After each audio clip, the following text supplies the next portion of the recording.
Ladies and gentlemen, welcome to Edgbaston and the third Warwickshire Championship match between Warwickshire and Essex.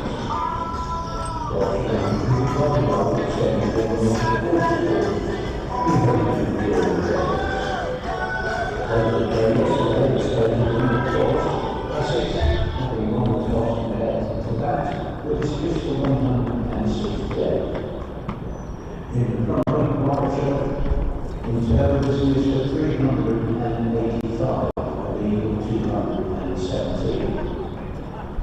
In Warwickshire second innings, they are currently North Wales.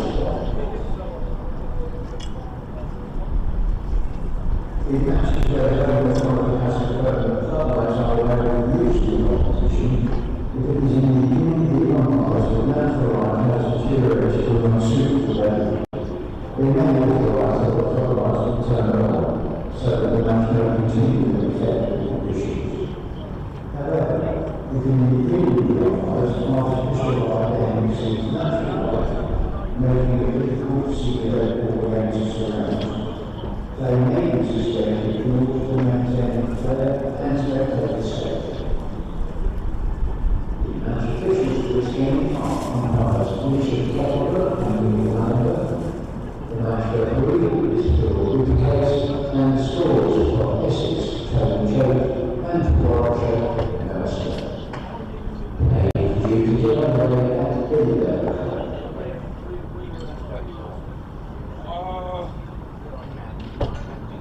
What do you normally do?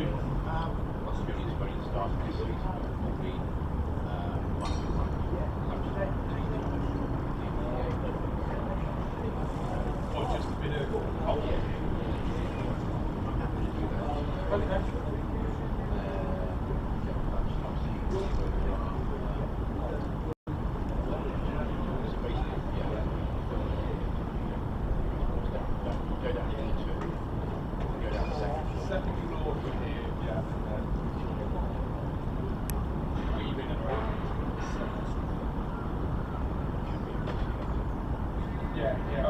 sort of safe, to be honest, just sort of follow the crowd and there's some noise as well.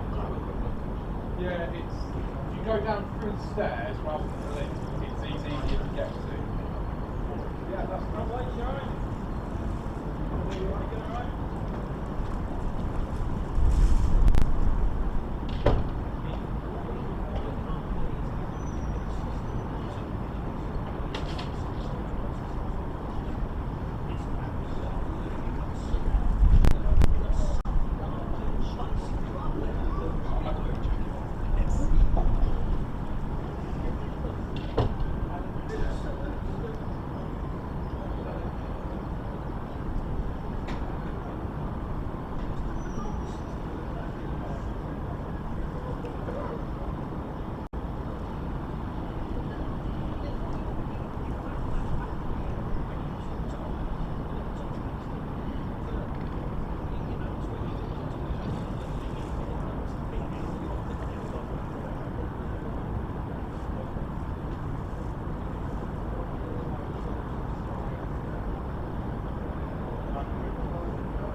Mid-July, definitely.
As soon as I've done the update, the 3 minutes past. Yeah.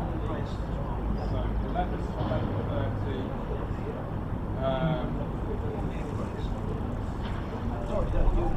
Yeah. Like 5 minutes past, something like that.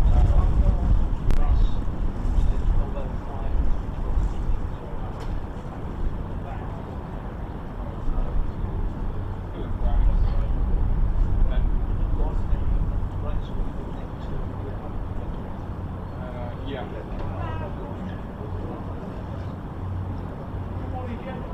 Yeah, he needs a second.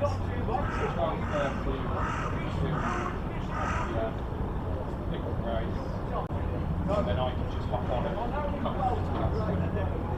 Right, we're ready then, here we go.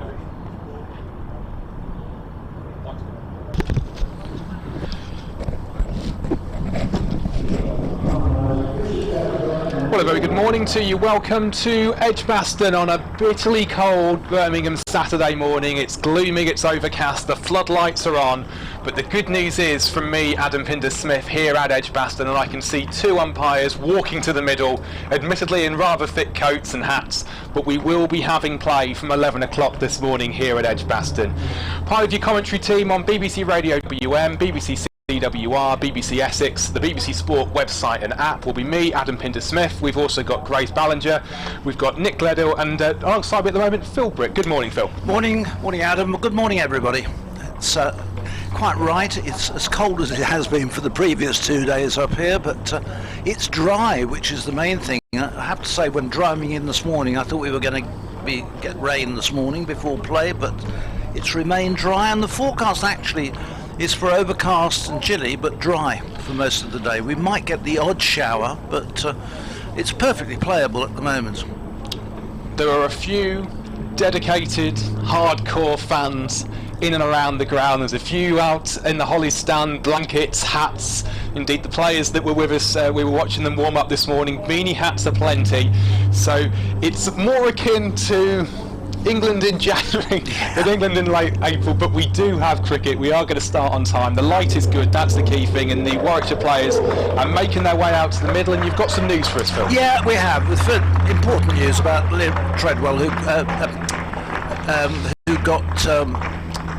got banged on the head last night. Liam Norwell, rather, who got hit on the head last night, was taken off the field and was replaced with Craig Wiles with a concussion injury.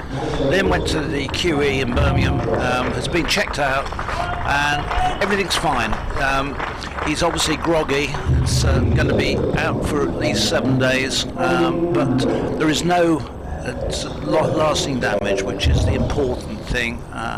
The helmet clearly did the job it's supposed to do, so that's really good news, and we just hope that Liam progresses and that everything's well with him.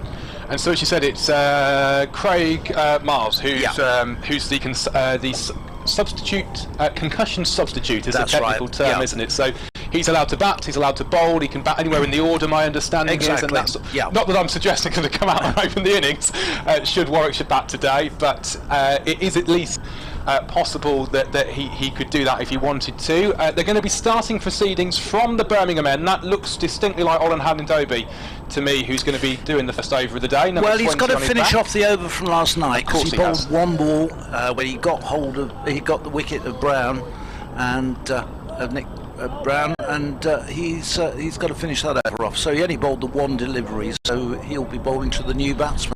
217 behind. That's where Essex are at the moment. They're 0 for 1. It is going to be Tom Wesley, who the Essex skipper, who will face the first ball of the day. The Knight of the Realm, Sir Alistair Cook, is at the non-strikers end, obviously not out, and there is 96.5 overs remaining in the day, which is about to begin now. Here comes Ollie Haddon-Dobie then. He's in, he's past the umpire and he bowls. It's a full delivery and it's blocked down the ground by Wesley, so a dot to start with off the first ball of the day. He took a bit of a bang on the arm yesterday when he was batting, on his right arm, and was worried for a little bit that there'd been a bit more damage than just a sort of bump, a bruise, but he appeared fine last night when he came out to bowl, and this morning again he's straight out there, so it was for a moment it looked so it was a nasty blow. Again, from the Birmingham end comes Haddon-Dobie. He's in, and that's left, and it's through to Burgess, and it's a dot. Getting plenty of lift there as it goes through to the keeper. Warwickshire got 3 slips, a cover point, a mid-off, a mid-on, a short leg, and there's a man down at almost deep, but it's sort of very wide, fine leg. That's the group they've got there. It's just protecting that very short boundary down on the leg side for the right-hander. Haddon-Dobie coming in again. Tall bowler knocks in, and that's defended again by Wesley. Another dot. Haddon-Dobie had a terrific start to the season. Took 4 wickets against Surrey and backed that up with 3 in the first innings here yesterday, and then of course getting that wicket last night, which absolutely Warwickshire were jubilant. They got that big lead yesterday afternoon, and then the icing on the cake was picking up that really valuable wicket of Brown last night, with him going without scoring. 2 to go in the over then. Here's Haddon-Dobie, he's in, it's a level of all that's left, and a little length as well, straight through to Burgess, so another dot. We'll be doing an update on BBC CWR and BBC Radio WN shortly, about a minute or so away from that one, so if I suddenly sound like I'm talking slightly differently, Phil, it's nothing personal. I'm talking to the good people of Birmingham, the Black Country and the West Midlands. And you don't talk to the bad people there. Your words, not mine, my friend. Your words, not mine. I should have brought my gloves out the car. That is the one thing I will say. It is bitterly cold here at Edgbaston this morning. Last ball of the over then. It's going to be Haddon-Dobie to bowl it. Can you see it out and make it a wicket maiden? 0 for 1 are Essex. In they come. And that's left alone by Wesley, leaving that outside the off stump, so it's a maiden to start. 0 for 1. A wicket maiden for him, in fact, because remember it was the first ball last night which got the wicket, so he opens with a wicket maiden there. The obligatory chat between the batsmen at the middle of the pitch, a bit of gardening as well by Wesley and Cook. And it is going to be Sir Alistair Cook to face his first ball of the innings. It's pretty gloomy, you know. I'm just looking at the shadows being thrown. I don't think it wants to get much gloomier because there's a level that where the light takes over from the natural light, and they've just got.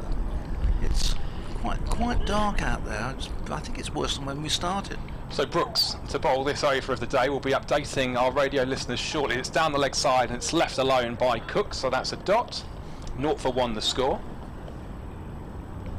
Henry Brooks still looking for his first wicket of the season.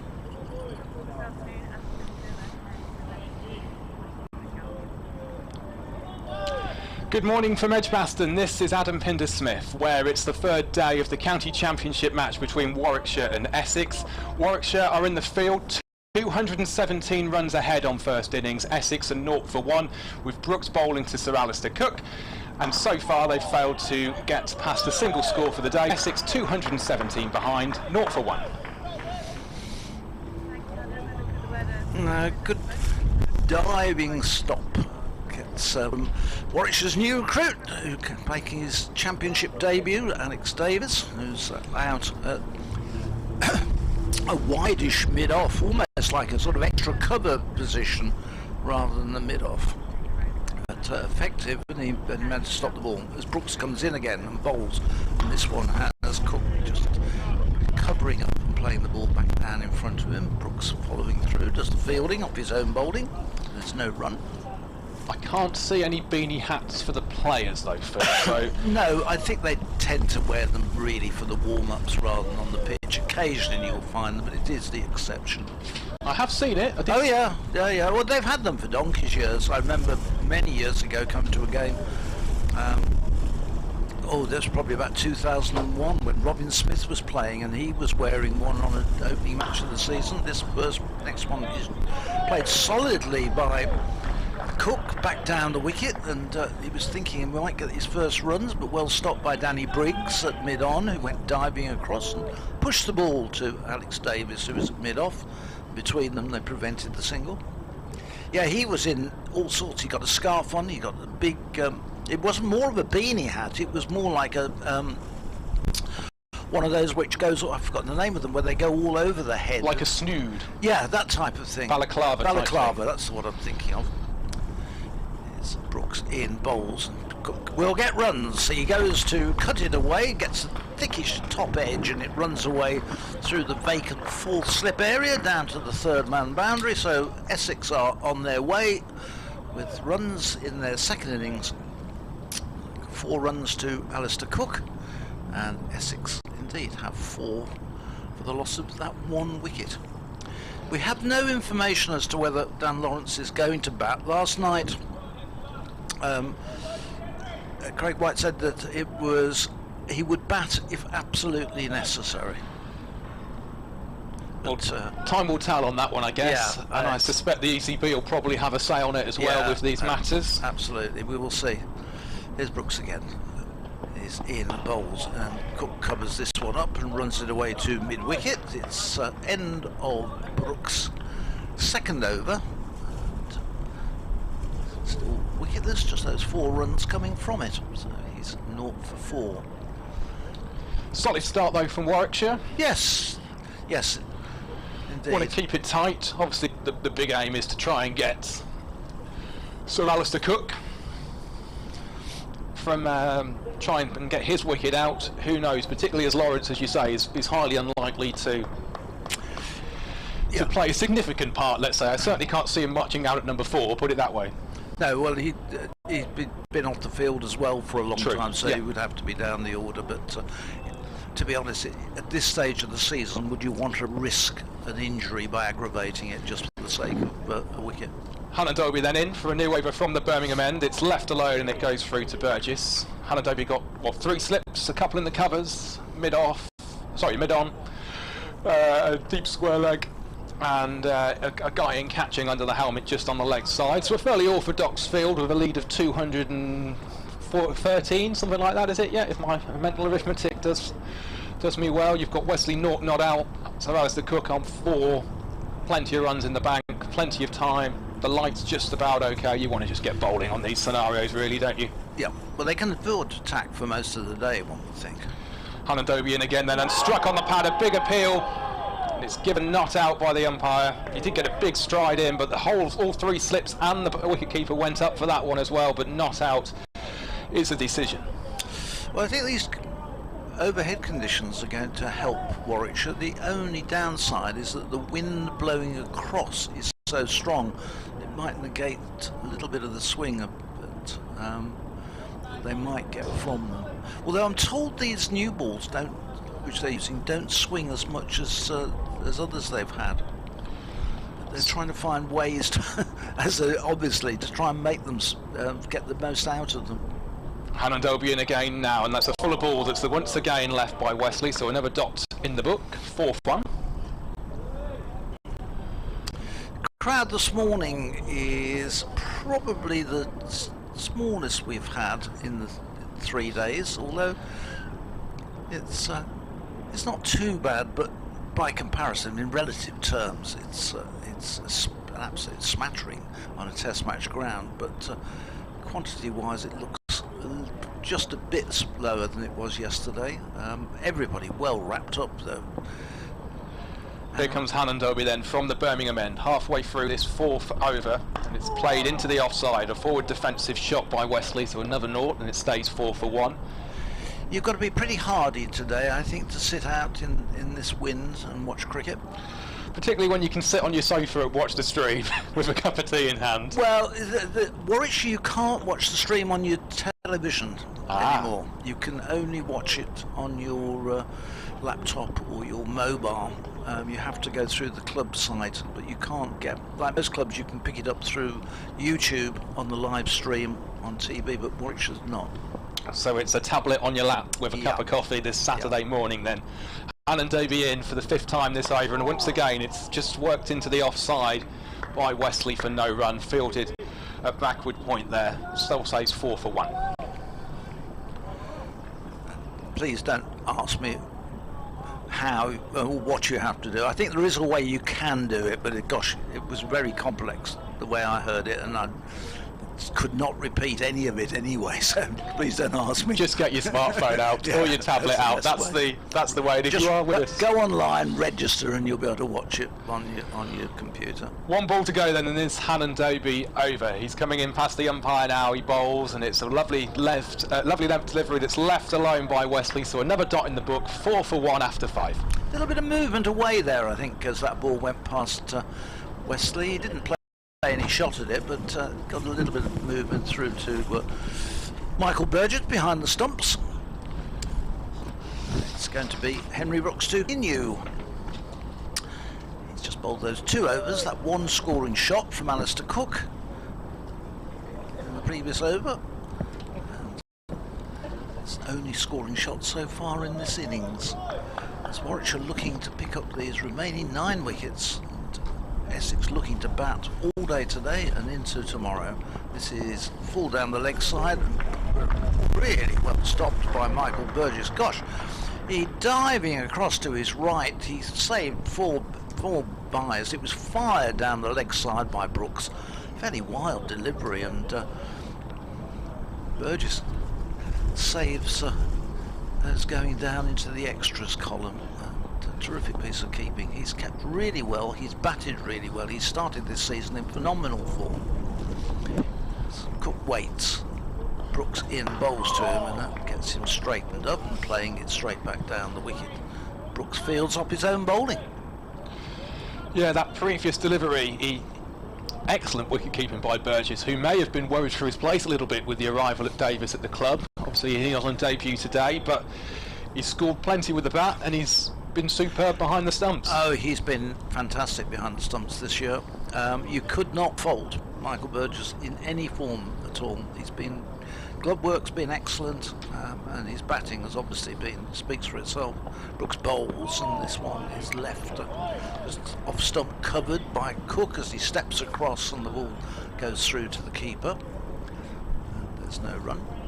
Very cold looking Danny Briggs polishing the ball at the moment, thinking, is he going to have to bowl some spin in these conditions? It's not pleasant being a spinner when it's perhaps 5 degrees out there today. Well, he bowled really well on the opening day. There's nothing in this for the spinner. There's no turn at all. We haven't seen anything really so far. Brooks comes in, bowls. This is going to be more runs. Turned up his hip down to deep backward square leg by Cook for a single. That's all it'll be as the ball comes back into Burgess. 5 for 1. But he actually stuck to his task really well, and some clever bowling. Instead of the spin, he used the flight, he used the pace, and just deceived, and he got his wickets. Ended up with the 4 wickets, and really did bowl extremely well. He's been another player who's come to the club mainly at the time as a white ball cricketer, not having had many chances in red ball cricket, and has really been a major bonus to the side. Brooks in bowls, and this one goes past Wesley. In the end, in fairness to him, takes the bat away late, and the ball goes through low to Burgess. There's no run. Yeah, it was going to always be a difficult task to replace Chetan Patel. In fact, you could almost say that finding anybody to replace Chetan Patel is virtually impossible, because he made such a major contribution over the years he was here. But Danny Briggs, I think, is probably as good as you could possibly have gone. One certainly agree on that. Brooks in. This is wide outside the off stump to finish the over, and no shot offered, so it remains 5 for 1. Just a single off the over. All the runs so far have come off Brooks, and Essex are 5 for 1. A rather reluctant sweater removal there from Oliver Hannon because he handed it to the umpire. It is bitterly cold. If you can hear on the, we've got sort of out of the window just to sort of explain a few bits here of how the commentary box works, and it is flying back and forth in wind. It is freezing. The flags are fluttering, but it is lovely to have you with us here today at Edgbaston on this 3rd day of this county championship match between Warwickshire and Essex. Warwickshire hoping at least to be able to put their foot down today, as Hannon-Dobie going round the wicket to Alistair Cook, and then that was a full delivery, which Cook just moved the bat away at the last second, and it goes through to Burgess, so a dot in the book. A little bit, I think he got a little bit of extra bounce there off the surface that caused Cook a little bit of a problem there, because he comes down and gives the wicket a tap, but as he went to play it, and that's I think why he snatched the bat inside it so quickly, it came up off the length a little more than he'd anticipated, and it almost caught him by surprise. Good delivery from Hannon-Dobie. Certainly was. 3 slips and a gully. Wait Cook as he's in, and he leaves that one alone from Hannon-Dobie, so it's another dot. Will Rhodes, I think that is at first slip. Is it Sam Hain next to him? Yes, that looks like it to me. And then Rob Yates, the opening batsman, in at 3rd slip. And just round the corner at gully, who's that hiding round there? Is it Miles? I can't quite tell. No, that's Dom Sibley. Of course it is. It's Dom Sibley. Yeah, Dom Sibley's in the gully. Hands in pockets, trying to keep them warm. 5 for 1 the score. Hannon-Dobie in now, Cook on strike, another leave alone outside the off stump, goes through to Burgess, no run. Good line by Hannon-Dobie. He's kept this really, he's making the batsman just bowling that just on or outside off stump, and on a good length, and doing a little bit with it. It means the batsman is never quite sure, he's never quite certain whether to come forward, whether to leave, whether to play, and he's tested virtually every delivery by Hannon-Dobie. I think Hannon-Dobie has really developed into a really class bowler over the last 2 or 3 seasons. He's always been good, but I think he's got better. He's in again now, and that's a much straighter ball that's dug out by Cook. The expression on the face of Ollie Hannon-Dobie tells you that was close to either castling the stumps or potentially trapping him LBW as well. But that had a bit of extra pace on it as well and kept low, that one. Yeah, really good delivery, and well done to Alistair Cook to keep that out, because that was not an easy one to dig out. And that's just a little bit of a concern there, because that did keep low on him, and that kept low off a length, and it was something which might be, if it started to happen, could cause later problems. This one left time is outside the off stump and left alone by Cook. Flies through to Burgess, the keeper, but he's having a real sort of Indian summer to his career in many ways. Oh, yes, isn't he? He's yeah. in red ball and white ball cricket. I mean, obviously he was injured, well, back third certainly of last season, but leading the attack with the retirement of Tim Bresnan, I suppose he's sort of stepping up. Not that he wasn't contributing, that wouldn't be fair, but he certainly is the talisman at the moment for this Warwickshire side. Yeah, and he's the sort of man you can throw the ball to throughout the game, and he'll come in and give you 100% every time. This time, then that corridor again. Cook leaves it alone from Harlan Dovey to complete the over. The ball flies through to Burgess. Wesley not out. He'll be on strike in the next over. Cook on 5 for 1. Essex are in their second innings. Yeah, terrific over that one from Harlan Dovey. That's another maiden for him, and really testing Alistair Cook. It's not easy out there this morning. The conditions certainly not conducive to high scoring batting at this point in time. They'll be hoping that clouds do the same as they did yesterday, which start to move away around about lunchtime, and then it becomes a nice bright sunshine and blue skies, but not at the moment. As Henry Brooks starts a new over from the pavilion end, he's in and bowls. Wesley turns this one down to mid-wicket, and there's no run.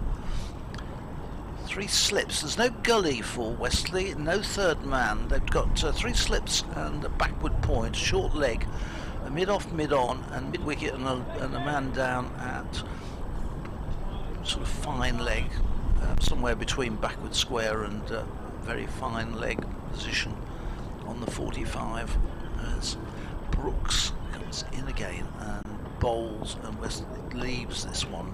No shot offered, just lunges forward and lets the ball go through to Burgess. There's no run. Played the 5 tests for England, did Tom Wesley, including, I would think, the day-night match here against the West Indies in 2017. Yep. One of those where it just never really happened, did it, for him at that top level? It was, whenever I've seen him, he looks solid enough, good technique, but just, it's almost like the Mark Stomans of this world, you know, it just never quite happened for him at that top table. He's not alone in that company, as this one again is wide outside the off stump. Henry Brooks having a little bit of difficulty with the line at the moment. He's working on an off stump line, but it's just a bit too wide, and the batsman not having to play, and having a talk there with Neil Mallender about his front foot, where that's going as well as he walked back. No, he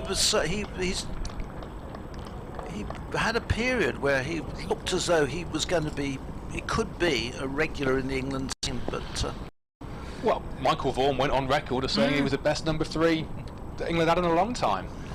Another one in that same spot, wide outside the off stump, and again no shot offered, and back just taken away through to the keeper. When you think back over the years of the number 3s England have had that have been, obviously Jonathan Trott springs to mind straight away, Michael Vaughan, certainly they're the 2 in sort of my time watching Test match cricket that you think, and you look at Wesley here in the flesh, and I always find it, until I've seen someone actually in the flesh, quite hard to judge people on TV or on a stream, but he always looks the part. But, Brooks in bowls, that's a better one, and makes Wesley push this one away into the offside. Davis comes running in from extra cover,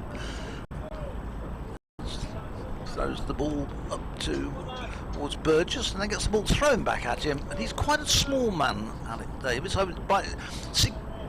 He's by some way the smallest man in the side, the shortest man in the side, and quite easy to pick out in the field. Obviously generally the wicket keeper, but the ball thrown back over his head, so he had to go and pick it up, and it wasn't too high over his head. As Brooks comes in, bowls. This is going to be runs, clipped away nicely pulled through mid-wicket. There'll be certainly 2 as the ball is retrieved by Craig Miles and thrown back to Brooks at the non-striker's end. So Wesley is on his way. It was the final ball of Brooks' over.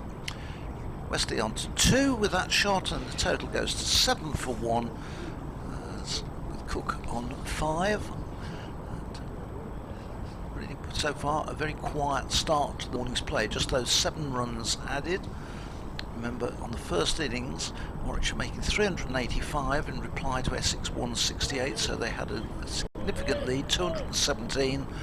Essex have taken 7 off that, so they trail by 210 with 9 second innings wickets remaining.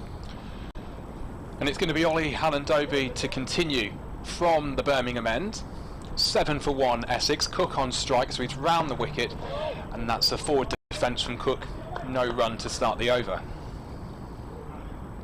Still 3 slips and a gully. It's still Rhodes, Hayne and Yates in the slips, and the aforementioned hands in pocket wearing Dom Sibley and in the gully.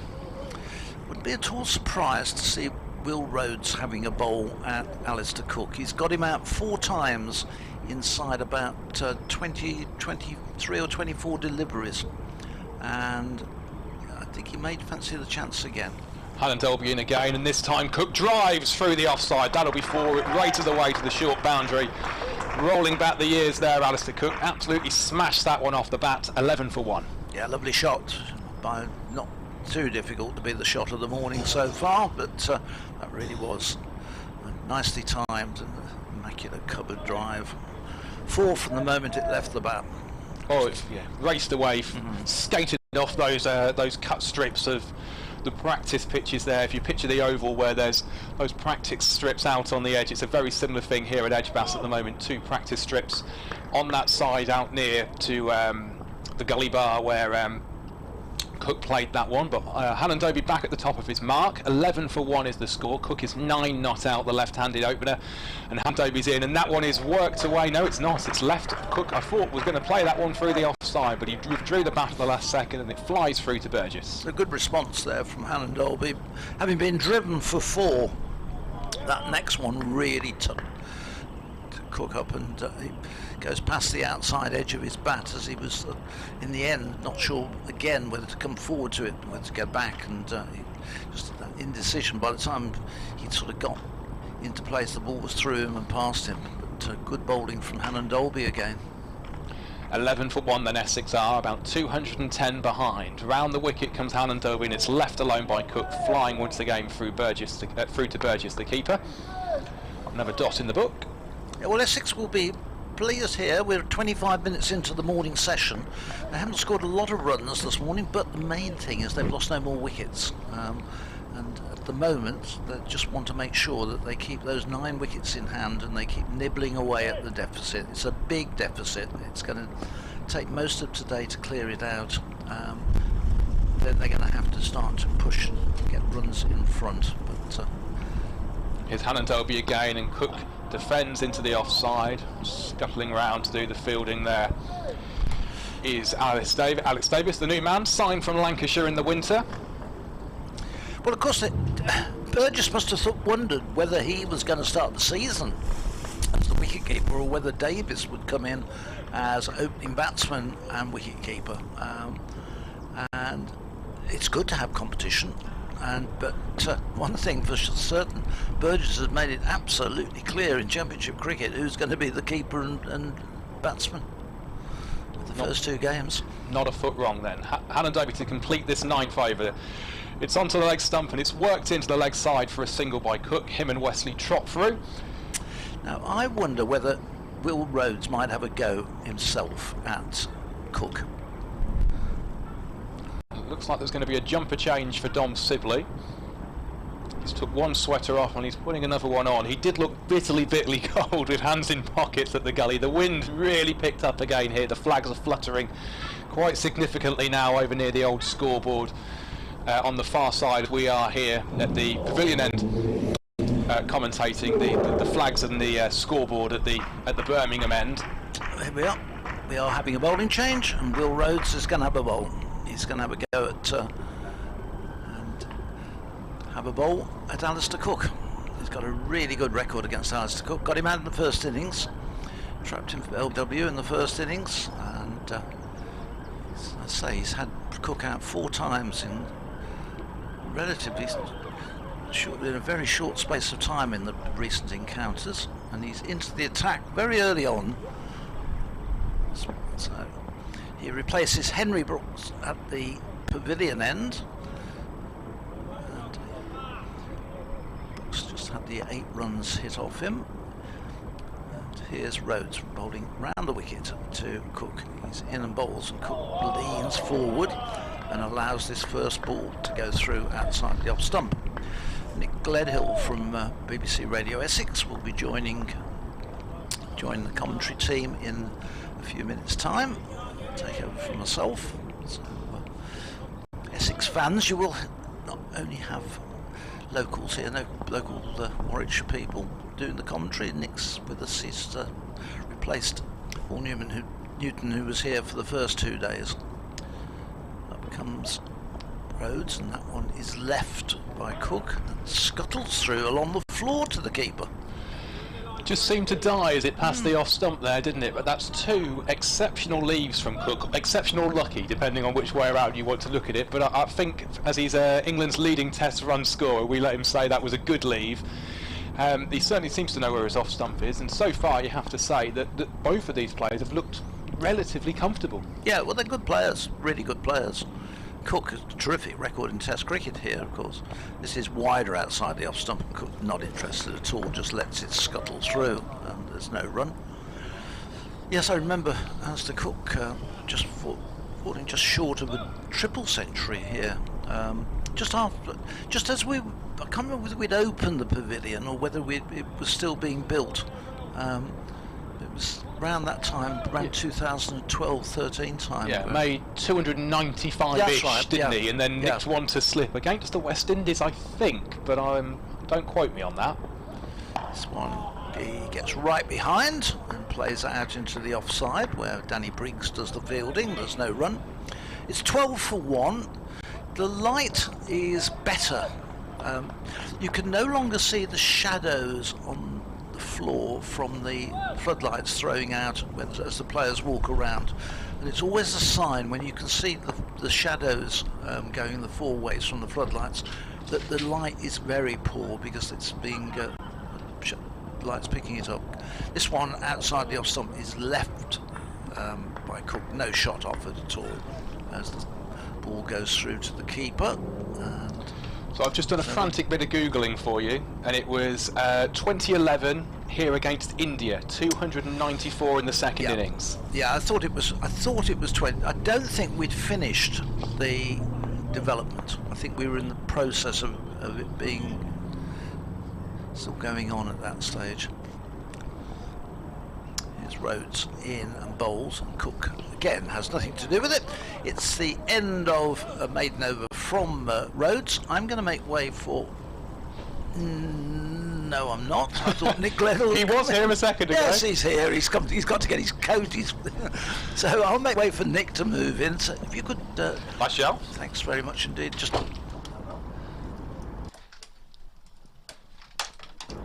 There we go. Just a bit of deconnecting headphones and all that sort of thing here. So we've had half an hour on this third morning here at Edgbaston. Essex are 12 for 1 with Wesley and Cook currently at the crease. Wesley 2 not out, Alistair Cook 10 not out. It's going to be Hannon Dolby who's going to come in and bowl now once again from the city end. In he comes, it's Wesley on strike, and that's worked through to the leg side. A good bit of fielding down there by Dom Sibley. Stops the run. It's a very good morning to Nick. Good morning, Nick. Yeah, morning to you, and well, encouraging start for Essex. Not a lot's happened, but that'll suit Essex. I'll be quite happy for not a lot to happen all day, as long as not too many wickets fall.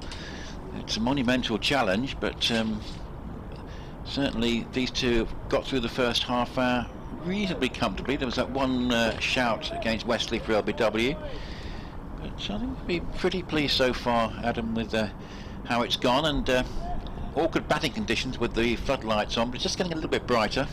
And the wind seems to have dropped a tad well as Hannon Dobie's in again, and Wesley works it into the leg side, but it's cut off by the man under the helmet, Mike Lamb under there.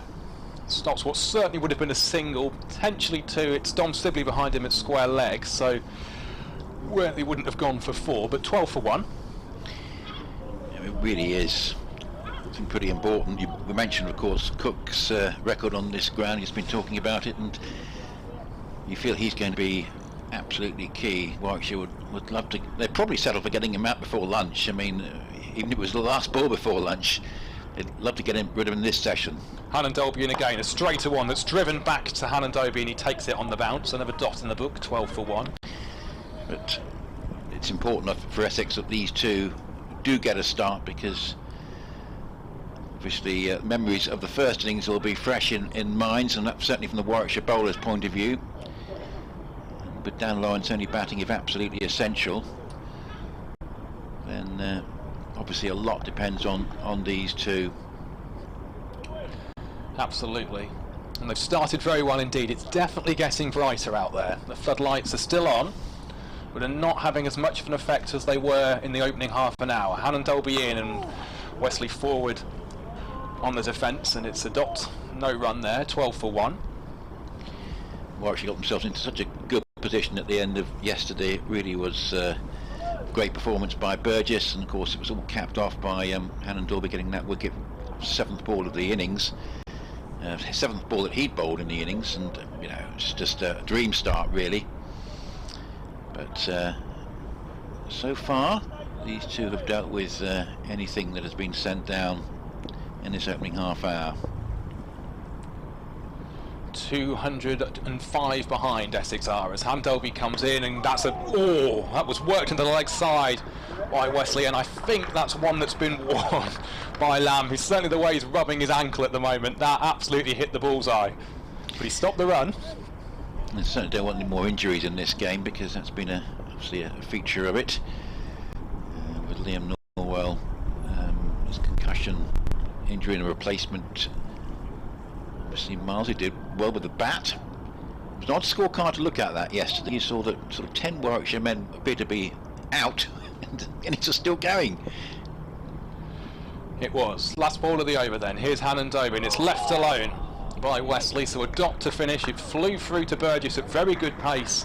Has looked the past morning. Hannon Dobie has yet to claim a wicket though, and Essex are 12 for 1.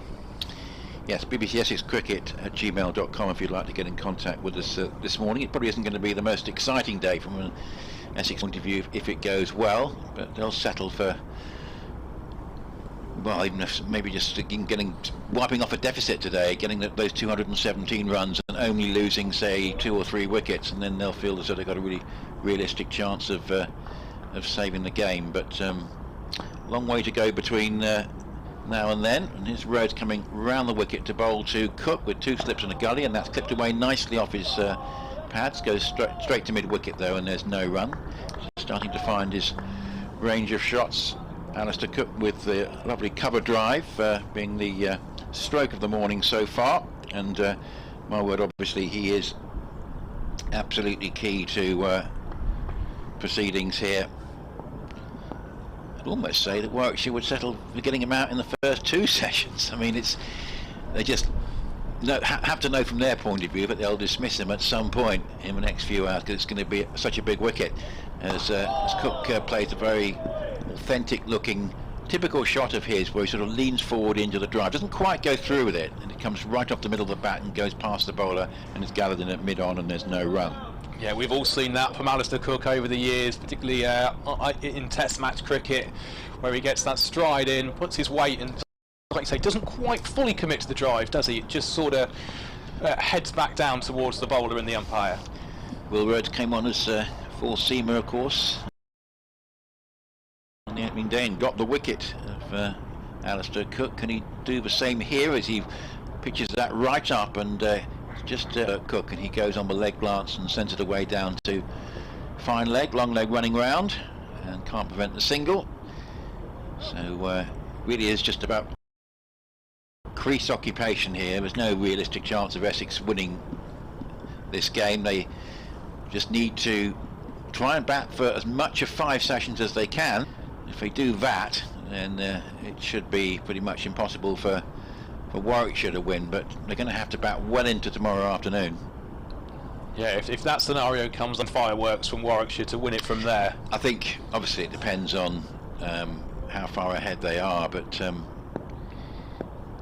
certainly I think most of 5 sessions Rhodes is going to bowl. He's just played from the crease by Wesley up to mid-wicket, and there's no run. Yeah, there could be a scenario if they carry on scoring at a fairly slow rate, they don't get that far ahead, and Warwickshire potentially have, say, 150 in a session, but we're such a long way away from that at the moment.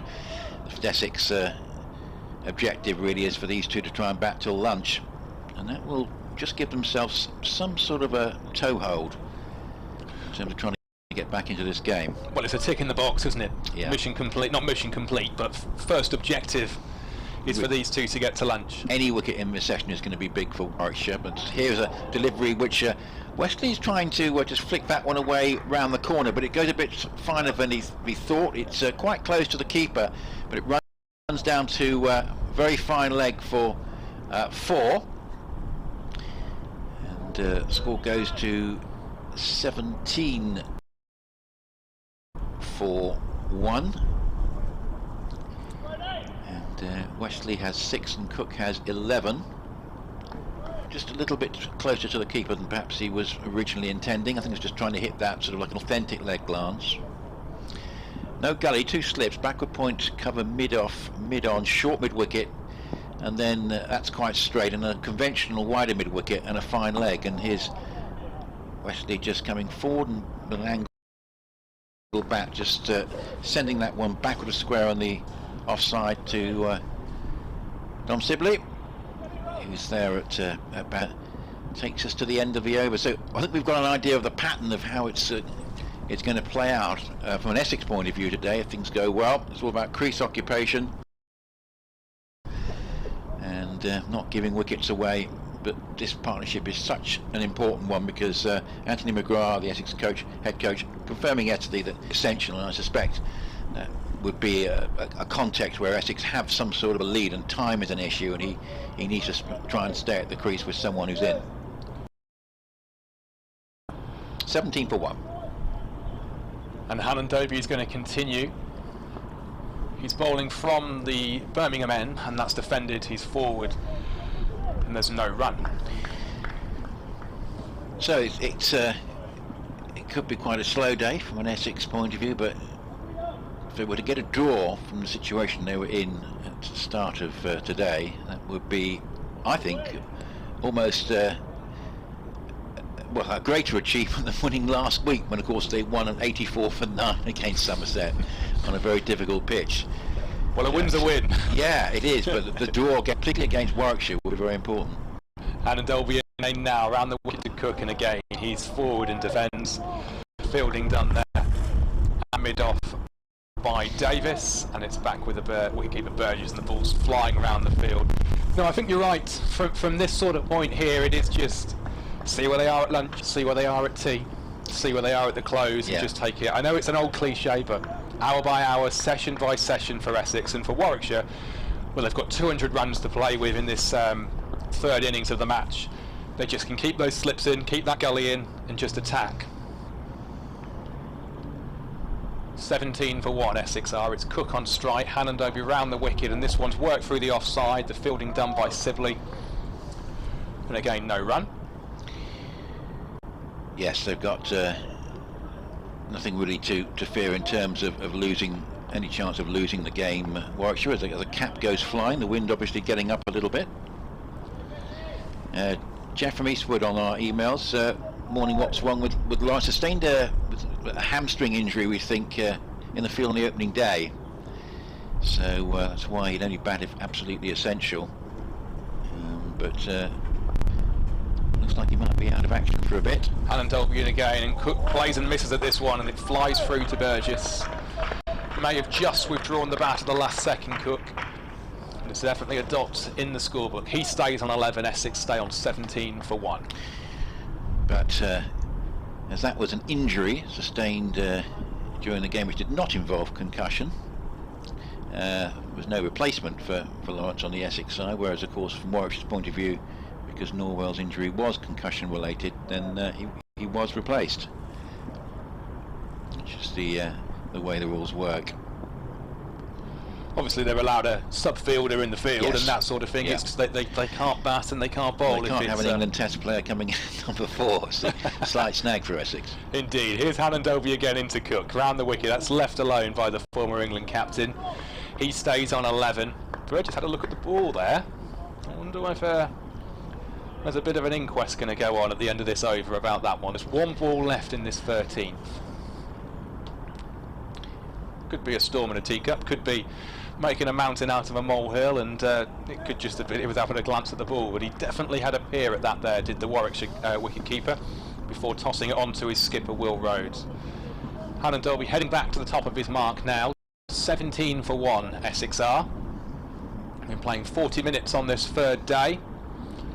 Hannon Dolby in. He's past the umpire now and he bowls round the wicket and Cook defends. It's a dot to end the 13th over of the innings. Alistair Cook remains on 11. He's unbeaten alongside skipper for Essex, Wesley, who's on 6, and Essex currently 17 for 1. And I suppose from Essex's point of view, it's a case of today is a new day. The first day was difficult, obviously the collapse, which really from the moment that happened, it virtually ruled out Essex's chances of winning the game unless Warwickshire did something similar. And they were just struggling a little bit at one point, Warwickshire, but obviously Burgess played an innings completely out of character with anything else we've seen in the game so far, and virtually a difference between the two sides. And of course, because of that, particularly the last session yesterday was very difficult for Essex. So it's very much looking at this as a new day, and here is Rhodes bowling to Wesley, who just comes forward and plays that out into the covers, where Lamb completes the fielding. And spectators in RES White stand at the far end of the Raglan stand, and a few more scattered around, not too many in the Hollies stand. Just away to our right, I think we've got about 4, I think, in total. Well, I was going to be kind and say 5. Yeah, so I missed the 5th. Yeah, I can see them. In fact, there might be, as you look more closely, you might even see 6 or 7, as that's outside the off stump and left alone. But it is getting a bit brighter. Flags are fluttering in a pretty chilly breeze here at Edgbaston this morning. But this is a situation tailor-made for Alistair Cook. And you feel Tom Wesley is a particularly important ally.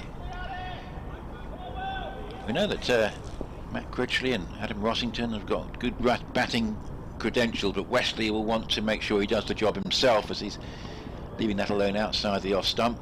And it's on its way through to Burgess, the hero of the game for Warwickshire so far, with that innings and second innings of the type he's played this season.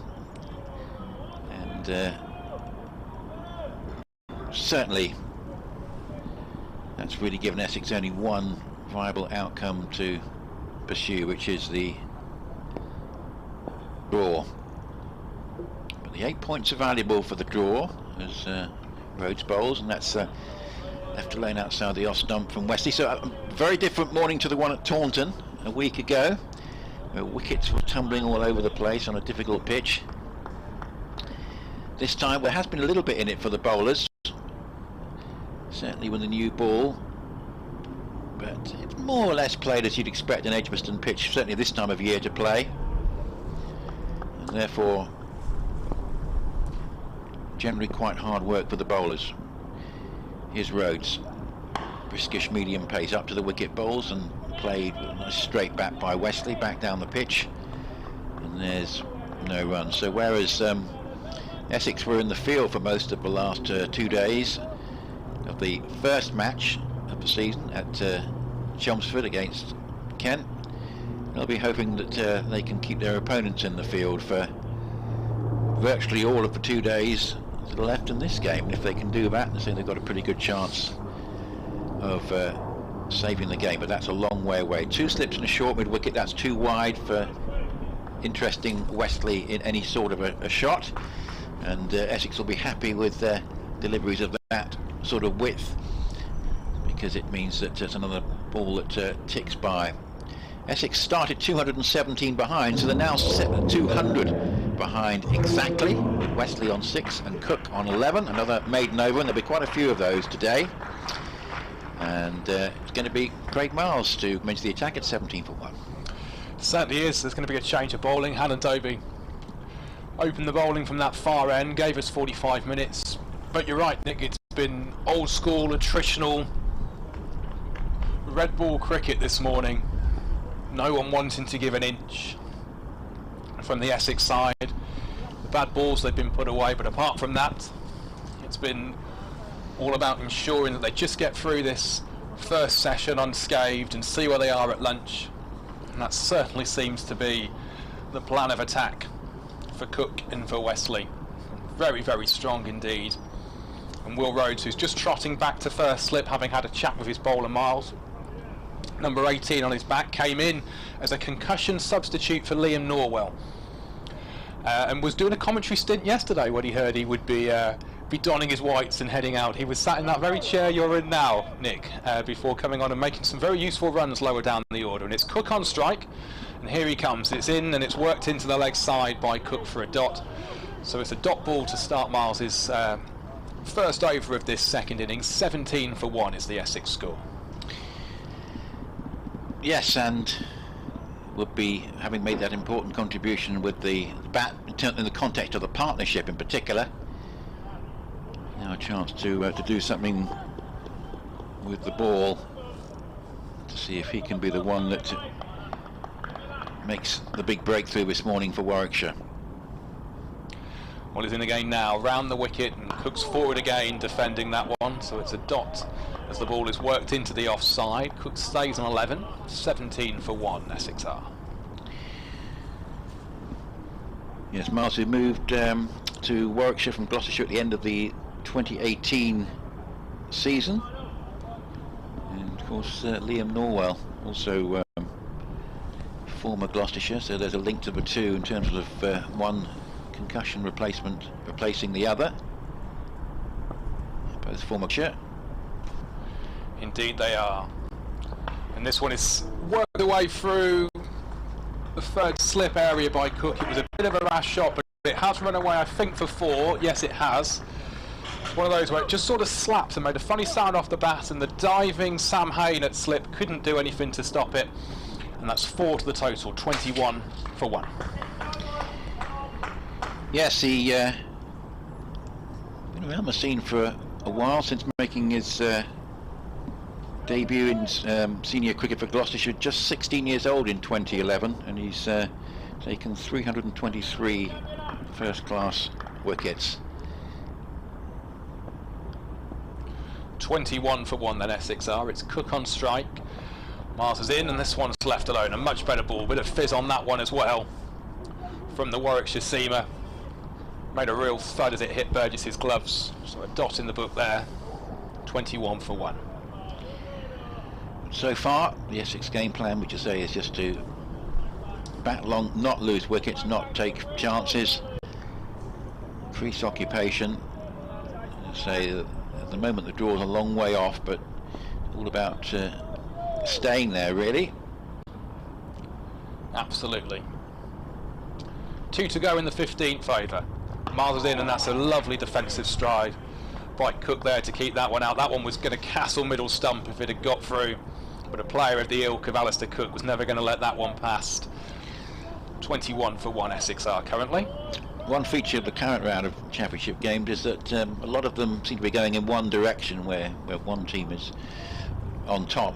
This at the moment, of course, is one of those games. The one that's the exception really is the one at the Oval, where Surrey are 239 for 5 at 98 behind Somerset, with Sam Curran 70 not out. Miles in the game now to complete the over. It's left alone by Cook. Goes through to the wicketkeeper Burgess, so a dot to finish. 15 overs complete then in this Essex second innings. Cook 15 not out, Wesley 6 not out, and Essex at 21 for 1, trailing by 196. Ben Folkes made 63 in that, and Ollie Pope has already got 100 this season. In fact, he's made a pretty good start to the campaign. Got 47. Will be more difficult for Surrey should they lose both of those, of course, and maybe Rory Burns as well during much of the season, certainly from late May onwards.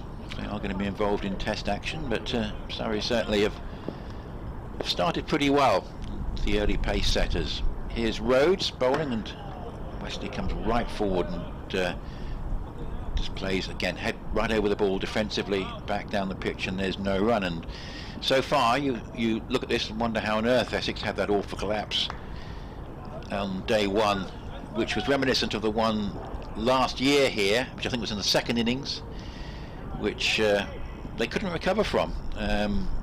Warwickshire won the game, and it proved to be a crucial 16-point swing in terms of getting out of the group, as this is again just played defensively by Wesley, but right off the middle of the bat. And so far the concern for Warwickshire is not a lot is beating the bat with this ball. They won't be too concerned yet. It's just a question of patience, but the ball is not doing a lot, and these two very experienced players looking quite comfortable. 21 for 1, deficit 196, 2 slips, short mid wicket, 4 overs saving 1, 2 on the leg side boundary.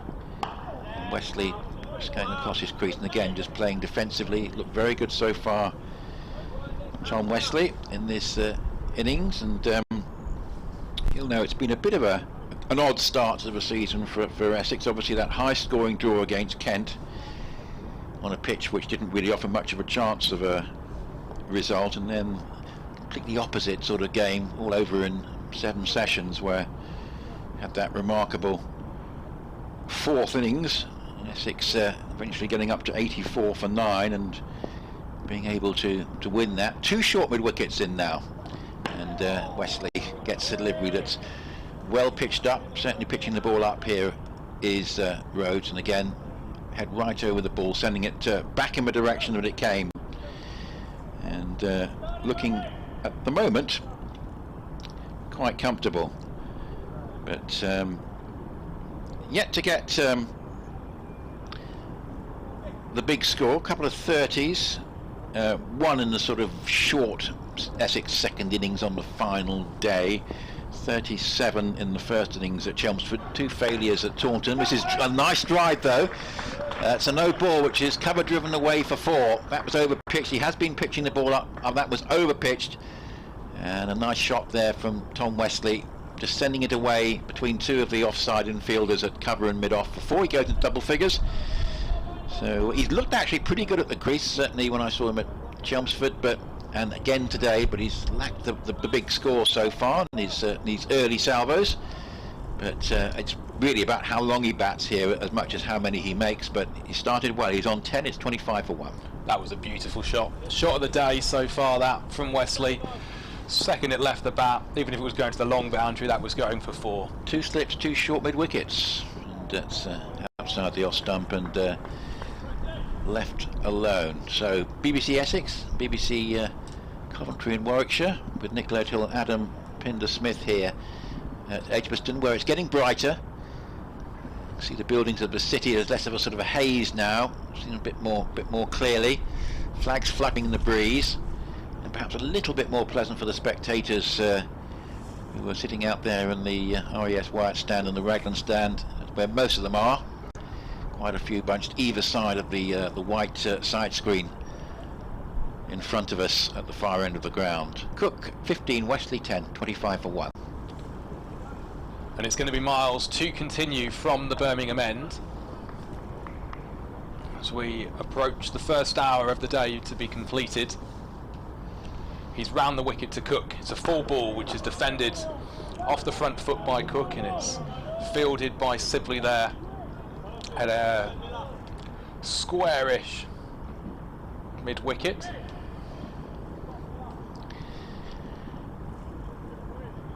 .25 for 1 is the score. Cook 15 not out. It's been a attritional morning so far. Just the 25 runs added, only a couple of boundaries. 192 is the deficit on first innings so far. Round the wicket, Miles comes again to Cook, who prepares himself and is forward and defending. That was a much fuller ball, that one. Just a hint of a little bit of movement there, just a few sort of semi-raised hands there, particularly from the bowler. So that one just was a bit more challenging for Cook, but they are trying to pitch it up and get any sort of help that they can. They certainly are. It's been a spell of full bowling so far in the one and a bit overs that Miles has sent down from that City end. He's sitting round the wicket to Cook. 25 for 1 Essex are, and this one is once again full, and it's worked into the offside, fielded at sort of wide gully by Sibley, and it stays 25 for 1.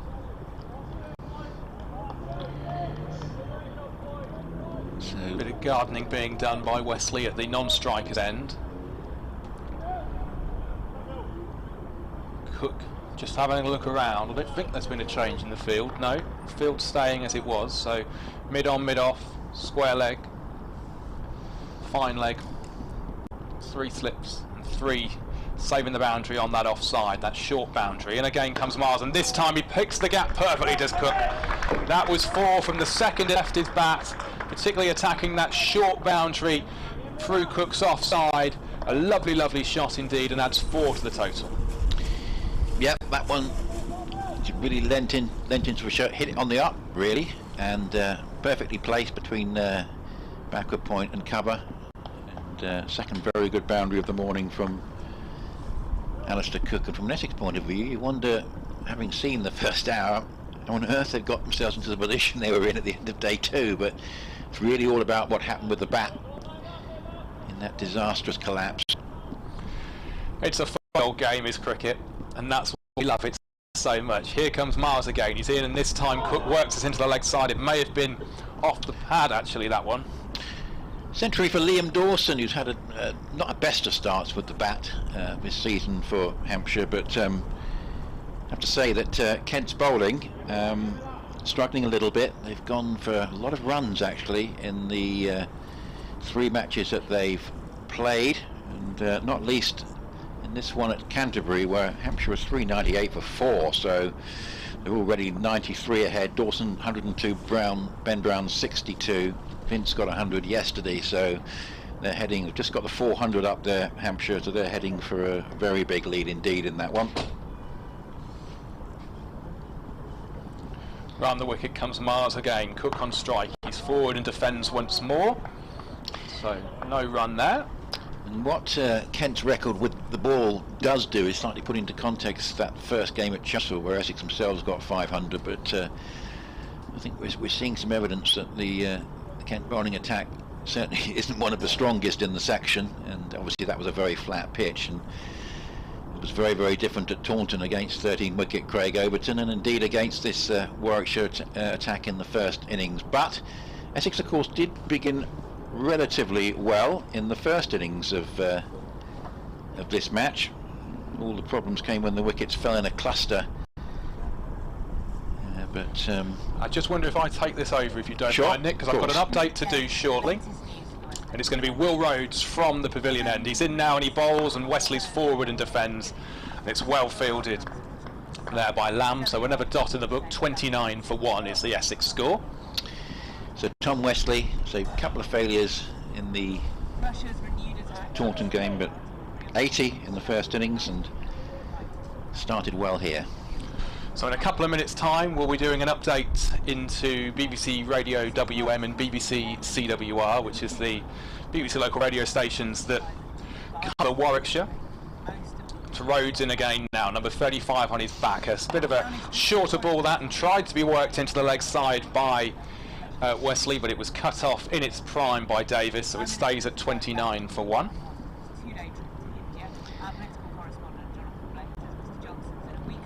Batted for 176 balls in the first innings, Tom Wesley.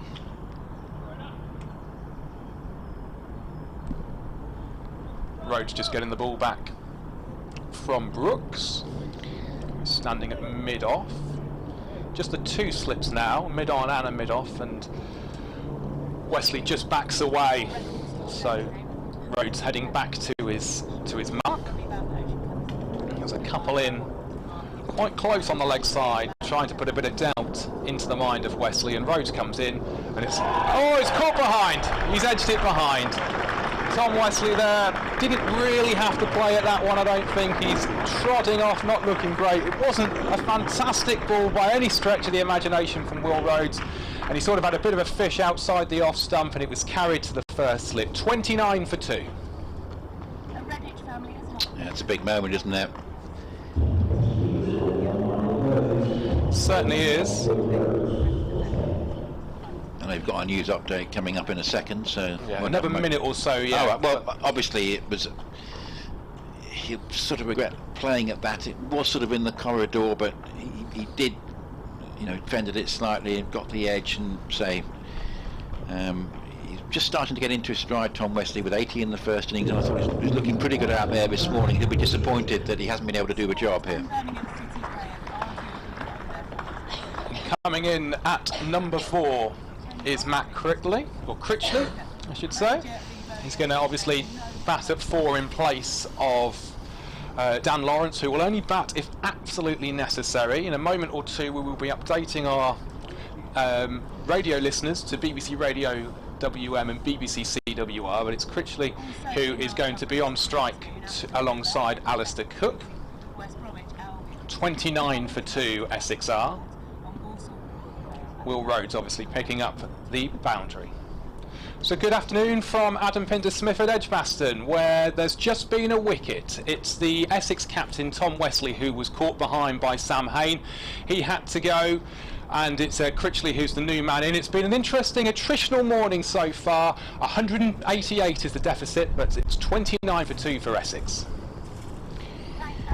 Yeah, that's a big moment, because those two were looking pretty comfortable. I mean, it's not as though the ball was beating the bat or there were any full shots being played. There was that one slightly sketchy stroke over the slips from Cook very early on, but that's a big blow. And you feel if Warwickshire, even if it's not Cook, if they can get a second wicket before lunch, that will probably be more or less what they will be targeting, I think, Adam, because they'll know that if they can get 2 wickets a session, then they're going to be in a very strong position with only 8 wickets to take. Indeed. Critchley, who got that 100 on that very flat wicket at Chelmsford, what's he going to do here? It's going to be Rhodes coming in to bowl to him. There's a silly mid-on and a short mid-wicket, and that one's going down the leg side, and he looks to try and flick it away down towards fine leg, but makes no contact. So some interesting field placings here. We've got a man just off the pitch. That's Lamb, who's almost got his left foot on the pitch, but not quite. So he's a sort of silly mid-on, and we've got a short mid-wicket who is about sort of 10 yards away, and then we've got conventional mid-wicket, mid-on, mid-off, a square cover, 2 slips and a fine leg. As here's one again is too much down the leg side, and that'll disappoint Rhodes. He doesn't really want to bowl 2 balls there to the new batsman. So we're just singing Tom Wesley's praises, because, as I say, after a couple of 30s at Chelmsford, a couple of failures at Taunton, he had been playing well in this game, and that's a big wicket for Warwickshire to take. They know that they sort of had 2 options really. One was obviously to get Cook out quickly, which would have been the ideal one, but then if they can't do that, keep taking wickets at the other end. 2 slips, a leg slip and a short mid-wicket. There's lots of changes in the field here, as that's outside the off stump and gathered in by Burgess, but the wicket has gone down and it's a big one. Tom Wesley out for 10, Critchley no score, Cook 19, 29 for 2. So Matt Critchley, who obviously was rather taken to by Burgess, rather ruined his figures in the Warwickshire innings, getting that 132 against Kent in his only innings, and then, like a lot of Essex batsmen, 2 failures at Taunton. And he's added, of course, to that. He was part of that collapse on early in the second afternoon. I'm going to make way in a second for Grace. She's coming in. It's going to be Miles, who's bowling from the city end. So if you want to take the rest of the over, Nick, Sure. I'll head out of the way. That was a dot Lovely. at 29 for 2. A bit more from Nick, and then Grace Bollinger coming in, and then after the end of the over, Phil Britt will be coming in as well. So 29 for 2, and Warwickshire will settle for that. As I say, 2 wickets a session, and that's really going to target. And they got one of them, then get another one in the next hour. Particularly if it's Cook, obviously that would be vital. But so much, every time a wicket was to go down at the other end, it becomes even more important from the Essex point of view that Alistair Cook stays. Hello, Grace. I was going to say good afternoon. It's just about, and nice to see you. And well, it's a good wicket for Warwickshire to take at that point, isn't it? Yeah, definitely. I mean, they didn't look in danger, did they? Bring you in just a second. Let's get this next delivery, which Cook drives pleasantly wide of mid-off. It's being chased back to the boundary. It won't be cut off. He timed that very well. He kept mid-off interested for an awful long time, but in the end, through straight extra cover and away for 4. And Cook is batting very nicely here. He's played 3 very good strokes through the covers in this innings. He's gone to 23.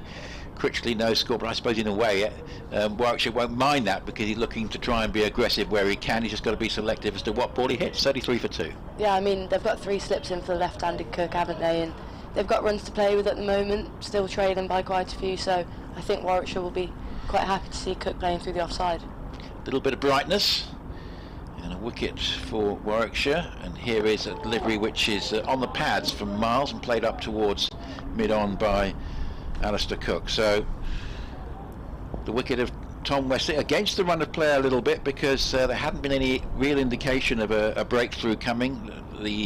Hadn't been much sign of movement, had there at all, Grace? It had been fairly comfortable for the experienced Essex pair, but what a big wicket for Warwickshire to get at that point, because they must have been fearing perhaps going through this whole session without making a breakthrough. Yeah, definitely. I mean, Wesley looked very comfortable and surprising lack of movement for the overcast conditions as well.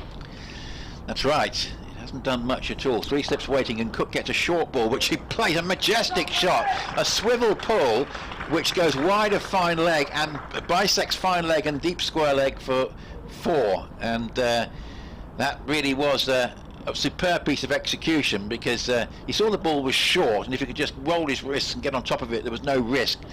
But well, he's playing his strokes here, Alistair Cook, and he's gone to 27 out of 37 for 2. And while he's there, there's going to be some sort of reassurance for Essex, but prepared to attack when he sees the ball is there to attack.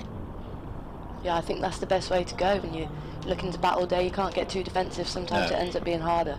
3 slips, backward point cover, mid-off, mid-on, and 2 on the leg side boundary. Deep square leg and fine leg, and that's outside the off stump and left alone by Cook, who filled his boots, as did several Essex batsmen in that get Chelmsford against Kent with 100. 26 not out in the second innings. Seeing the game, you can almost put an asterisk by that one because it was fairly meaningless.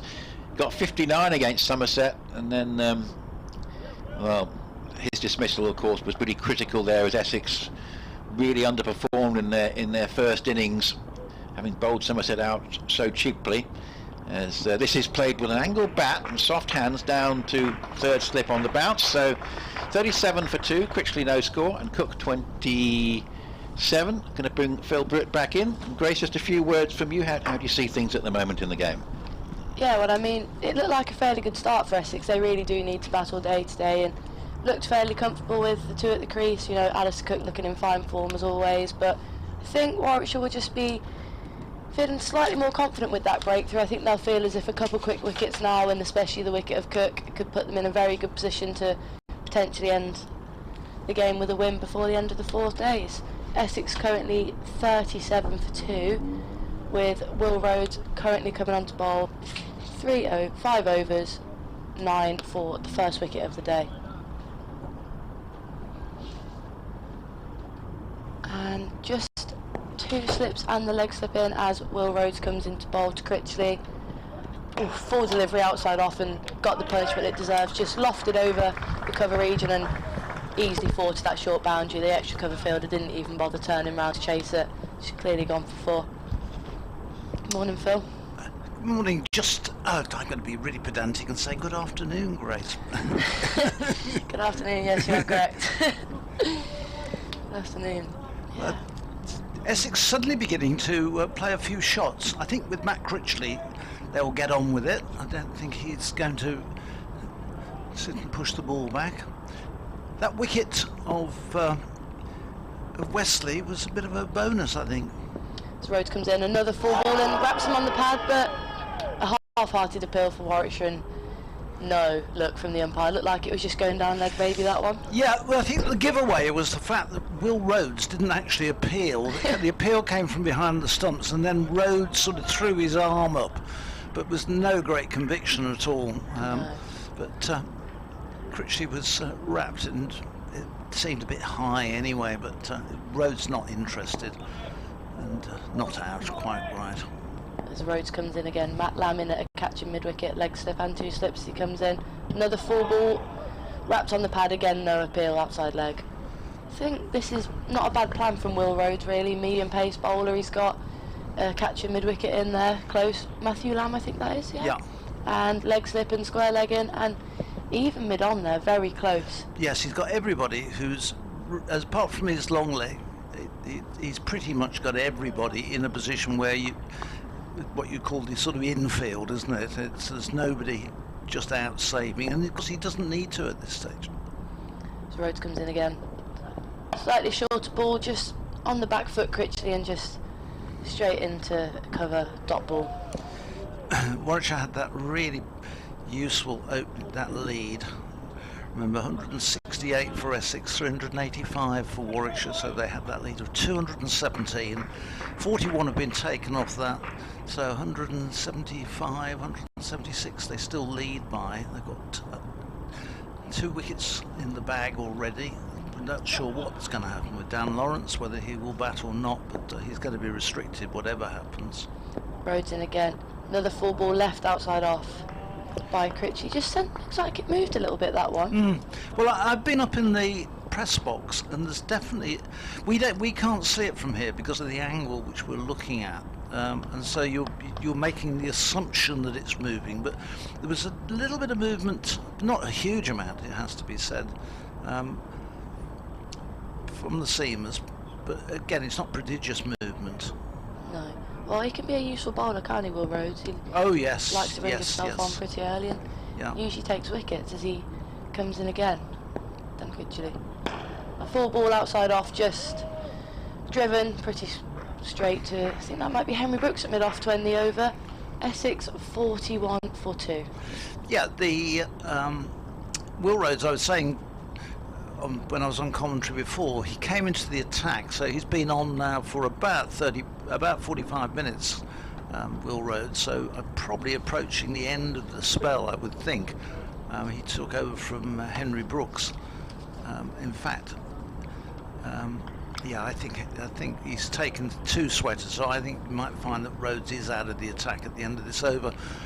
He's taken himself out, but he was bowling to Alistair Cook, who's got a very good record of dismissing Alistair Cook, but not worked this morning. Cook's looked in pretty good form this morning. He's moved on to 27 of the 41 and has played some lovely shots, a couple of beautiful cover drives. As Miles is in and bowls to him, and this one goes right past the outside edge of Alistair Cook's bat. A wonderful delivery from Craig Miles. His hands go onto his head as he thinks, how on earth did that one not catch the outside edge through to the keeper? Just looks like it did everything except get nicked, didn't it? Looked like it just nipped a bit off to seam, and Alistair Cook played at it, but luckily for him. Well, he turned him round completely, didn't it? And he sort of pushed at it and ended up virtually square on facing Miles.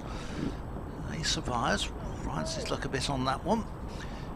41 for 2 it stays as Miles comes in again, bowls. This one is pushed up to mid-on, there won't be a run.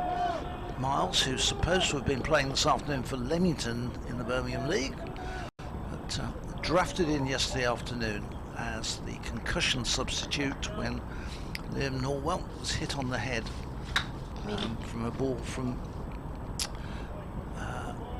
Mark Sneckerty. It smacked him solidly in the middle on the helmet. It was a real clunk, and Norwell was helped off the field very shaken, but fortunately no problems. Here's Miles in bowls, and Cook leaves this one. It goes through to the keeper again.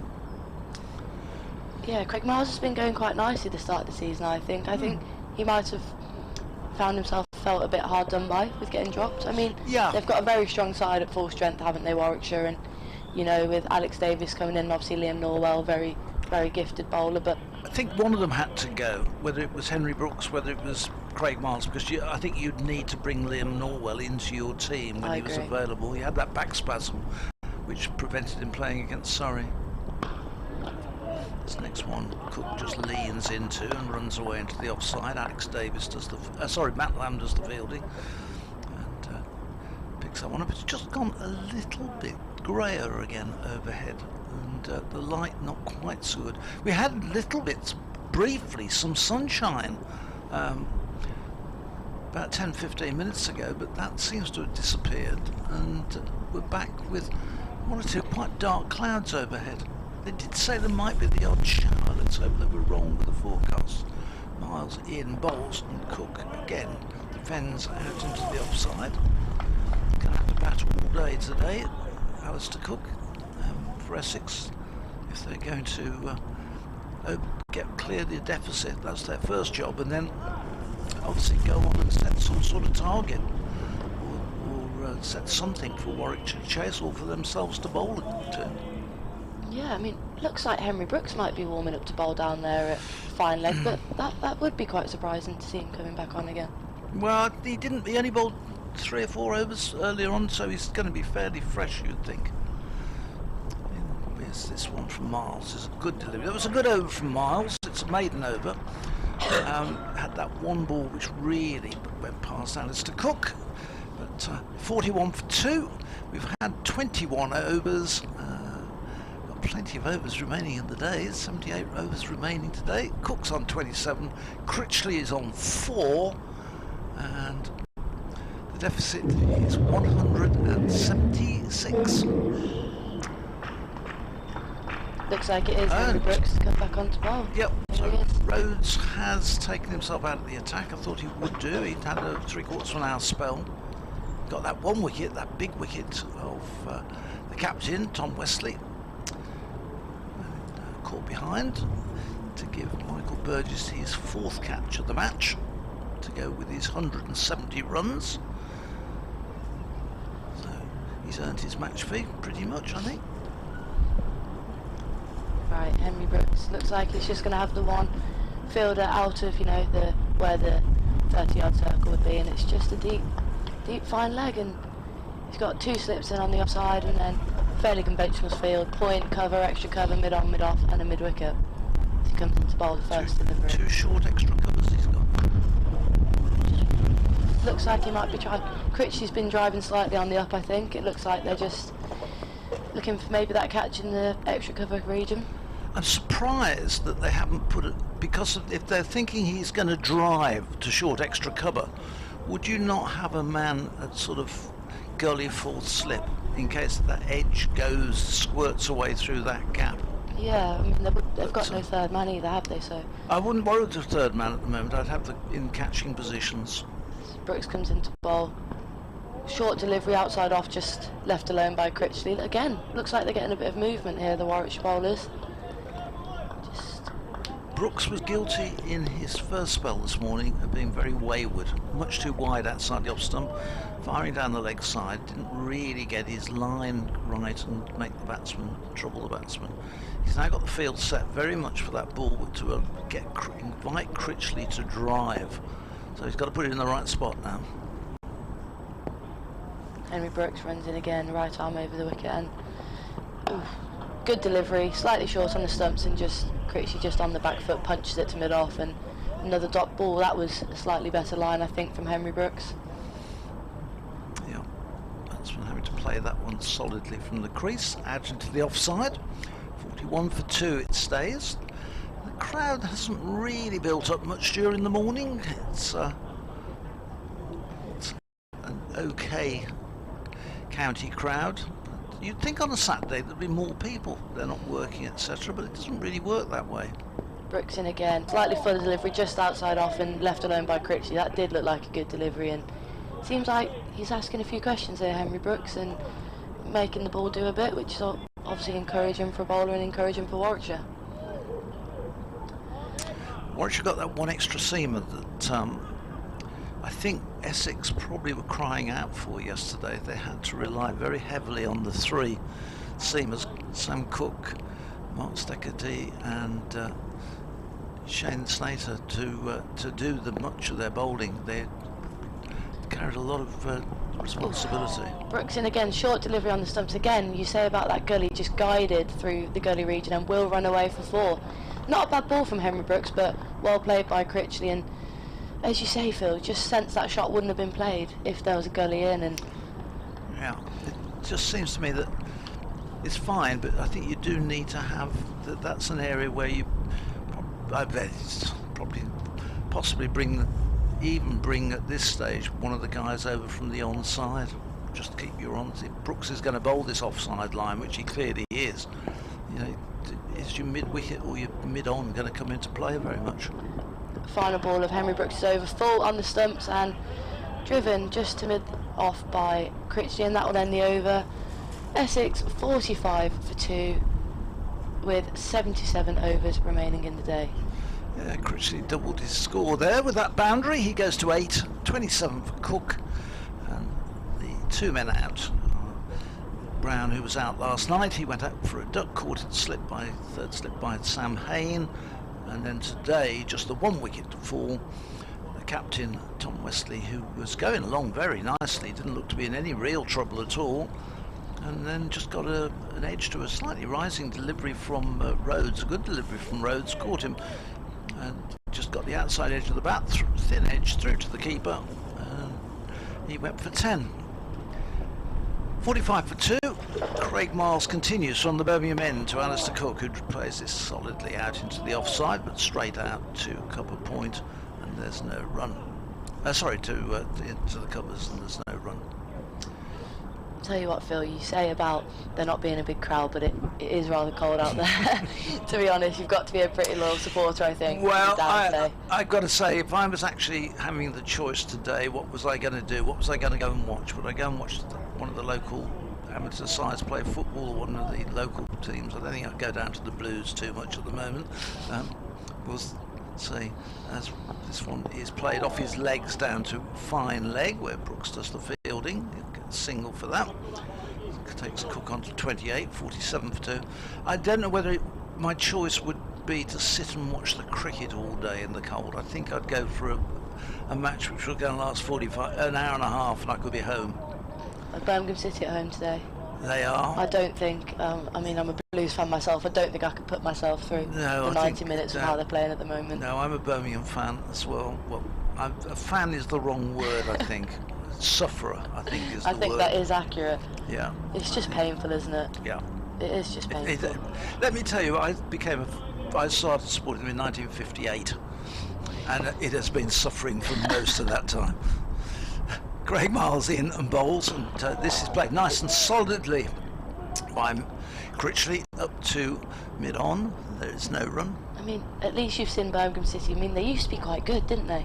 I mean, they've been okay. There's been not much for me as in my 20 years of a fan. I mean, I remember us being in the Premier League just about, winning the Carling Cup it was at the time against Arsenal. Oh yes, yeah, that was one of the highlights of the last 64 years.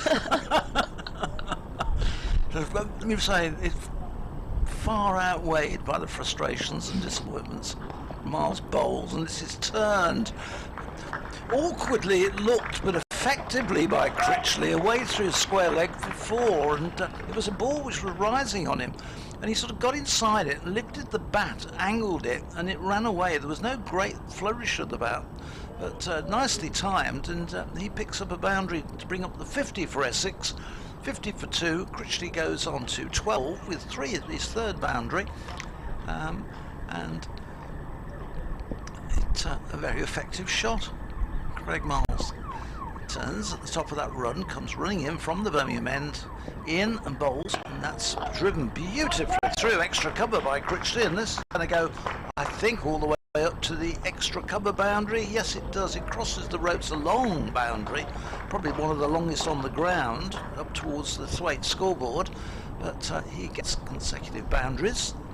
He's on to 16. The total goes to 54 for 2, and Critchley played that beautifully. He was in the first innings, he disappointed a bit. He was out for 2, caught behind off Hannon Dolby by Michael Burgess, but he's come out here for real purpose and played a couple of really very nice shots. It's Miles come back in again to him and bowls, and this one is turned effectively in the similar manner to the one he got before. This time not quite timed as well. He'll just pick up a single, so he can score in other ways other than boundaries. He moves to 17, and the total moves on to 55 for 2. It's Critchley 17 and 28 to Alistair Cook. It's just a substitute fielder going on here. I think, is that Sam Hain walking off field? It looks like it might be. I'm not sure what's happened there, but substitute fielder's had to come on and it's just come into mid-on. Is that George Garrett? He hasn't got a number on the back of his shirt. No, there's no number on to help us. Difficult to tell. Not sure which one that is. Looks cold, whoever he is. Anyway, it's your Henry Brooks starting a new over. Henry Brooks, yeah, as he comes into bowl, first ball is over. Short delivery, just left alone by Critchley and just kind of floats over the stumps outside that 4th line off stump region. Seems to have just found his line and length a bit better in his second spell here. Henry Brooks I think he looks like going pretty well at the moment, and looks certainly more dangerous than Craig Miles at the other end as of now, I would say. Yeah. Maybe not long before we see Danny Briggs into the attack. As Brooks comes in again. Fuller delivery. Play looked a bit unsure on that one, Critchley, as he almost just defends it to extra point with no real confidence, and another dot ball for Henry Brooks. And I'd quite like to see Critchley take this plan on, I think. I mean, they've got 2 slips in, 2 catching covers, very close in, and I'd like to see him take it on from a Warwickshire supporter point of view anyway. I think that's where the wicket's most likely to come. It's an interesting theory, but Brooks hasn't really bowled him a delivery which he can get in for that drive yet. Brooks in again. Fuller delivery, very nicely played through the onside, just to that substitute fielder at mid-on, and again a dot ball from Henry Brooks. That one slightly fuller, but a little bit straight for the plan he's got set, I think. Critchley's timing it as getting some power into his shots, and he looks to be quite aggressive. He's looking for runs, looking to keep that board ticking over. Yeah, he certainly looks as if he's going nicely. Yeah. Henry Brooks at the end of his mark as he runs in again, Critchley's face. Well, that's more of an enticing delivery. Full outside off, Critchley leaves it alone, and a bit of appreciation from the slip cordon there from Henry Brooks. And I think if he wants to bowl to this plan and he wants to take wickets this way, that fuller outside off line might be slightly better.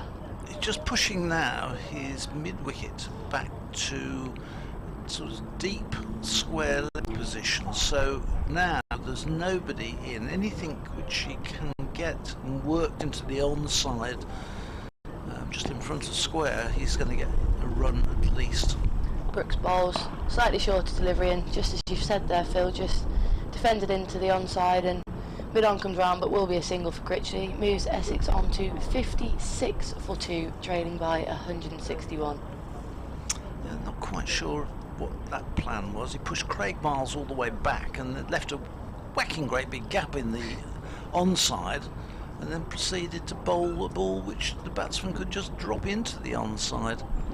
Well, it'll be Brooks's first ball of this spell against Alistair Cook, as he's got deep square, deep fine leg, 2 slips, and fairly standard field in place with everyone else on the inner ring as he comes in, right arm round the wicket to Alistair Cook. Slightly slower delivery maybe, full on the stumps and just pushed into mid-wicket by Alistair Cook, but we'll get no run for it. Is that end is over? Yep. I think it does. 56 for Essex, 24 overs gone in the day, and they trail by 161. I think we are going to see, yes we are, there we go, we are going to see Danny Briggs into the attack. That's what Sam Hain went off for. He went to get the pads on, the shin guards on, and bring the helmets out.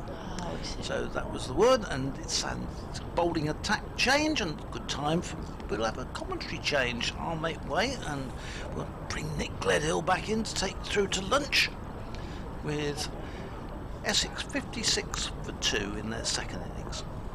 Yeah, good to see Sam Hain is in fact not injured. I was a bit concerned for a second that he'd maybe got ball on the finger or something, but no, he was just going to get the helmet as the spinner Danny Briggs comes on, and Sam Hain has just come into a short catching square leg there with, I think it'll be,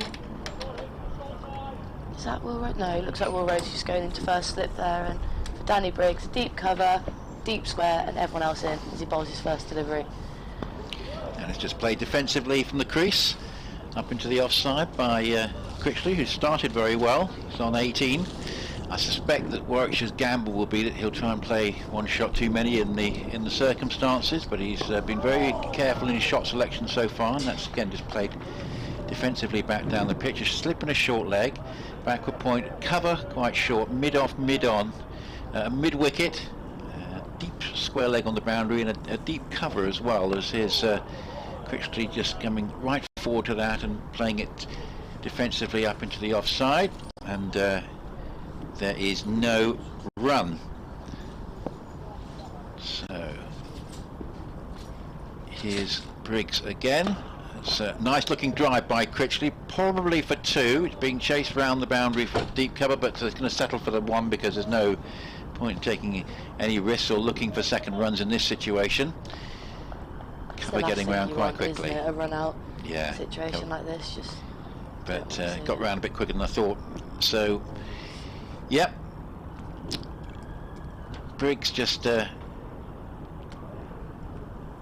slight delay before he bowls this next ball. Just rubbing the turf with his hands. Now just shining the ball.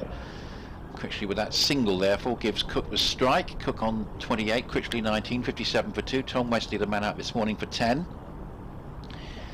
And that one was an interesting delivery. That it's just bringing Cook forward, and I think in the end slightly playing around that. It may have been, didn't get a particularly good view. It may have been an edge onto the pad, but a little bit of interest there from Warwickshire. Briggs, who got late wickets in the Essex first innings, bowls again. That's driven quite nicely up towards mid-on, and again there is no runs. So 57 for 2, Critchley 19, Cook 28, and Essex, well, they've made reasonable progress this morning. Very quiet start, but there have been some strokes played, and the deficit down to now what, 160, and they just want to make sure we don't lose any more wickets after the one that they have lost before lunch. Yeah, I mean, Essex are going quite nicely, aren't they? They're looking to play their shots. I think fair to say all the bad balls have been punished, and yeah, I think Cook's playing very nice through the offside, and they just need to stay there, don't they? It's as simple as that. The trail isn't massive, only 160 runs, and they need to look to frustrate Warwickshire, just stay around all day, and I think these two are certainly capable of that. I suppose from Warwickshire's point of view, the wicket of Wesley was slightly against the run of play when one got a bit of lift and he took the shoulder of the bat, but I'll just be hoping that there's a ball every now and again that's going to cause a problem. Henry Brooks now to come in. Bowls. Good delivery, full on the stumps, but just defended by Critchley. And yeah, as Phil was saying, they needed a gully really if they wanted to entice Critchley into that shot, and they've done just so. They've taken out one of their extra covers and put it into a gully position. So now 2 slips, gully, catch an extra cover and mid off on the offside. Certainly if Warwickshire could strike in this half hour before lunch, particularly of course if it's Cook, but either wicket, and they'd say they probably achieved what they would have wanted to as their minimum objective for the session.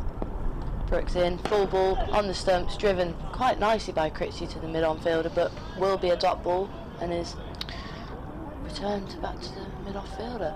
Yeah. So, as has been the case in most of the morning, batsmen looking pretty comfortable. First result in this round of games, Middlesex, who appear to be looking as though they might have a seam attack to rival their championship winning attack of 2016, have beaten Glamorgan by an innings and 82. They bowled out Glamorgan for 132, which is only 10 more than they got in the first innings. Brooks in as Essex trail by 160 again. Another 4-ball under stumps, almost a repeat of the last one as it is driven to Will Rhodes in the mid-on. Another dot ball. Toby Rowland-Jones, who's common to both those sides, the championship winning one, and he's still going strong. 5 for 40 and 8 wickets in the match, but it's the introduction of Shaheen Shah Afridi that appears to have really made the difference, and that's a very big win for Middlesex, their first of the season. Could this be the year they finally return to prominence? Brooks in, 4th ball of his over. Slightly shorter ball, pushes Critchley onto the back foot, but straight back to Brooks in. Another dot for his over. Looks like the umpire might just be having a look at the footmarks here from Henry Brooks. Not sure if he's close to that front foot no ball line, but has a quiet word for him about something there. Nick Gledhill and Grace Bollinger with you at Edgbaston on BBC Essex, BBC Coventry and Warwickshire. If you'd like to get in contact with us, bbcsexcricket@gmail.com. It's our email address.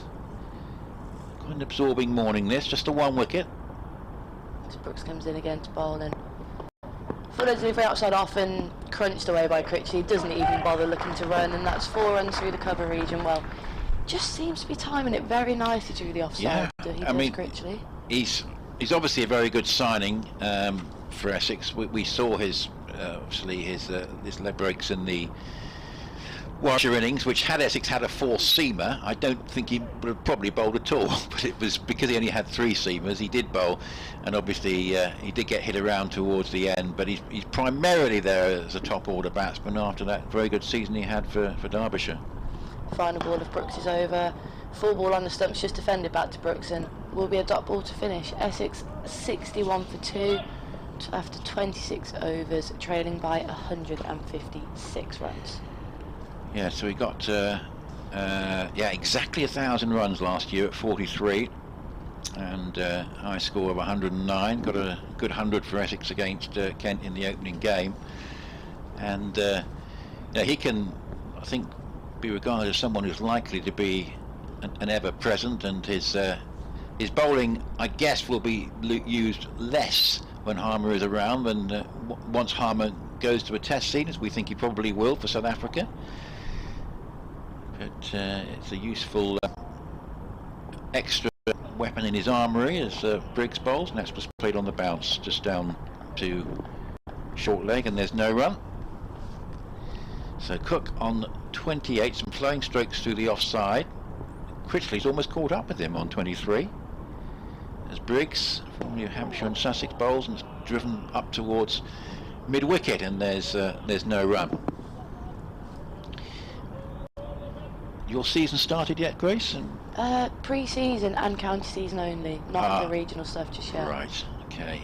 Briggs bowling, and this is a sweep and well executed by Cook for 4 to the fine leg boundary, just straying in line there, and he capitalised very smartly, did Alistair Cook. And the one thing about this is we were just speculating earlier as how long Essex would need to bat, and I was thinking if they do start to play some strokes, it may just be 5 sessions, because they might be far enough ahead of Warwickshire by then to make it impossible for Warwickshire in the last session of the game. But Hearts actually scoring relatively briskly given the situation. 65 for 2, Cook on 32 now, slipping a short leg. Briggs bowls again with his slow left arm, and it's just played down to short leg, and there's no run. So we've seen a good off spinner, of course, in Harmer, leg spin of Critchley, and a slow left arm of Briggs. Very useful batsman now, better batsman these days than he was, Briggs, and that's played defensively by Cook, head right over the ball up into the covers, and there's no run. 65 for 2. No covering for Alistair Cook here, is there? Just the extra big gap there through the offside. Yeah, quite straight, as you say. It's this one, he finds the gap you've just been talking about between backward point and that straight cover, slightly over pitching Briggs, and beautifully put away by Cook. And as I say, Essex are actually scoring a bit more quickly than perhaps you might have thought on the evidence of the first sort of 20 minutes where very little happened. So Critchley 23 and Cook 36 with Wesley out for 10. and 69 for 2, obviously taking that off the original deficit of 217, so they're starting to eat into it quite considerably, which is certainly what Essex would be hoping for. And then I mentioned about the fact that the second innings score for Cook would be an asterisk, not asterisk. Yes, thanks very much, Mike, for pointing that out to me. Thank you, Mac. What I'm saying is that those runs weren't particularly important in the fact that both sides have scored 500 and the game was an obvious score, but these runs here, or the occupation of the crease, is certainly important. Brooks comes in again, Essex 69 for 2. Full delivery on almost a leg stump line and just driven to mid-on by Critchley, another dot ball for Brooks. And yeah, I think with Danny Briggs' last over, he just overpitched too slightly, one on the leg side and one on the offside, and Alistair Cook isn't going to miss out on them, is he? Just 2 easy boundary balls for him, and yeah, going to want to cut those out, I think, with the way these two are going. So it's amazing to think how that collapse happened on that early afternoon on the first day. Brooks comes in again, full of ball on the stumps and driven nicely by Critchley, but Brooks just managed to get a hand to it and stops the potential for single there. And see, they've taken that gully out which they put in for the last over that we were talking about and put in a very straight catch in mid-wicket. Yeah, lots of field changes certainly being made here, and looking to keep the batsmen on their toes. It's certainly been a feature that the fielders very rarely remain the same for too long. That straight cover, quite short. Brooks in again, shorter delivery and potential for that to have been played, but just on the back foot Critchley and defends it to mid-off. And yeah, I mean, Warwickshire want to take wickets, don't they? So it makes sense for them to be changing the field, getting the batsmen thinking. But I also think it makes it hard for the bowlers, constantly changing the field. And you just wonder, Henry Brooks has clearly bowled to a couple different plans here, and you're not too sure which one is going to be the most attacking option. I think it's difficult, really, for him at the moment. He comes in again, bowls full ball on the stumps and just driven to that catch in mid-wicket, and another dot for Critchley. And quite quiet out there at the moment in the Warwickshire field. You just sense that Critchley and Cook going nicely, and you sense these two could be in for a while if Warwickshire don't do something. Yeah, it about felt the same actually when Wesley was in with Cook. The wicket was rather against the run of play. They probably sensed it would be quite hard work today, even with the knowledge that Lawrence, if he did bat, obviously would only do so in extremis. Brooks in again, short ball outside off and just timed nicely by Critchley, but will only be one out to deep square. I think that is Dom Sibley out there, yes it is, and brings Cook onto strike and brings Critchley up to 24 not out. Alistair Cook currently 36 not out. Yes, one side that's had a very good morning at Old Trafford. Game that started actually with Gloucestershire's openers, I think, batting through the first session without being separated, but since then it's all been Lancashire. 252 all out Gloucestershire, and Lancashire 392 for 3. Haven't lost a wicket this morning. Henry Brooks round the wicket to Alistair Cook for the last ball is over. Full and just played slightly on the back foot by Alistair Cook. Just straight to mid-wicket, and that will end Henry Brooks's over with Essex 70 for 2, and likely Danny Briggs to continue from the other end. Josh Bohannon 185 not out. That's a career best, beating previous 174 against Derbyshire 3 seasons ago. And Dane Vilas, not the person that you want to be bowling to when you're already 150 behind, because he can score very quickly. 92 from 124 balls with 10 fours, and ominous to say the least from a Gloucestershire point of view there. That stands already worth more than 150. So slip and a short leg and a shortish cover, and here's Critchley just hitting that one slightly uppishly. First ball of Briggs' new over, up towards mid-on, and there's no run. A little bit of movement in the stands, the Raglan stand and the RAS Wyatt stand, far end of the ground. People starting to think about going for lunch. Floodlight's still on. Critchley drives towards mid-off, and there's no timing in that one, and he stays on 24.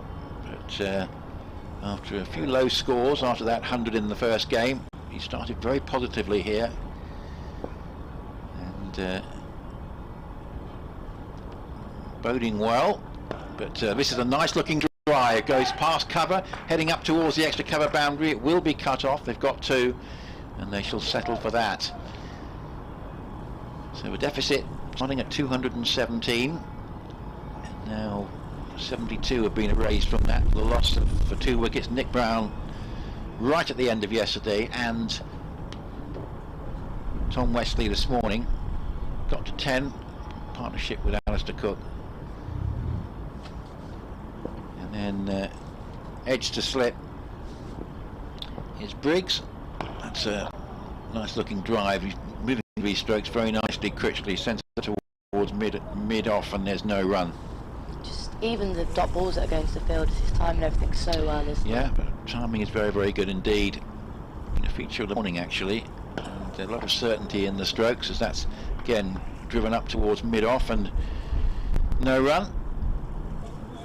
Could be that the pitch is gradually getting a bit easier to bat on. As Briggs bowls, a short extra cover in, who'll complete the fielding there. That one's just played up into the offside. But 72 for 2, Critchley 26 and Cook 36.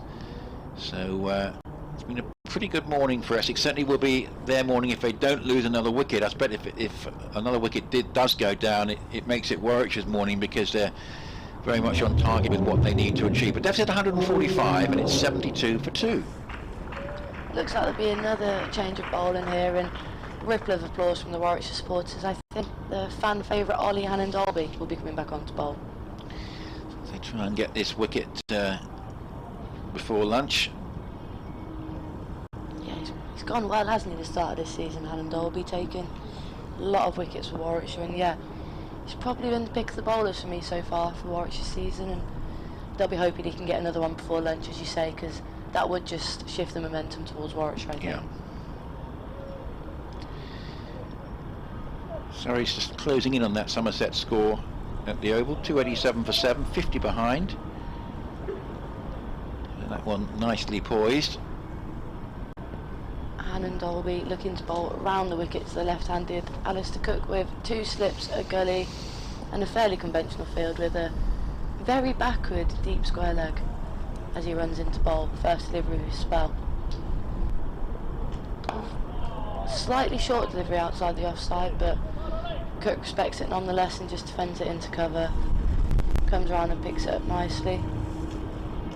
Very skillful bowler, isn't he, Hannon-Dolby? Maybe not as quick as some of the other Warwickshire seamers, but gets a lot of movement. I think he Yeah, it I both mean, ways. part of this formidable seam attack that Warwickshire have, which served them so well last year. A lot of sides will be vying for their crown this year. Number 20, Hannon-Dolby runs into bowl again. Again, almost a repeat of the last delivery, but manages to get through the cover region, but Will Rhodes comes round at mid-off to clean it up, and another dot ball. Alistair Cook just on the front foot, defending Ollie Hannon-Dolby's delivery. Yeah, so much, obviously, depending on Cook, but the others are going to have to play quite a big role in the absence of Dan Lawrence. It's about occupying the crease, but I'd say the speed at which Essex have scored, they're starting to ease into this deficit. Hannon-Dolby in, slightly full of ball outside off, just left alone by Alistair Cook, and come through to Burgess. Looks like a slight discussion between Captain Will Rhodes and someone. Is that Dom Sibley just ran in to speak to him? I think it might be. Yeah. Bit of tactics maybe. Yeah, certainly the ball hasn't done a lot for the Warwickshire seamers this morning, there's no doubt about that. It's been hard work. Hannon-Dolby in again, 4th ball of his over. Full delivery, very wide outside off, and almost given, was it? No, not given a wide by the umpire. Looks like he thought about it for a minute, and there will be a field change for Hannon-Dolby, so mid-wicket comes across into another cover, I think. So now just the 2 fielders on the leg side, a deep square which has come squarer now, a mid-on, and 7 fielders on the offside. 2 slips, a gully, catching cover, point, extra cover, and mid-off. He comes in again. Essex 72 for 2. Oof. Forward delivery played out by Cook, but missed and gone through to our Helen Derby. Didn't look too far off the edge of that one. So few have beaten the bat this morning. Obviously there was the dismissal where delivery from Rhodes has got a bit of extra bounce, and we think probably took the shoulder of Wesley's bat and went through to Burgess. But other than that, balls actually sort of threatening the outside edge have been few and far between, and that one certainly a little bit out of the blue. Helen Derby running into the final ball as is over. In on played and missed again, and a bill for caught, and it is caught, diving to his left, and a wicket for Warwickshire. Now that is a big wicket. Alistair Cook departs for 36. Essex now 72 for 3. A massive moment in the game there as Alistair Cook walks off, and you just sense the momentum really has shifted into Warwickshire's favour now. Well, Warwickshire now have achieved not only their minimum objective, which I think would have been 2 wickets this morning, but part of their big strategy, which was to get Alistair Cook out. I said if they get him out this session, they'd have settled for that, even if it was quite close to lunch, and they've managed to do so. He's out for 36. And if there was that tactical Jack Grace about what they were going to do, well, Helen Derby coming back into the attack has certainly done the job, because the first time Cook's really looked trouble was a delivery before he got out.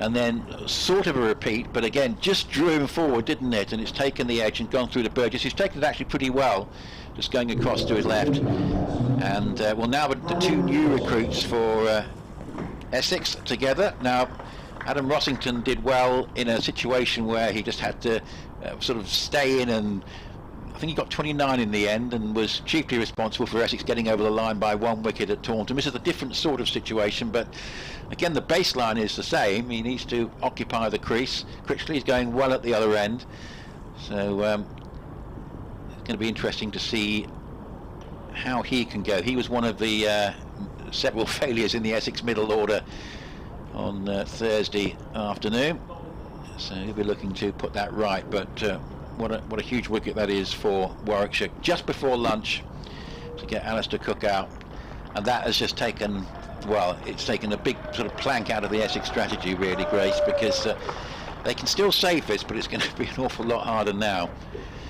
And it may, to be honest, now revolve around players starting to think, obviously I talked about occupying the crease, but maybe playing their natural game and seeing if one thing they can try and do is erase this deficit, because obviously that's one thing that Essex can try and do, and at least get themselves into positive territory.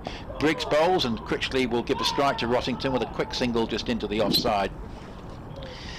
And Critchley certainly has been very positive, but I suppose they might be thinking, you know, if we can continue to score reasonably quickly, if we just sort of try and hang around, there might be a ball with our name on it, because the odd ball is just, you know, offering a little bit.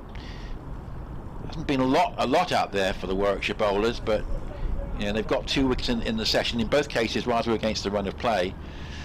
And if that carries on happening and Essex are still behind, well, Warwickshire could well win today. So one possibility for Essex is to try and be maybe calculated aggression where they can, and here is Rossington onto the back foot and playing that up into the covers, and there's no run. So it's an interesting one, isn't it? 73 for 3. Slightly more difficult for Critchley now, I feel. I mean, he probably felt more comfortable batting with Alistair Cook, but going to have to take the lead now for a little bit. Slip and a silly point, and Rossington on the drive sent it into the covers and no run. But as with all the Essex batsmen so far, immediately he looks fairly comfortable out there, striking the ball nicely. It's how you want to come out, isn't it? Confident, yeah, and just continue playing your shots despite the situation. Deficit 144, and Rossington just plays forward, and it goes on the bounce to silly point, and there's no run.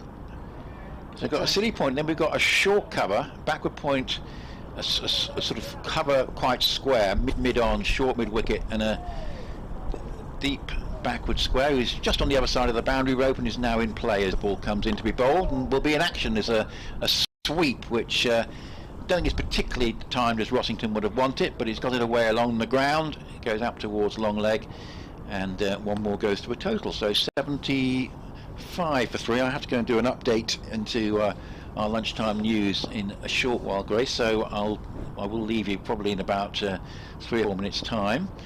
as this one's just played defensively up into the offside, and there's no run. But so I think that's just about minimum. The minimum objective has certainly been achieved for Warwickshire this morning, although it's looked relatively comfortable for the Essex batsmen.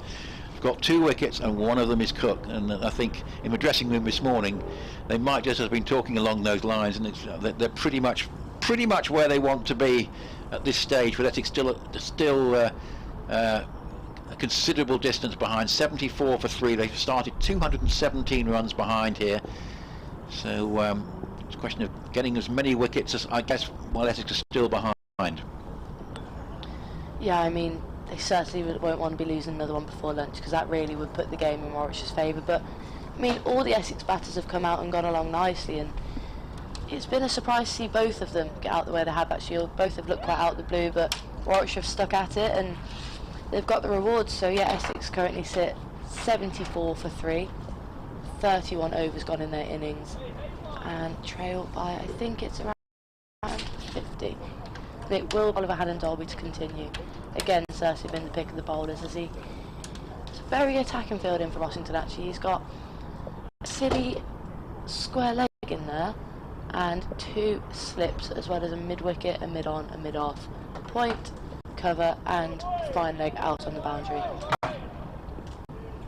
He comes into bowl, right arm over the wicket to the right-handed Rossington, and driven very nicely by Rossington, but very well cleaned up by, I think that's Alec Davis in extra cover, and will be a dot ball. But yeah, Rossington looks like he's come out, played fairly confidently and struck it nicely.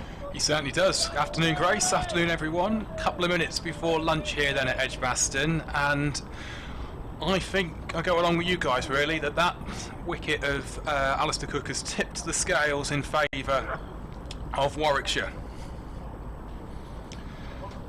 Certainly seems to be the order of the day. As Hannon Dolby comes into bowl, Rossington to face a short delivery outside off, punched away, straight to mid-off, who cleans it up, and dot ball for Hannon Dolby. Yeah, I mean, that was a massive moment, wasn't it? Wicket just before lunch, and for it to be Alistair Cook, I mean, it's exactly what Warwickshire would have wanted. And Hannon Dolby coming in, bowling change, looks like there was some tactical talks and just got the reward they wanted. Well, they might get one more in before lunch, potentially. Where are we? Couple of minutes to Hannon Dolby, halfway through now his over. As Hannon Dolby comes in again, full ball on the stumps and driven nicely by Rossington, but again straight to mid-off, and will be another dot ball. And yeah, they look pretty cold out there as well, don't they? I mean, we spoke about the spectators, but certainly not a day for spectating cricket, is it really?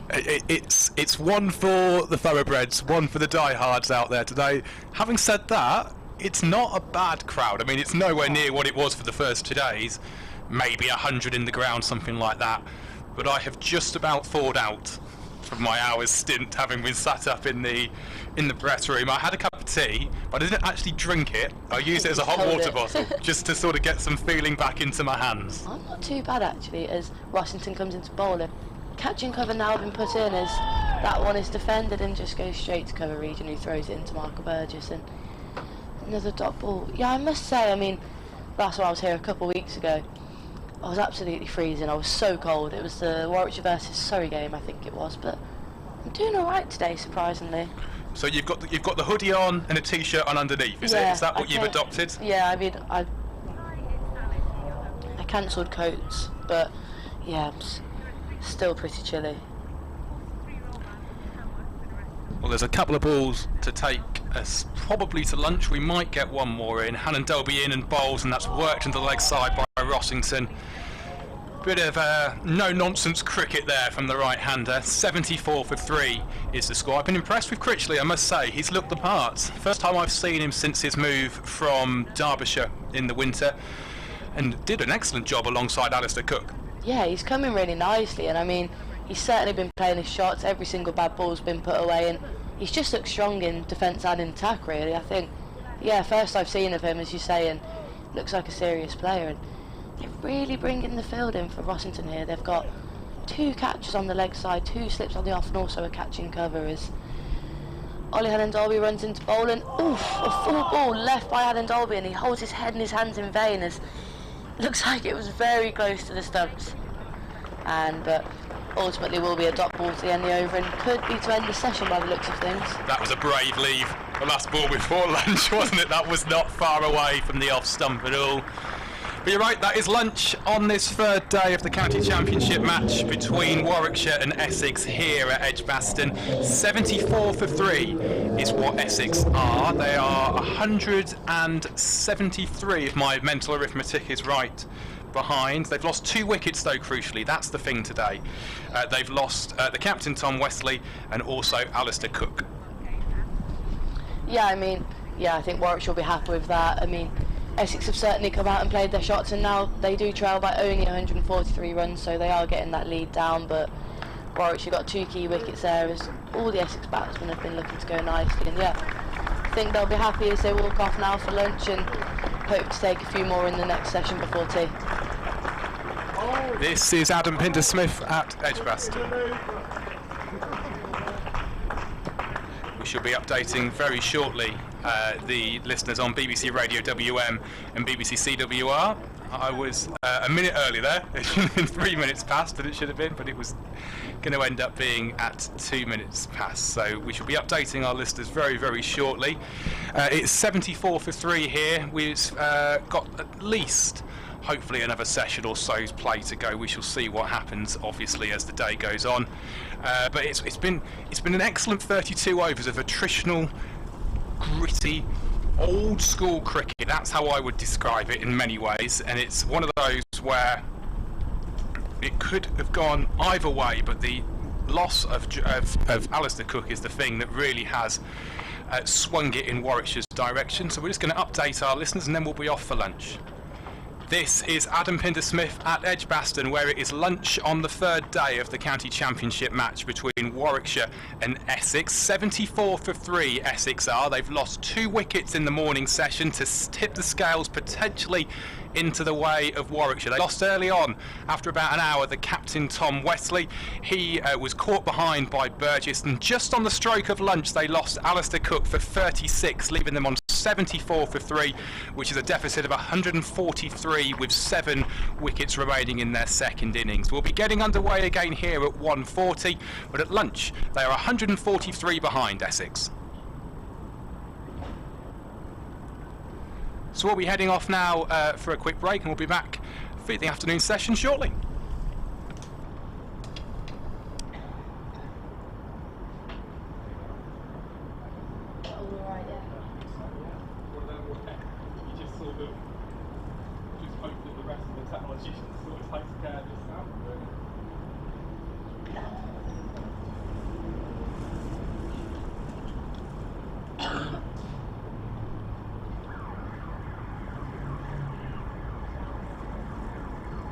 I'll have a look at that next week. Just looking at what they want. So WM don't want any updates because obviously it's sport in the afternoon. What time we go back on?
At the category Northampton, the match between Northamptonshire and Yorkshire. Yorkshire, their first innings 296. Northamptonshire in the high 204. And Yorkshire in their second innings on 207 for 2. And Riverside Chester Street, the match between Durham and Nottinghamshire. Durham from their first innings 230. Nottinghamshire in their first innings are currently 429 for 7. At New Road, Worcester, the match between Worcestershire and Sussex. Worcestershire in their first innings 491. And Sussex were dismissed on the stroke of notes at 269. At the Attritional Counterattack, the match between Leicestershire and Derbyshire. Leicestershire in their first innings 213. Derbyshire in reply 531. At Kier Oval, the match between Surrey and Somerset. Somerset in their first innings 337.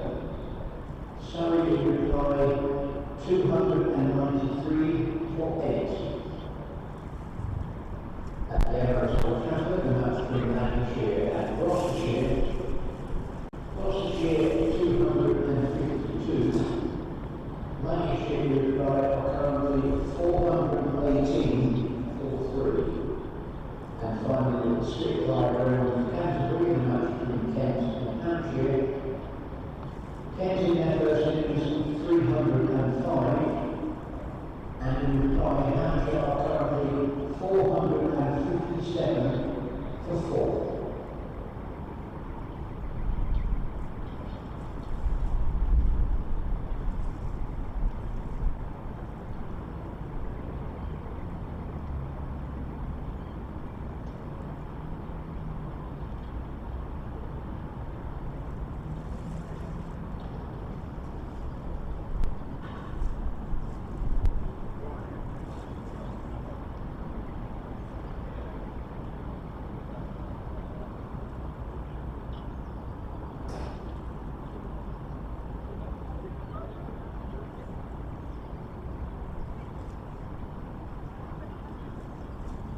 Hello once again from Edgbaston, where the afternoon session is about to get underway between Warwickshire and Essex in this county championship match. It's the third day, with Essex 74-3 at the lunch break, trailing by 143. It's going to be a little bit brighter, a little bit warmer, hopefully. Can't be much colder, certainly, than it was in the opening session. And it was Essex that lost a couple of wickets, and so potentially shifting momentum towards Warwickshire, who have a lead at the moment of quite a substantial one as well, of 143. Essex will need to wipe off to even allow Warwickshire to bat again. The two not out batsmen at lunch were Rossington and Critchley. Critchley 27 not out, Rossington 1 not out. The 2 wickets to fall were that of the captain Tom Wesley and Alistair Cook. We're going to be bringing you ball by ball commentary once again here throughout the afternoon and into the evening, and then again tomorrow if the game goes that far, which we hope it will. It's going to be, I think, an overspin to get us going. Looks to me like it's going to be a bit of Briggs to start things off. Left arm round is going to be the action as well, and it's Critchley on strike. Here he comes, left arm round, past the umpire in, and that one's worked into the leg side for no run. It's a very good afternoon to Nick Gledhill. Yep, hi again, well, big wicket that, wasn't it? Just before lunch, Alistair Cook. Briggs in again, and this one is worked into the offside again for a single. Davis doing the fielding.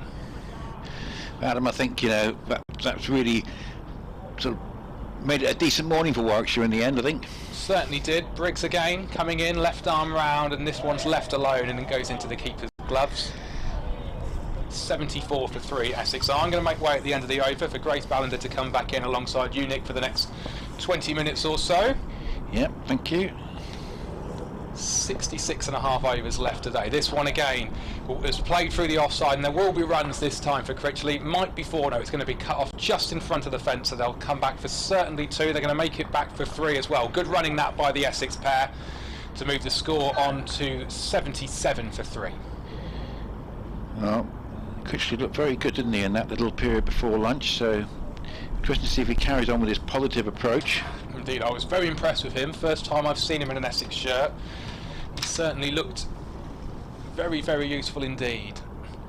Burgess has a slip, has a man in under the helmet on the offside, close catching. 4 out on the offside, but he's potentially being called up now as the man out in the deep. He is being brought in to the cover region, and there's 2, 3 on the leg side cutting off that shorter boundary. Briggs in again, and this one's worked into the offside, but there will be more runs. This may be 4 of them as well. Rossington threaded that one through, and it does get to the boundary for 4, so runs off Briggs' first over of the day. 81 for 3 now the score. Yeah, carry on trying to be positive, try and eat into this deficit. I think possibly the feeling is that the odd ball is maybe just going to start to do something. Certainly the one that got Wesley got a bit of extra bounce. The one that got Cook, so there's a little bit of movement there, which obviously similar delivery, beat him outside the off stump the previous delivery. So it might as well be positive while they can.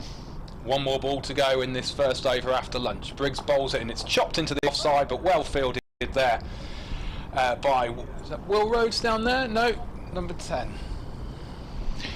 Yeah, it's Brooks. It's Brooks, of course. It is Brooks doing the fielding at backward point. End of the over then, 81 for 3. Critchley 30 not out. Rossington 5 not out. A bit more from Nick, and then Grace is coming in. Reading that Brooks his debut for Warwickshire in the 2017 championship match, where Essex effectively sealed the title, not mathematically, but so it's quite a big game that for Essex. But well, try and be positive, try and take the initiative, and see if they can put on some impetus, these two, and maybe build a bit of a partnership this afternoon to really try and whittle this deficit first of all down into double figures, and then maybe leave it somewhere around about 50 by tea time. But certainly Essex, knowing that Dan Lawrence is very unlikely to bat, they can't afford to I think lose more than 1 wicket in this session, really, Grace. No, I don't think so. I mean, obviously Dan Lawrence a really big loss for them, and hopefully he's all right with that. It's that hamstring injury, isn't it, that picked up? But in the field. Yeah, I think these two really do need to bat for at least this session, and Critchley's going along very nicely, but he is playing quite attacking, so there is chances for Warwickshire. Yeah. So here's Rhodes. Got one of the wickets this morning, bowls the usual full length, and it's driven nicely out by Critchley into the covers, and there's no run. So we've got a little bit of blue sky, just a small area immediately above us.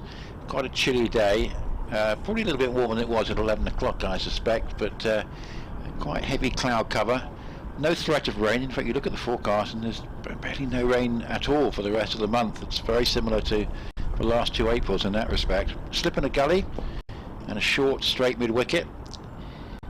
This is a nice looking drive, but straight to mid on, and Critchley stays on 30. And yes, it is interesting. We've had, this is a third dry April in a row, Grace, and it's some of the things that we normally associate with April, and with pitches doing a bit, and with the Darren Stevens syndrome, if you like, where he used to sort of really flourish with the ball just nibbling around.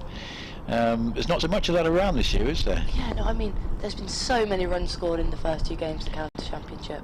It happened last year as well, as this is a nice drive for 4. Beautiful stroke that from Critchley.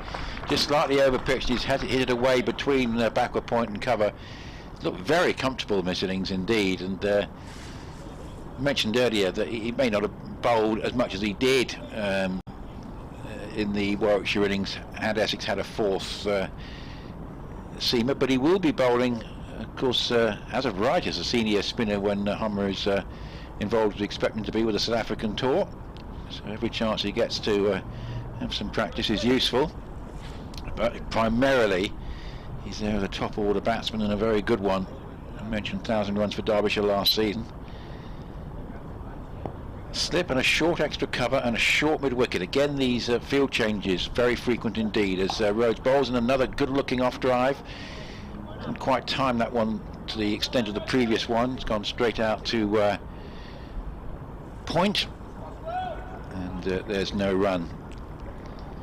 Yeah, you speak of like the pitches in April, we typically associate them with being, bit in it for the bowlers, but there has just been so many runs scored. Was it nearly 900 down at Chelmsford?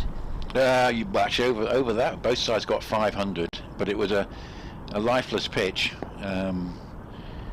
offering really very little to bowlers of any sort, as here is Rhodes bowling, and that's just played defensively back down the pitch. I don't think Essex are expecting a similar wicket for their next home game against Northants coming up during the week. They'll be rather disappointed if they do get one like that, I think. They want something a bit more typical of Chelmsford, but not to the extent of the last game against Northants there, which finished by 11 o'clock on the second morning. There was a 10:30 start, mind you, so it was the one mitigation for Northants, but they didn't actually cover themselves in too much glory in that particular game. And this is a nice stroke away through the onside, probably for 2, being chased back towards the deep mid-wicket boundary, and they will come back for the second run as Brooks completes the fielding.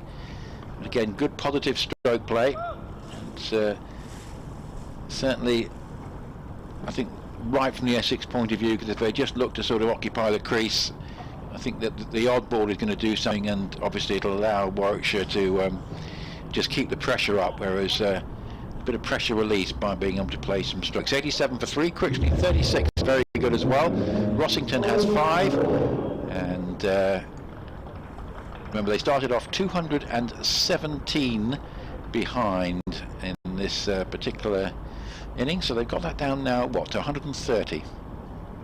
Yeah, I mean, they certainly haven't been short on runs today. They've gone out, they've played strong shots, and yeah, I mean, I think Essex won't be too disappointed with 87 from the day so far. It's more the 2 wickets, well, 3, including yesterday's wicket, which will be a bit more of an alarm for them. But looks like Hannon Dolby will be changing ends and will continue. It's bowled very nicely, hasn't he, Hannon Dolby? 9 overs for just 5 runs and 2 wickets.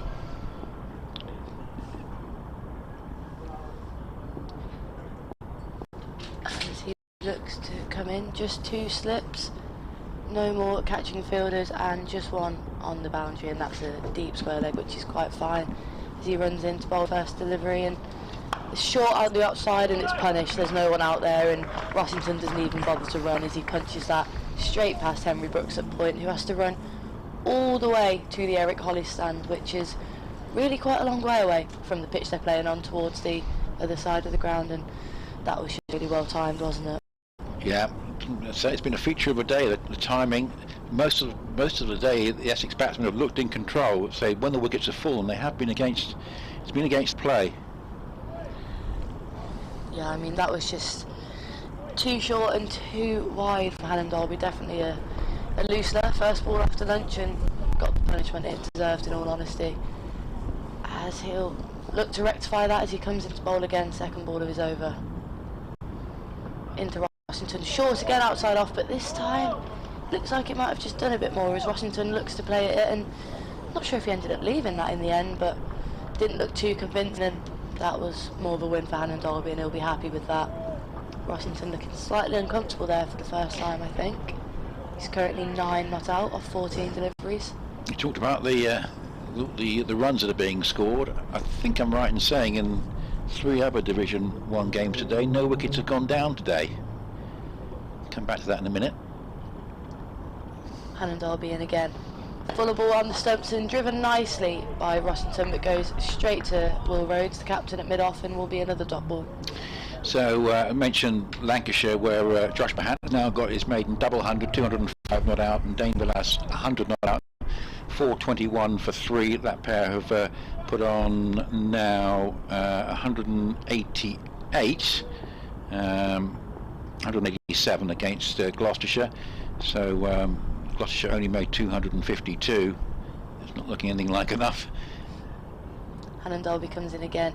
Rossington to face. Full ball on the stumps and flicked nicely by Rossington, but well fielded with a diving stop at mid-wicket, and will be again a dot ball. That was really well fielded there, just a dive to his left and stop some runs there, I think. Jimmy Anderson will be thinking that he's got the whole day off, surely, until perhaps he might be called upon to bowl in the last 45 minutes or so. But he's having a nice quiet time of it, and Hampshire haven't lost a wicket. 462 for 4, 157 ahead, Dawson 136 and Brown 91. Another big partnership there. Hannon Dolby in again. Slightly shorter outside off, just forces Rossington back, but keeps a little bit low as that is punched just to mid-off. Yeah, you say about Jimmy Anderson, he'll be happy to be playing, won't he? They stopped him playing last week, I think, well, yeah. ACB. Probably would like a few more wickets than he got, but certainly be... you can't complain that he's having to spend too much time on the field with the way Lancashire are going. Actually, I think that partnership's also 187, that one between Dawson and Brown, so 2 double-century partnerships coming up. I don't think Yorkshire have lost a wicket today either against Northants. Hannon Dolby in again, final ball of his over, and on the stumps and defended to mid-off once again by Rossington, and that is Essex 91 for 3 at the end of the 35th over, and they are now trailing by 126.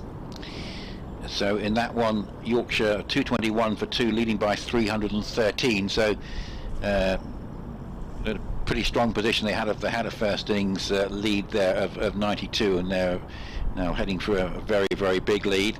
Could be declaring sometime towards tea, I would have thought, maybe just afterwards. But 222 for 2 Yorkshire. George Hill is on 64, David Milan 59. So, well, wickets are very few and far between in Division 1. There is one other game going on where there has been wickets, because I think it's a full programme in Division 1, which is just about the first time. As Rhodes bowls, and that's played defensively by Critchley, just into the offside, and there's no run. Surrey have been losing wickets at fairly regular intervals. They're 301 for 9, 36 behind Somerset. So that is nicely poised. Peter Siddle, formerly of Essex, 5 for 44. 2 wickets for Jack Brooks and 2 more for Craig Overton. But Somerset holding their own in that game. Will they dare set Surrey a target at the Oval? It'd be interesting to see how that one pans out. A short cover and a short mid-wicket, and this is again played very nicely by Critchley, who really has looked good in this 36. Just playing that one comfortably into the offside, and there's no run. Earlier the result was Middlesex beating Glamorgan by an innings in 82. Cardiff. So Glamorgan's excellent victory against Notts, looking to be a bit of a distant memory now after a rather heavy defeat there. This one played again just very comfortably, assuredly, defensively up towards mid-on.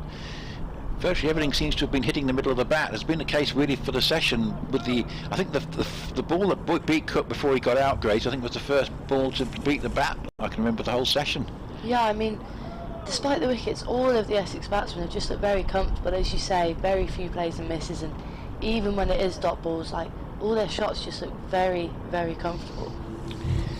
Rhodes bowls. It's played up towards mid-on, and there's no run. Division 2, Derbyshire 531 all out, and the two highlights there. The Pakistan opener, Shan Masood, getting his second double century, and we're still in April. That's extraordinary. 219 from 268 balls. And Matty McKiernan, who'll be a new name to most, a maiden century, 101. They took a first innings lead, a very big first innings lead of 304 over Leicestershire there. Here's Rhodes bowling, that's driven up to mid-on and goes up to Brooks, and there's no run. But I'm afraid it's rather the way of it for Sussex at the moment, when everybody else is sort of piling up the runs. They we're still quite an inexperienced side, not being able to match Worcestershire's 491 all out. They were bowled out for 269, and they've been asked to follow on. And you don't get the follow on being enforced that often these days, but Worcestershire were around about 220 ahead and quite happy to enforce it. Rhodes bowls, and that's played up towards mid-off, and there is no run. The key wicket taker there was Joe Leach, who took 4 for 60 in that Sussex 269 all out. But Cheaton Pujara did get 109. Yes, Sussex actually got a lot of runs in, I think, in saving a game in the last round. But when put under pressure there by Worcestershire, they've fallen well short. So Worcestershire very much in charge of that one. Here, Critchley 36 and Rossington 9, and a decent start for Essex after lunch. 91 for 3. Remember, they started 217 behind. It'll be Ollie Hannon-Dolby to continue as he comes in for the first ball of his over, Rossington to face.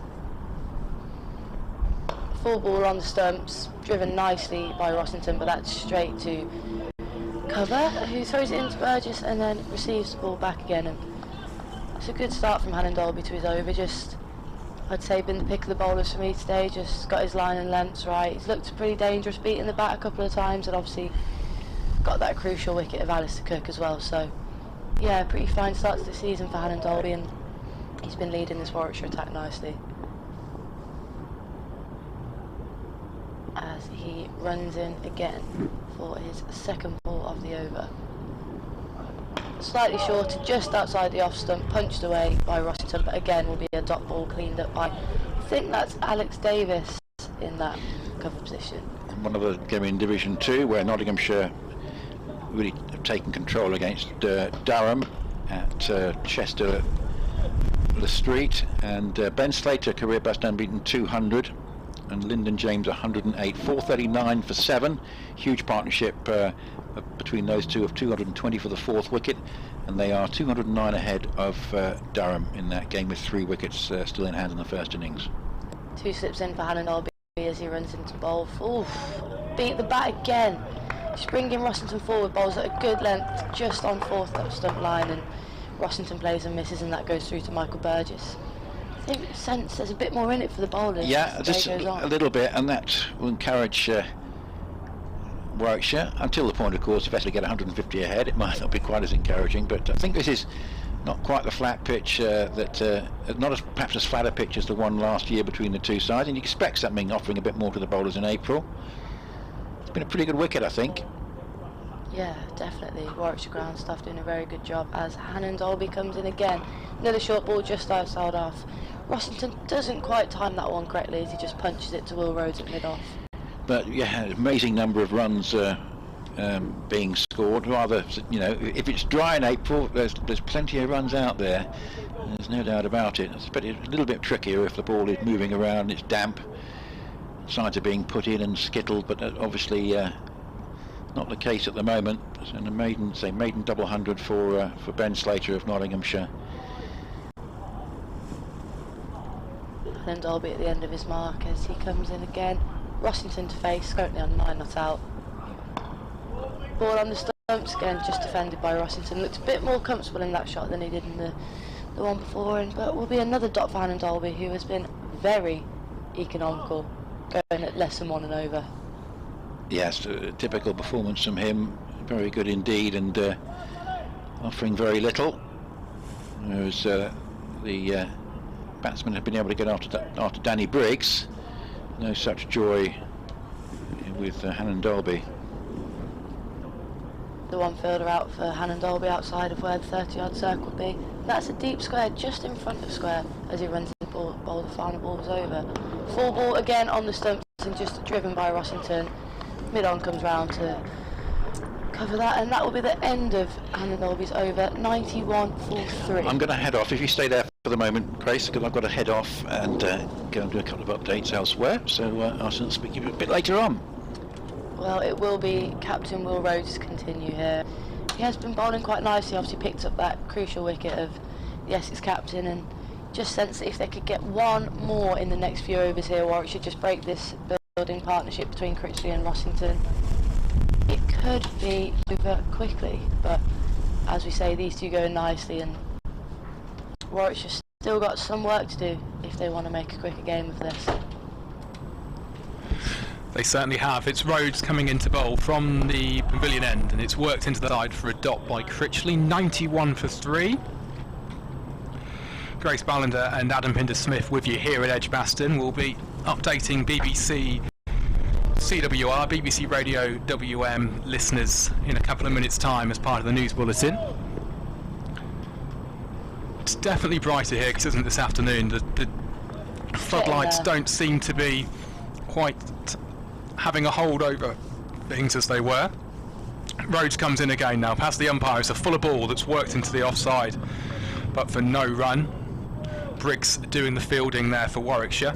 91-3, they are still trailing by 126. That's a long way to go with effectively, well, 7 if Lawrence bats, but probably 6 wickets left in this second innings for Essex. Critchley's looked very good. I've been very impressed with him, actually. He played a lovely supporting role alongside Alistair Cook earlier in the day, and since he's come in, he certainly has looked the part. Rhodes in again. This is a fuller ball that's clipped away. May even be byes, actually. We'll find out from the umpire in a minute. I don't think it'll quite reach the fence. It's Will Rhodes, the skipper, doing a bit of fielding in the deep and throws it back in. Leg byes is the signal, so 2 more to the total takes them to 93-3. Yeah, Critchley certainly has looked good, hasn't he? I think it's the first I've seen of him, really. He's come from Derbyshire, I think. That's it, yeah. Joined from Derbyshire in the winter. Derbyshire, and yeah, he's just looked like he's settled in very nicely. He's played nicely for his 36, and he certainly hasn't been too defensive, as you say. He's just looked to put the bad ball away, and he's played very smart cricket. Rhodes again in now, and this one is clipped into the offside by Critchley. Dom Sibley at backward square doing the field in there, and the ball moves round the field as it's with Danny Briggs, who's applying a bit of polish to it, a bit of whatever he's had for lunch and a quick of a drink to give it a good polish on his trousers. Did you enjoy the fish at lunchtime? I went for a jacket potato, actually. Oh, you did? You did? Yeah. You were in front of me in the queue. It was a toss of a coin as to whether I would go with the jacket or the fish, but I went with the fish as Rhodes comes in again now, and this ball is defended by Critchley. So another dot in the book, 93-3. We'll be updating listeners on our radio services very shortly, but obviously the action will continue via the BBC Sport website and app. Can't help but feel like fish and chips is more of a dinner food than a lunch food. This is Adam Pinder-Smith at Edgbaston, where the afternoon session is about 20 minutes old between Warwickshire and Essex. Will Rhodes currently bowling to Neil Critchley. Essex are 93-3 in their second innings. And at the present, it's their backs against the wall, having lost 2 wickets just before lunch, including that of Alistair Cook, making things a bit difficult. The deficit still 124, and at the end of that over, it's 93-3. Essex with a lot of work to do. Yeah, as we were saying, well, I think fish and chips it's a classic choice at Edgbaston, isn't it, down in the Tom Dollery Lounge, but I think it's a bit strange having it for lunch. The curry looked good as well. Yeah, it did. I mean, all the food's always really quite nice, isn't it? But it's just too early, 1 o'clock, I think, fish and chips for me. But there you go. Never too early for fish and chips in the Pinder-Smith household. Hannon Dolby to continue what has been a very good spell of bowling. Rossington to face the first ward as the over as Hannon Dolby runs in. 2 slips in play still. on the stumps and defended away nicely by Rossington, straight to that cover fielder who's been quite busy in there during Hannon Dalby's spelling. Will be a dot ball from Hannon Dalby, as has been many of his deliveries today. He's just looked the part today, hasn't he, Hannon Dalby?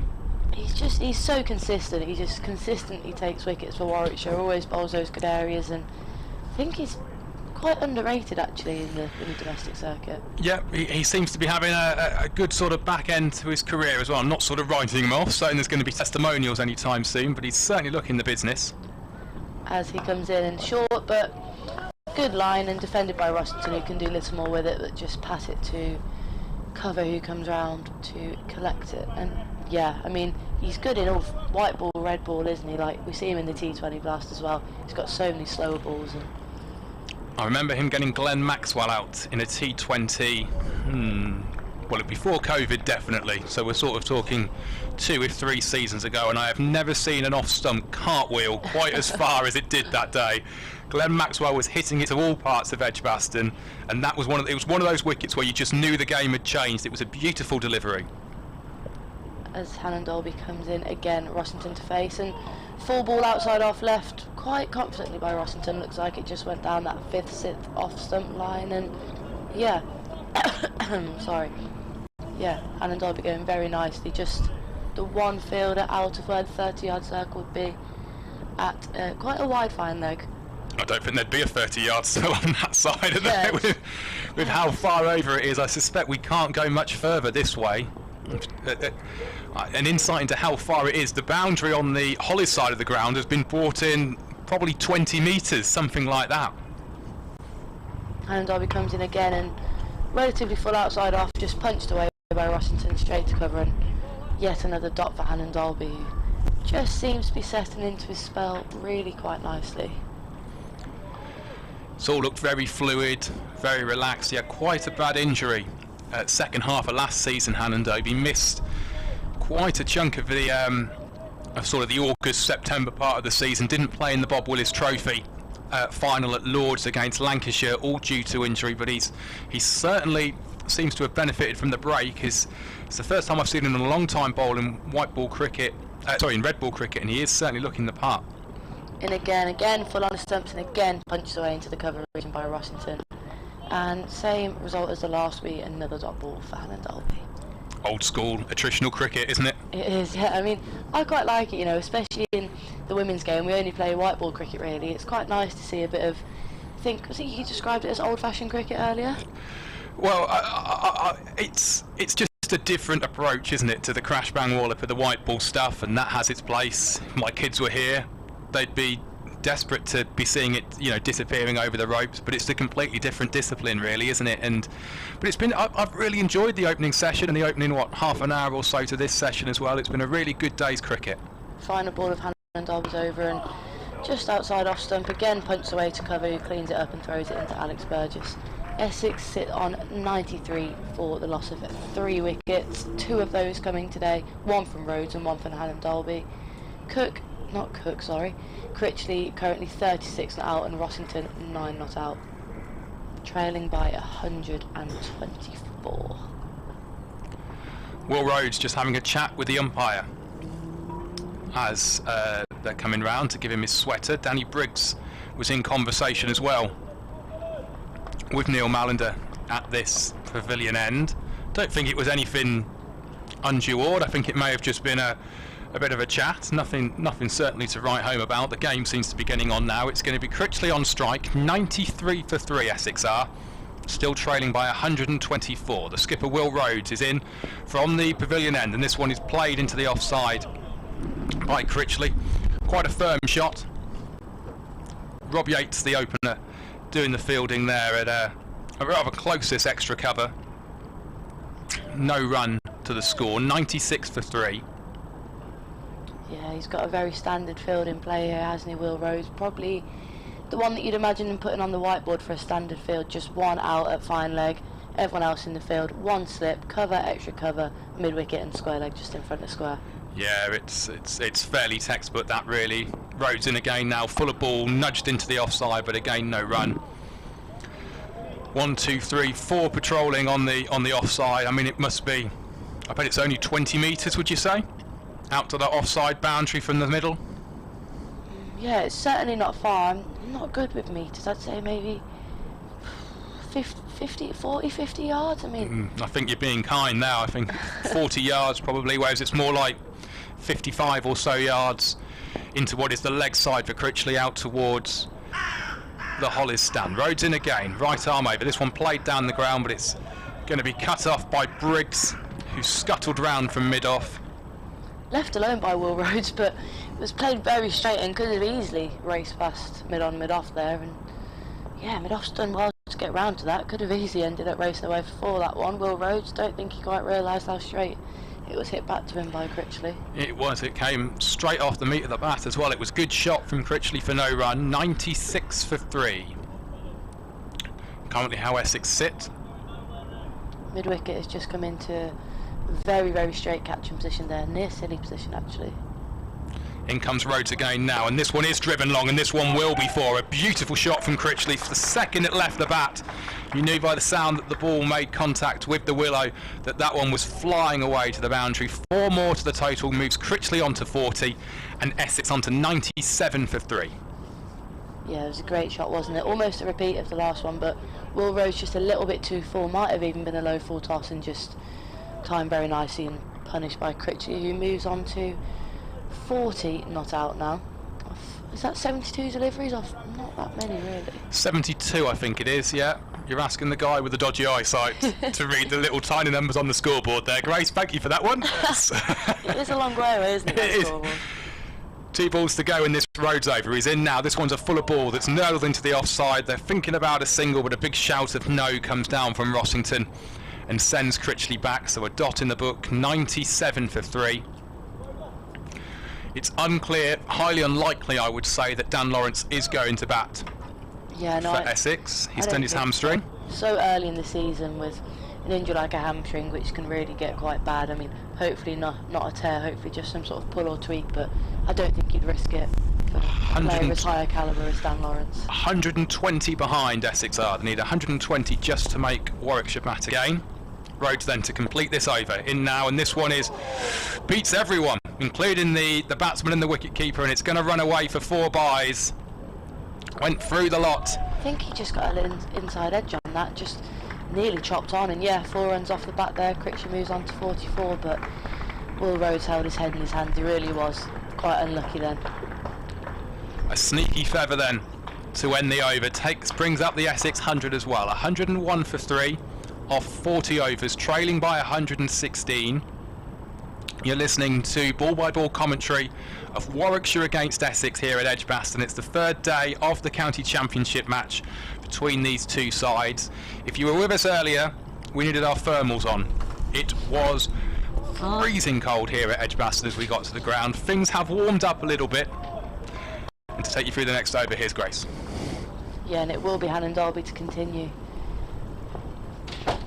And I think he's kept the same field. Oh no, he hasn't. He's had a slight change. 2 slips in, deep square and a deep fine leg as he runs into ball. The first ball is over. Full on the stumps. Rossington again just defends it, and it just trickles to Will Rhodes at mid-off. And Ollie Hannon Dalby really bowling tight lines here. Certainly struggling to get him away. He's going at far less than 1 and over. Very economical bowler, Oliver Hannon Dalby. Warrants having that second slip in as well, doesn't he, with how tight his line and length has been, well, throughout the day, not just since lunch. He really has looked the part. Yeah, he's beat the bat. I'd say he's the seaman that's certainly beat the bat the most times out of the Warwickshire lineup today, as he comes into bowl again. Rossington again to face. Again, full on the stumps, and despite a diving stop from Hannon Dalby, runs past him, but only into the hands of Will Rhodes, who tidily brings that in for another dot ball, and maybe sense a little bit of frustration from Rossington here. I mean, he's stuck in this end against Hannon Dalby, and just seems like he wants to get one away. I think he could do with a nice full ball outside off here, Rossington, just to calm himself a little bit. If he gets that as well, we'll see where Will Rhodes, if he's going to go to mid-off, but there is a lovely big gap between Will Rhodes and Craig Miles, who's at extra cover, that if he can thread that one through, he'll be in business. Hannon Derby in again, and slightly short outside off, but keeps a little bit low, brings Rossington onto his toes as he squats down in vain for some reason, and yeah, that one just seemed to keep a little bit low. I mean, Ollie Hannon Derby, what is he, 6'7", but didn't come up much. Yeah, 6 foot plenty, Ollie Hannon Derby. I need to be honest, on a ladder to interview him sometimes, but over the years he's a tall boy, is the Yorkshireman.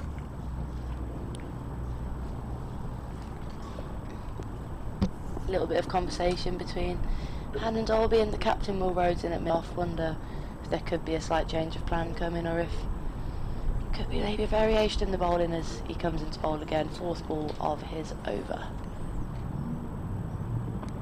Again, full on the stumps and cleaned up nicely as Craig Miles comes around to pick that up, but yeah, he's just bowling so nicely. Such tight lines, and each ball's almost a repeat of the one before. Absolutely, he's just really is looking the part. He's not giving anything away, which is exactly what Warwickshire need in this scenario, really. He's just plugged up an end, doing a job for his captain of, leave it to me, Skip, I'll get the job done.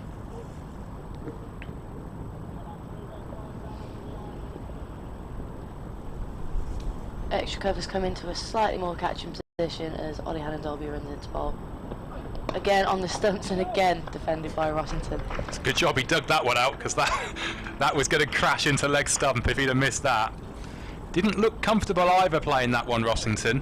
No, I just do sense a bit of frustration from his. He's just twiddling his bat in his hands, and yeah, dot balls certainly build pressure sometimes against players that like to get the ball away, which Rossington seems to be looking to do, but just can't at the moment. Hannon Derby bowling in some really good areas, and I reckon this could be an opportunity for a wicket. Yeah.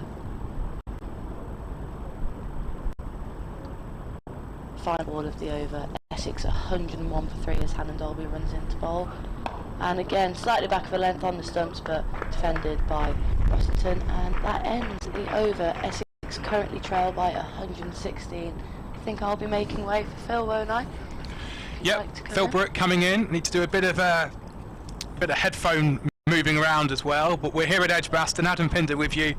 We've got Phil Brook coming in alongside me to help with the commentary here at Edgbaston.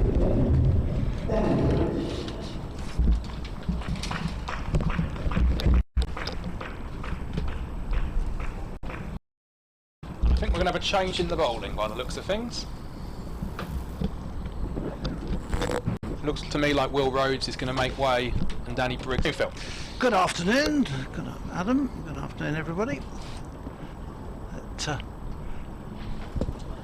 These two digging in a bit since that wicket just before lunch of Alistair Cook. Haven't actually seen much of this session. I've just been in the museum for the last hour and a half. Well, I've been very impressed with Critchley. He really has looked hard. Yeah, he was hitting the ball quite cleanly when I was on last time. I think he'd hit 3 or 4 boundaries in his first 4 scoring shots. So Danny Briggs from the pavilion end then, as it brightens up a little bit of blue sky overhead. He's in and bowls, and the first one is a full toss, which is going to get treated for 4 runs. Critchley straight down the ground, and it was a thank you ball. It was a welcome back into the attack. He goes on to 48, 105 for 3. So that lead, which initially was what, 217 Warwickshire led by, didn't they? They're almost halfway there. The lead is down to 112 as Essex 105 for 3. Briggs in again, and bowls. Critchley goes back and cuts this one, but to backward point. But can't beat the dive of Dom Sibley at backward point, who went sprawling down to his right, and goalkeeper style saved the ball from getting down to the fence. Briggs in again. Critchley drives. He's looking to be quite aggressive, isn't he, Critchley? Yeah, he's moved up through the gears yep. since he's got into the 40s. He was sort of down in 2nd or 3rd gear, but he's up, I wouldn't say into top gear yet, but certainly moved up through the gears. drives again to extra cover, and again there's no run.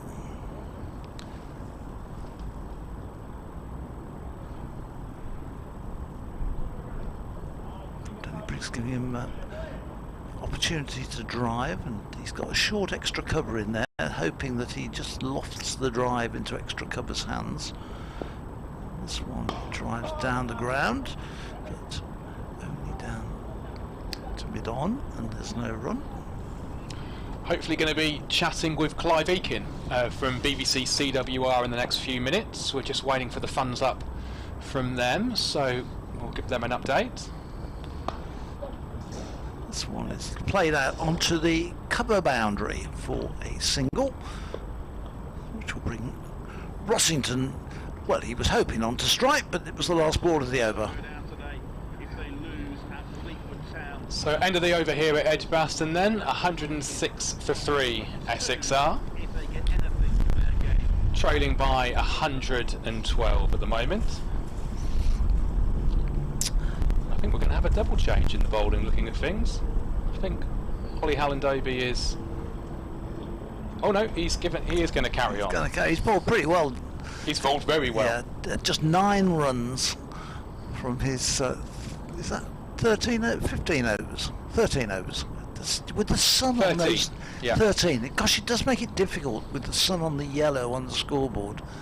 11 maidens, 2 for 9. Gosh, just shows testimony to how well he has bowled. I was saying this morning what a really good line he's kept all the way through, and those figures against Critchley, who's been really looking to get on with it. Hallendoby in then now, and he bowls, and this... Oh, he's cleaned him up! What a wonderful delivery that is from Critchley on 49. Little stump is sent castle by Ollie Hallendoby. It really has been quite an innings from Critchley, but it comes to an end. Yeah. Terrific bowling from Hallendoby. Again, just as we were saying, how well he's bowled, how tight. He comes up and demonstrates exactly what we were saying. That he's been on the mark, he's been absolutely exemplary in his length and his line, and what a start to the season he is having. That was a magnificent delivery. And Critchley, who had batted extremely well, he goes, and Essex 106 for 4. We don't know about Dan Lawrence, but it could be equivalent to 106 for 5 in real terms, and still 111 in arrears, so it's a big wicket. It is going to be Wheater that's coming out to bat at number 5. Or number 6, I should say, isn't it, really? Comes out here as the sun comes out at Edgbaston. The floodlights are off now, which is good. That shows how it's changed. So 106 for 4. 106 for 4 here Essex are currently. They've just lost the wicket of Rossington. Clean ball. Of Critchley, sorry. Hello, yeah. So we're going to be doing a report in the moment for BBC CWR. This is Adam Pinder-Smith alongside Phil Britt here at Edgbaston. 106 for 4 Essex are currently, having just lost a wicket. So we're looking forward to joining BBC CWR to give our old friend Clive Eakin a bit of an update. He's currently doing Coventry City today, I think, in the football, hence why you've got me. So Rossington is currently 9 not out. I'm merely a substitute for Clive, Phil. Yes, hence why we've got me. No, I think Clive has got, well, it's very difficult for you guys at the moment because you've got football and cricket overlapping. Indeed. And we'll have, again, quite early on in July the season starts again, doesn't it, because of the World Cup. So it's going to be a funny old summer, this one. And throw in the Commonwealth Games and games as well. On top of that, yeah, exactly. It's going to be busy. Yeah. So you might be on here standing in for a lot of people this year. Well, who knows? It's been They might be saying, I'm standing in for Adam. I doubt that very much. 106 for 4 is the score here at Edgbaston. Wheater is 0 not out, having just joined Rossington for 9. It's going to be... And we're ready to go on BBC CWR if they can hear me. Hannon Delby coming in, and that one's defended. Rita survives the first ball, fielded by Davis there in the at extra cover. 106 for 4.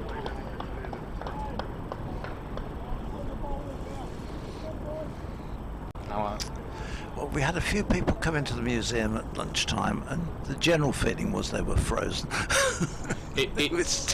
It has been freezing here today. Yeah. I had a cup of tea earlier and a bit of a stint off commentary, and I didn't actually drink any of it. I just used the hot water bottle just to move my fingers once more. Hannon Delby coming in then once again from the city end. He bowls. It's a full ball that's worked back down the leg, and that's hit Hannon Delby on, I think, the ankle. He's gone down like a sack of potatoes. I think he's all right. Yep, he's slowly, gingerly getting to his knees and to his feet once more. Dot ball though, 106 for 4. He's hobbling a bit. He's been hit on the elbow yesterday, or on the forearm, and now he's on the ankle. You know, a few bruises to show for it, but he's got wickets in the bag, and this is a terrific spell of bowling from him. He's bowling as well as I've seen him at any time since he joined Warwickshire, and he's been here some time now, Oliver Hannon Delby. I think this is his 8th or 9th season with the club, having moved here from Yorkshire.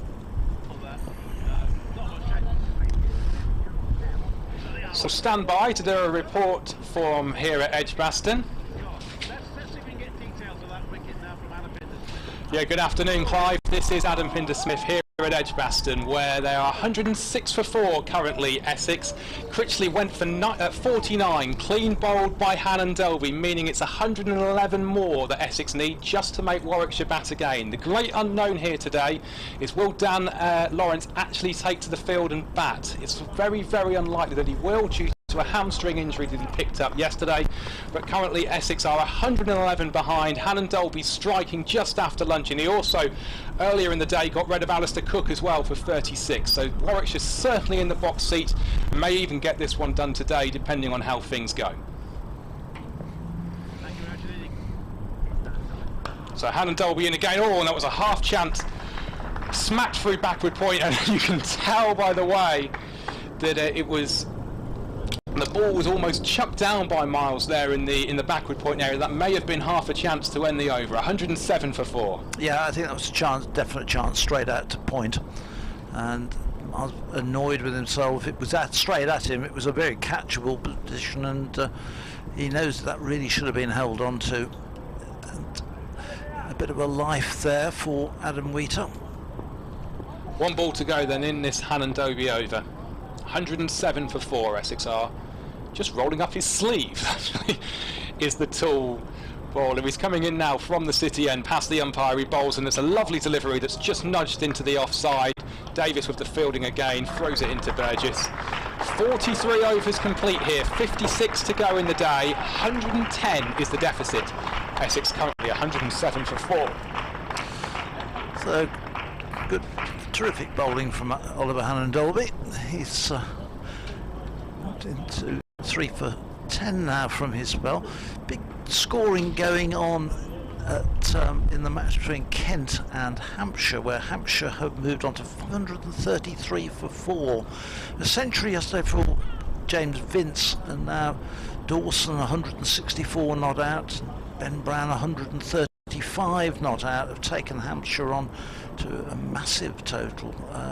Kent are 229 behind there, with Hampshire still having first innings wickets in hand. So that game is Hampshire taking a bit of a grip on that, and Lancashire going well against Gloucestershire at the same time. They have got a double century for Bohannon. He's 221 not out. Villas got 109. They are 458 for 4. As Briggs starts a new over from the pavilion end, he's in and bowls, and Wheater plays this one out into the offside. So Gloucestershire struggling there. They're 206 behind against Lancashire. As Briggs comes in and bowls, gives that plenty of air, and that's cracked away into the offside down towards the cupboard boundary. He'll just get a single for that. That's all they're restricted to. Yorkshire are piling on the runs against Northants. Northants they're now 258 for 3 in their second innings. Yorkshire with with an overall lead of 350, and Hill is 84 not out for them after Milan had made 75. Just a hold up here while the field is changed for Rossington, who's an aggressive player. As Briggs in, this is driven and driven through extra cover and driven beautifully along the floor for 4, past extra cover, and there's a man out there sweeping on the cover boundary. That's Matt Lamb, but he couldn't get round to it, and Rossington picks up a boundary, takes Essex onto 112 for 4. Rossington moves on to 13. That was a beautiful shot. There's Danny Briggs in again. Past umpire Malander. He's in and bowls, and this one is cut to backward point. But no run. May feel he missed out on that a little bit. Surrey and Somerset, not much in it on first innings. Surrey all out for 308, and Somerset just starting their second innings. This one is through and cut away to backward point again after some oohs and ahs from the fielders. Nick's going to come in and replace you at the end of the over, Phil, if that's okay. I've got an update to do with BBC Radio WM. This one is short and cut away for 4, and it's, one has to say that that probably wasn't the best over that Danny Briggs has bowled. It takes onto 116 for 4, 17 now for Rossington, and Wheater is on 2.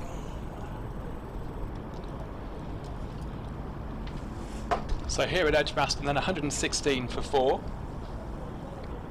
It's Adam Pinder-Smith with you currently. We are nearly an hour into the afternoon session between Warwickshire and Essex. And Hannon Davey is likely to continue from the city end, I think, and indeed he is. He's just walking back to his mark now. It's going to be Wheater on strike, 2 not out. Washington at the non-strikers end on 17. There's 55 overs left today. And it's a very good afternoon to Nick Gledhill. Yeah, hi again, Adam. You know, those scores that Phil just read out are really interesting. First ball of a new over, the good-looking drive from Wheater could do with a score. Hits it up to mid-on. Tell you what, wicket going against the run of play for the 3rd time today, and Critchley played really well, but Hannon Dolby, what a performance this is. Interesting that Briggs is he's not quite his normal self. I mean, I'm not used to him being hit around quite as much as he has been. Huge contrast between the figures of Hannon Dolby and Briggs. There's not much in it for the spinners, and of course Essex has got a 3-seamer 2-spinner attack, although one of the spinners is admittedly Simon Harmer. A short leg and 2 slips waiting, and this is maybe keeps a bit low, and Wheater plays it up to mid-on and there's no run. But you know, those scores are fascinating, because what you've got is the there is an argument, I think, and I think we will see this. There's two divisions within a division this year, and you can see the stronger sides of feasting on the bowling attacks of the weaker sides, where their sides haven't made enough runs. Gloucestershire didn't make enough runs against Lancashire. Kent should have made a lot more than 300 against Hampshire. Ditto the Yorkshire game as well. And it could be a bit of a sign that you've got to make sure you beat perhaps the less proficient sides in the section if you're going to have a chance of winning the title. Hannon bowls, and that's played with an angle back down towards backward point, which is why Essex don't want another flat pitch when Northants come to Chelmsford next year. I heard that Michael Vaughan, picture of Michael Vaughan immediately to my right, was suggesting, and I've got a lot of time for his suggestions normally, but I was really checking whether it was April the 1st when he was suggesting it'd be 10 5-day games that the counties play. 5-day games, and I was thinking actually on Chelmsford's going rate you could probably fit in about well, you'd probably fit in at least two completed matches within each round. So Essex would win the championship at a canter because they'd win those games, and they'd have twice the number of matches at Chelmsford as anybody else. Here's Hannon Dolby bowling, and this is driven firmly up towards mid-wicket, and there's no. And assuming the wickets are like we're used to it at Chelmsford rather than the one the other week, but no, I think Rob Key, of course, taking the helm. I do think this well, most likely scenario is this 12-team top division. But is there going to be any relegation from Division 1 this year? You know, it's Well, interesting, isn't it? I'd be sad if there's not, particularly a team that finishes top of Division 2 this Well, year. they of course would actually in effect be promoted anyway. I'll come back to that after this ball from Hannon Dorby, who's 3 for 10.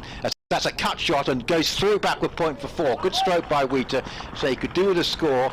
He launched into that, played his part in the victory at Taunton with the bat in the second innings, but he launched into that just a little bit short, and that's that's actually got Hannon Dorby up to 1 and over in terms of his economy rate. So he'd be keeping it below. Yeah.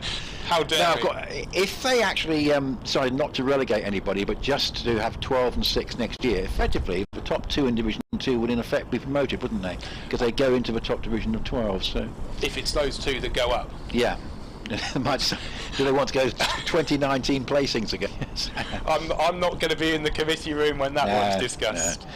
No. Now, hopefully, if we're not going to have this next year, they'll let us know as soon as possible. Let everybody know, really, so that everyone knows where they stand.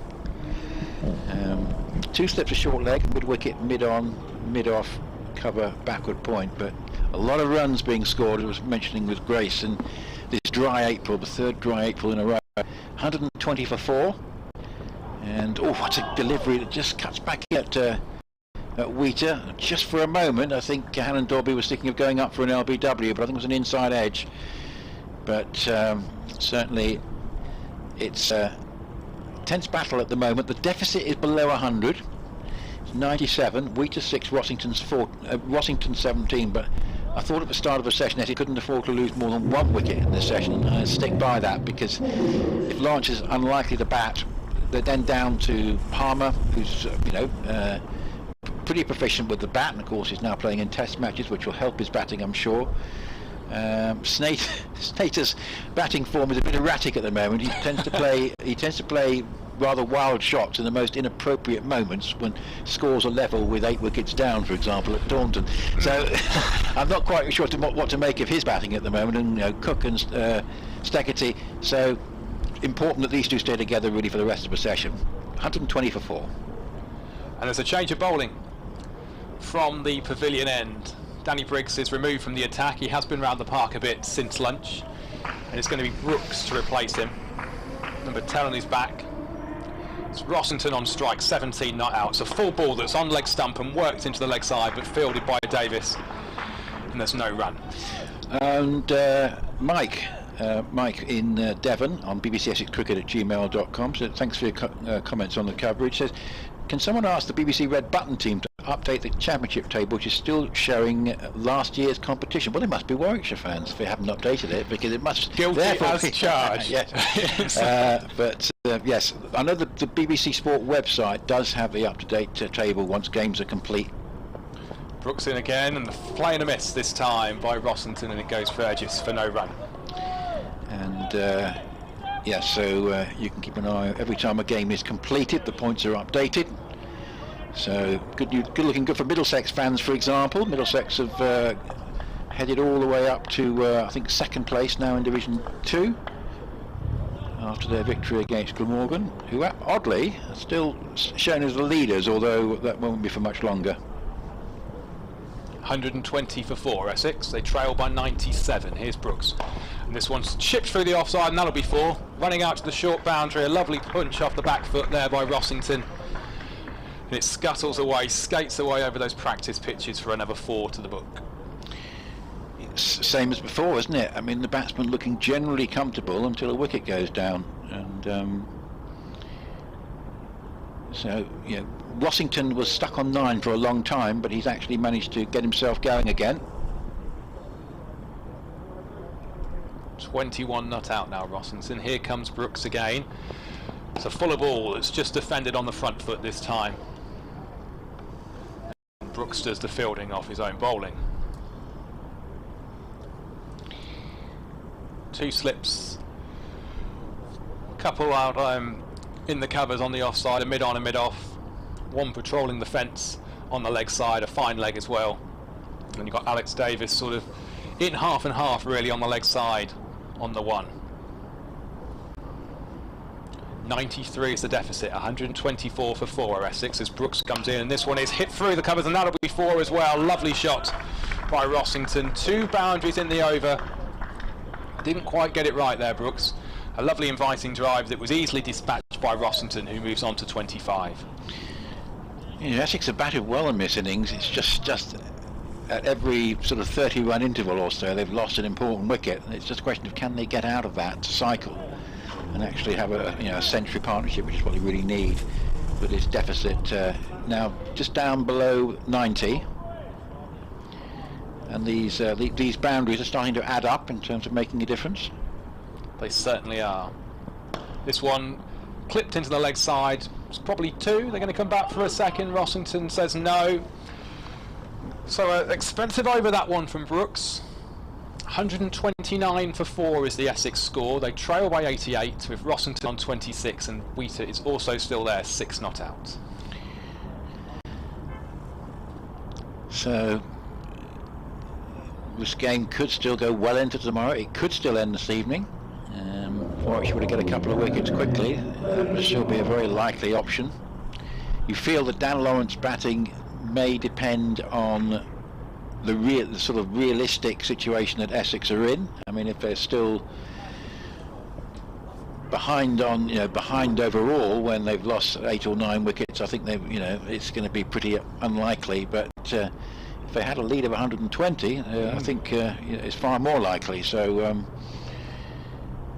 And also, having somebody in at the other end might be a significant factor if, say, Rossington or Wheater was still at the crease. So we're going to be updating our colleagues at BBC CWR in a moment, so I'll take this one if that's all right, Nick. Sure. 129 for 4 currently, Essex are. Rossington 26 not out.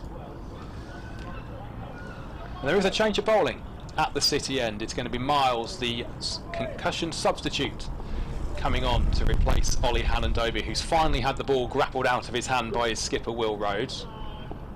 It's Rossington that's on strike, 26 not out.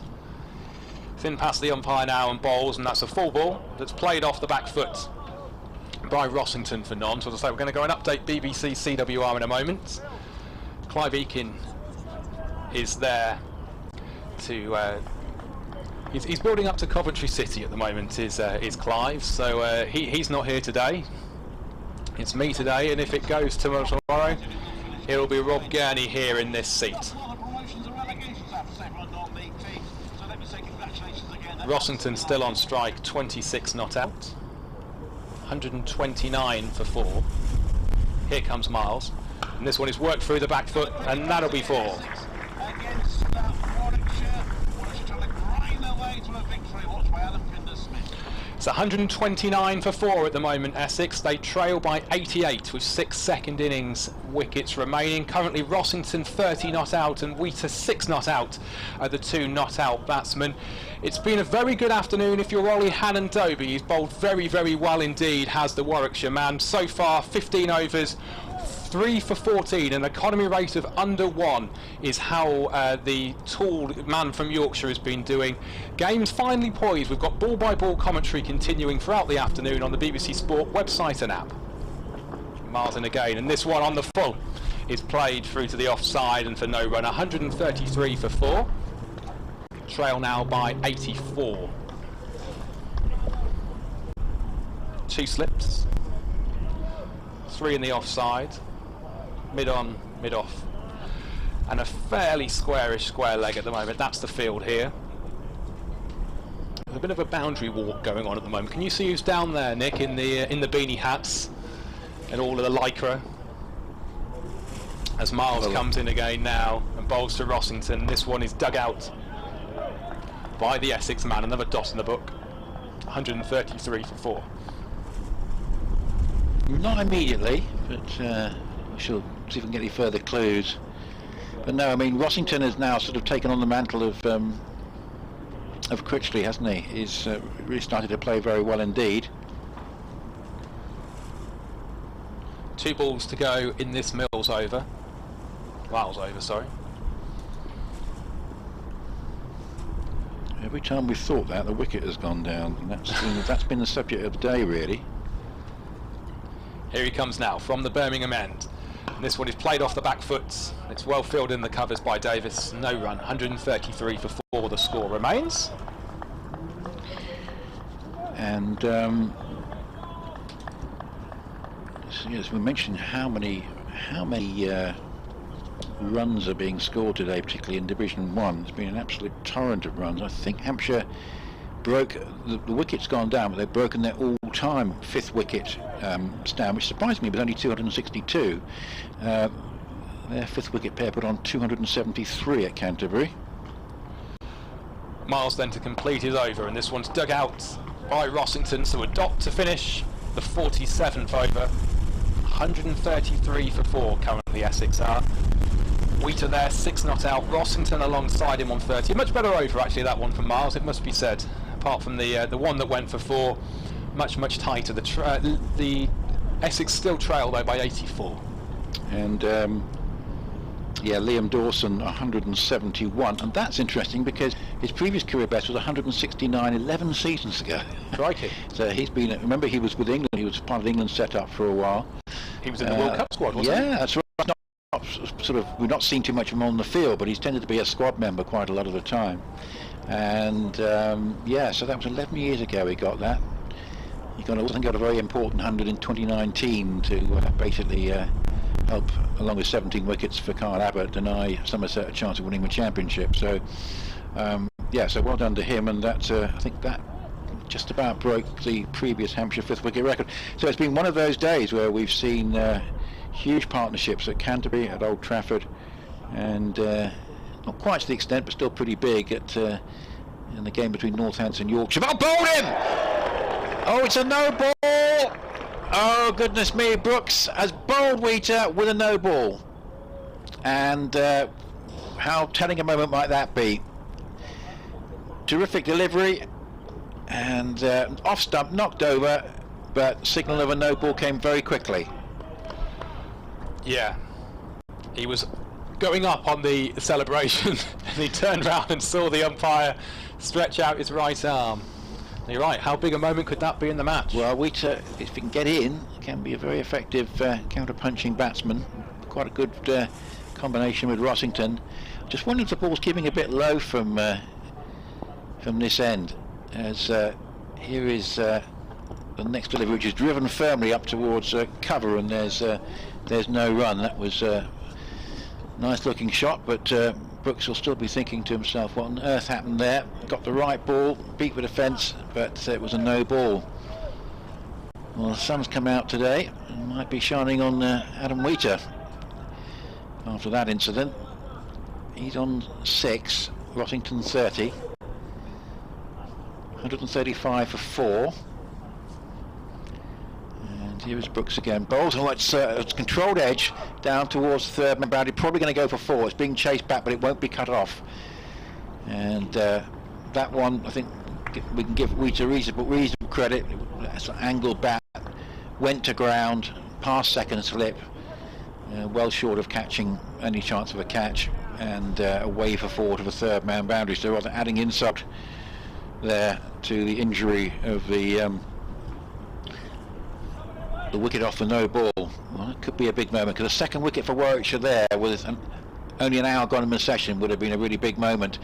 Here is another well pitched up delivery to Wheater, which he digs out and plays up towards mid off, but Warwickshire sensing, certainly with the bowling from this pavilion end, that maybe just the odd delivery is doing something. Could be a bit of variable bounce. Certainly Wheater was comprehensively beaten by the one that did bowl him off the no ball. Critchley, the man out since lunch, to Handolby for 49. That was clean bowled. 2 slips, 4 on a ring on the offside, and here's one that Wheater, who's content to play defensively at the moment, just plays back down the pitch, and there's no run. 139 for 4. They started 217 behind, so the deficit down to 78. 6 wickets in hand, but realistically 5, in the sense that Dan Lawrence will only bat if absolutely required. But once the deficit gets wiped off, and I'm sure if the league were to get beyond 100, then Essex would want to do everything to try and get him out there to try and prolong things a little bit. Here's a delivery which is just played down off the bat comfortably into the onside and goes up towards mid wicket, and there is no run, so it's 139 for 4, and the end of the over. I'm going to see if I can get hold of some running repairs, which we were looking for.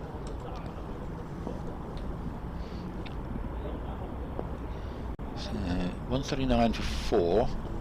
This next one again just played by Wheater relatively comfortably, but just get a suspicion that he's concerned about a touch of variable bounce with the bowling from the pavilion end.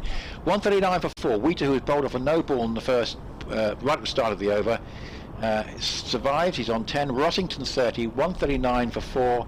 They trail by 78, and that could have been a big moment for Warwickshire, but not to be. Indeed. 10 to 3. Currently the time here. Wherever you are listening to us, it's great to have you with us. You're on the BBC Sport website and app. It's ball-by-ball commentary of the third day of this county championship match between Warwickshire and Essex. In the previous over, there was a wicket off a no ball. How costly could that be in the grand scheme of things? I guess only time will tell. But Miles is going to continue from the city end. 139 for 4. It's Rossington 30 not out on strike. As in comes Miles, a play and a miss from Rossington, and it goes through to the keeper Burgess. So a dot in the book. Into his 7th over now is Miles, and the ball gets moved around and polished from left, right and centre by the Warwickshire players as they get the ball back to the bowler. Rossington 30 not out currently the score. He's in again now. He's coming in past the umpire. And he bowls to Rossington, and this one is worked through the offside. There'll be runs here, but just the one, I think, as they trot through for a single. Moves the score on to 140 for 4. Well, Essex have done well today. It's just wonder how on earth.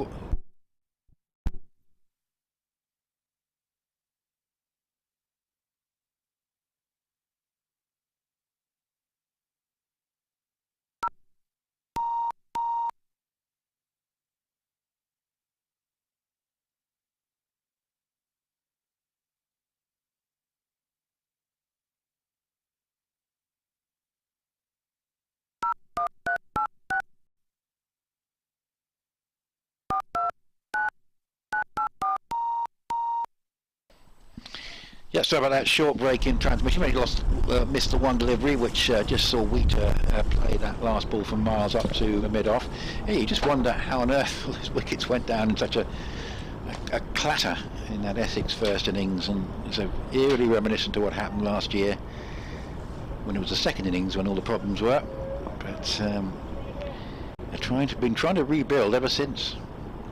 Here is Miles again, bowls, and that's a nice looking drive from Wheater. He just moved into that very, very nicely at that stroke and played it up toward mid-on, and there's no run. But all the Essex batsmen look pretty comfortable at the crease, and generally it's been a surprise on each occasion when the wicket has gone down. Just another partnership starting to take shape here. These two have added 34 and done some pretty quick time. So here's Miles again, 7th over, number 31. 2 slips waiting, and that's cut off the back foot and is nicely partially stopped at backward point, saving 3 runs. That was a nice piece of work there, because had that got past Sibley, it was definitely 4. And he just dived across, got a hand to it, parried it, and got support from his fellow man in the infield, Alex Davis. 3 runs saved. 141 for 4, 76 behind. Slip and a gully. Second slip has gone to gully. Mid wicket, mid on, mid off, cover point, and a deep square leg and a fine leg. And here is a delivery which is straying down the leg side, and attempt to just flick the ball away round the corner by Rossington is not successful. So Rossington, who well, it was not a lot of runs, but the contribution he made was critical in terms of getting Essex over the line at Taunton, and could he be playing another important role here? 31 to him, 11 to Wheater, 141 for 4, and they started 217 behind, so they were gradually building that deficit down. Indeed. Crucial, what would you say, 45 minutes or so through to tea here, isn't it? This is going to be one of those sessions, you think? Stuart Broad describes it as moving day, doesn't he, sometimes, when things just start to happen in a game. Here's Brooks then, in from the pavilion end, and that's worked into the leg side by Wheater. He stays on 11 not out. It's fielded by Davis, and it's no run, 141 for 4. Yeah. Another wicket in this session. I think Warwick should be pleased with that, but if Essex can get through with these two together, and the deficit will then be, I would imagine, starting to become reachable, then it does open up some more possibilities for Essex. Lovely straight drive there by Wheater off the bowling of Brooks. It might just be caught in front of the field, in front of the boundary. It is. A couple of Warwickshire players out doing the chasing. It's Brooks that throws it back in, so it keeps it down to just 2. Moves the score on to 143 for 4. Wheater 13 not out. Just a little bit uncomfortable at times, Wheater, but so the ball maybe just doing a little bit more gradually over the course of the game. Brooks comes in again now, 143 for 4, and this one is, well, sort of edge, but it didn't carry, and it sort of went off.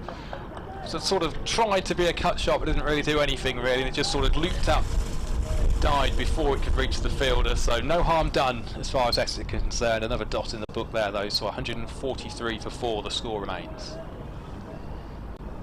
But Brooks bowling Wheater with that no ball could turn out to be quite an important moment in the day. Brooks again then, into Wheater. And this one is smacked away through the leg side. There is a chance of a catch. It's gone high. Will Rose is under it and he takes it. Well, there's a relieved man. The bowler's relieved. Tell you. It sounded off the bat like he'd got quite a lot of that, but it wasn't to be. He just hit it high rather than long, and the captain Will Rose scuttles round from mid-on to take the catch with relative ease. Henry Brooks puts 2 hands in the air to celebrate, and that 5th wicket finally goes down. 143 for 5 now, Essex. And now suddenly the boot's on the other foot, because if Warwickshire can get another wicket before tea, Essex are effectively 7 down, and you're looking possibly at a 3-day finish. So that is strange. I mean, Wheater, I was just saying he looked, I just felt he was a bit more uncomfortable at times, particularly facing the bowling in the pavilion end. He'd been bowled by the no ball, just the odd ball doing something, and that one I just think may have just stopped in the pitch because he was through the shot far too soon. And Wheater starting off the season just generally rather disappointingly. Now the next man in is Dan Lawrence, and Essex have made a decision that now, with that wicket going down, that they will need to see what sort of contribution Lawrence can make. They're probably reckoning that they'd rather have him come in now than having to bat with sort of one of the tail enders, and to chance to bat to with Rossington, it may be the best option. So certainly the word at the start of the day was only if absolutely necessary. Probably the second wicket going down in that session, so you know, we mentioned earlier on Warwickshire taking 2 wickets a session probably is alright for them, although Essex have been scoring a bit more quickly than they would have liked. But what we do know now is that Lawrence is going to give it his best shot. It's going to be very interesting to see how he plays. Critchley is his runner, and that can be a bit of a recipe for disaster, of course, in itself. Lawrence, well, it would be ironic if he wouldn't get his best score of the season with a hamstring injury that is likely to keep him out for a while, but needs must here. He's come in. Is this Essex rolling the dice in your book, or is it just... Well, obviously I hope it's not going to do him any great harm, but it's slightly... We got the impression, I think, from what Anthony McGrath was saying, that he would only bat if absolutely necessary, and they probably think, well, maybe we can argue that we want him to bat with one of the other batsmen. I think that might be the thinking. It is Lawrence on strike to Brooks, who's forward and defends the first ball. He's not going to get a golden duck then. Having trotted out to the middle with a hamstring injury is always a difficult thing to do. I just wonder whether they might have let Harmer.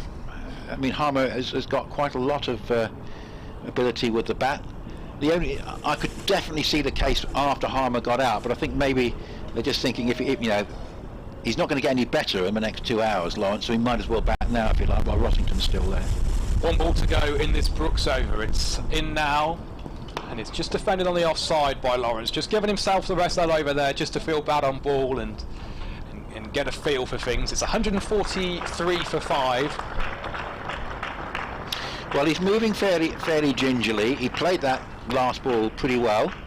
Just a defensive shot back down the ground. But I guess we'll get more of an idea if he has to sort of deal with a delivery that we might try and play an attacking shot, and how would he go if he tries to do that? The umpires are sorting out the situation with regards to the runner. Lots of pointing at the moment between the umpires as to who's going where.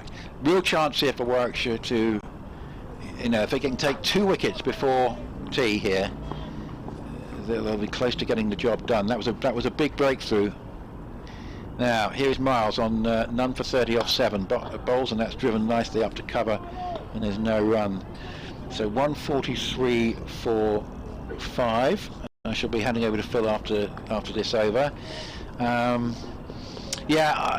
Brooks must have felt the relief man there, because you bowl someone with a no ball, and actually it didn't cost him. A couple of runs at the most, really, wasn't it? That was all.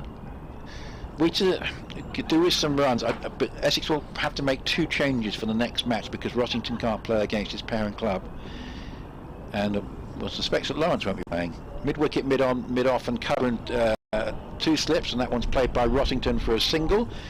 Critchley comes down to the striker's end, and then we'll walk off to his position as runner. Interestingly, that's an interesting one. Critchley's having a chat with Rossington, well, as Lawrence has now come down on strike. I wonder if it's who's calling what, when, and how. Yes, that might be to do with it. And where am I going? You very rarely see long partnerships, do you, where there are 3 people out there? No. Something normally goes wrong. 144 for 5. The deficit at the start of innings was 217.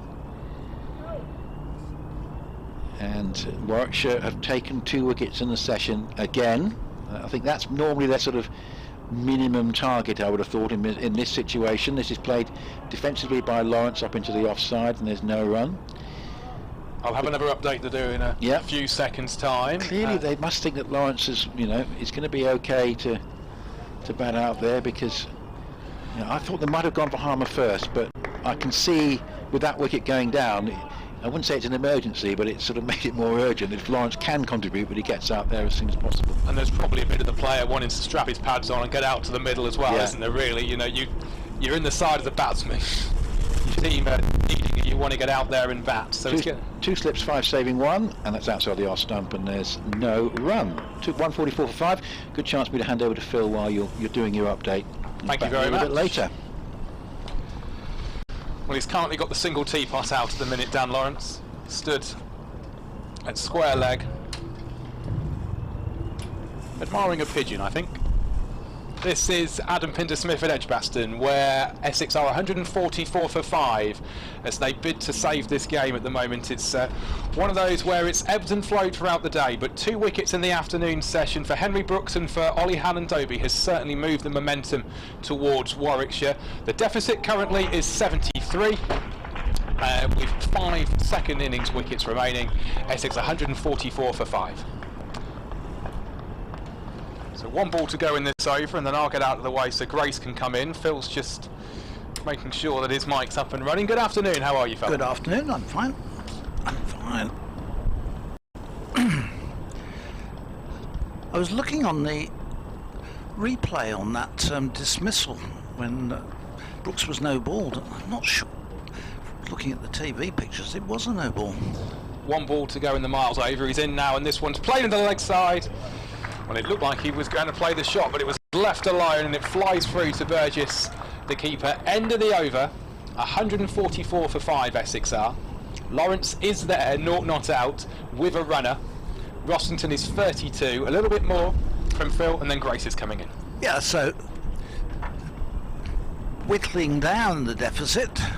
73 behind now, Essex, but 5 wickets down, and they've got Lawrence at the moment, who's yet to get off the mark.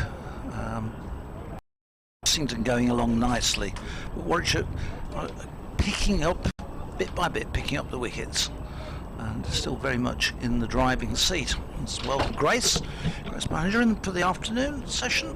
Good afternoon. So it's going to be Henry Brooks, who's got his first wicket of the season in bowls, and this one has Rossington pushing it away into the offside. There's no run as the sun goes in, and it's been quite pleasant since lunch. The breeze hasn't dropped, but at least the sun's been out. It does look a little bit warmer out there, doesn't it? Pretty much all blue sky on show now, just at Edgbaston. I mean, it looked bitterly cold in the morning, didn't it? Looked horrific. Certainly cold in this studio. But we won't say any more about that as Brooks comes charging in the bowls. That's full and driven nicely again up to mid-off. Danny Briggs does the fielding. Danny Briggs looks cold. He's looked cold all day. He does, doesn't he? They've all got quite a few jumpers on, I think. I saw Henry Brooks earlier. He had his top on, then he had his jumper on. He requested another jumper, I think. So it must be quite cold out there. It looks pretty windy. As Brooks comes in past umpire Mallander, he bowls. This is going to be runs tucked away through mid-wicket. I think it'll be 4 runs. It's going to beat the field. It's slowing up, but it's still got just enough legs to get over the boundary. And 4 more to Rossington. As Dom Sibley was coming round the boundary, trying to cut it off, but wasn't able to make it. And Brooks just drifting onto leg stump and suffering as a result. It looked like Dom Sibley there might have not lost sight of the ball with Dan Lawrence in at square leg. It looked like he kind of couldn't see it, and then by the time he did pick it up, it was too late, unfortunately. There he is again. He's in and bowls, and squares up Rossington, who plays it in the end, snatches one hand off the bat, plays it down in front of him, and there's no run. 148 for 5. The last wicket to fall was that of Adam Wheater, the Essex wicket-keeper, who tried to pull a ball and got underneath it. It just flew high into the air, and Rhodes sat underneath it and waited for it to come down. This next one is driven handsomely out to Danny Briggs, again one-handed by Rossington, who is on 36.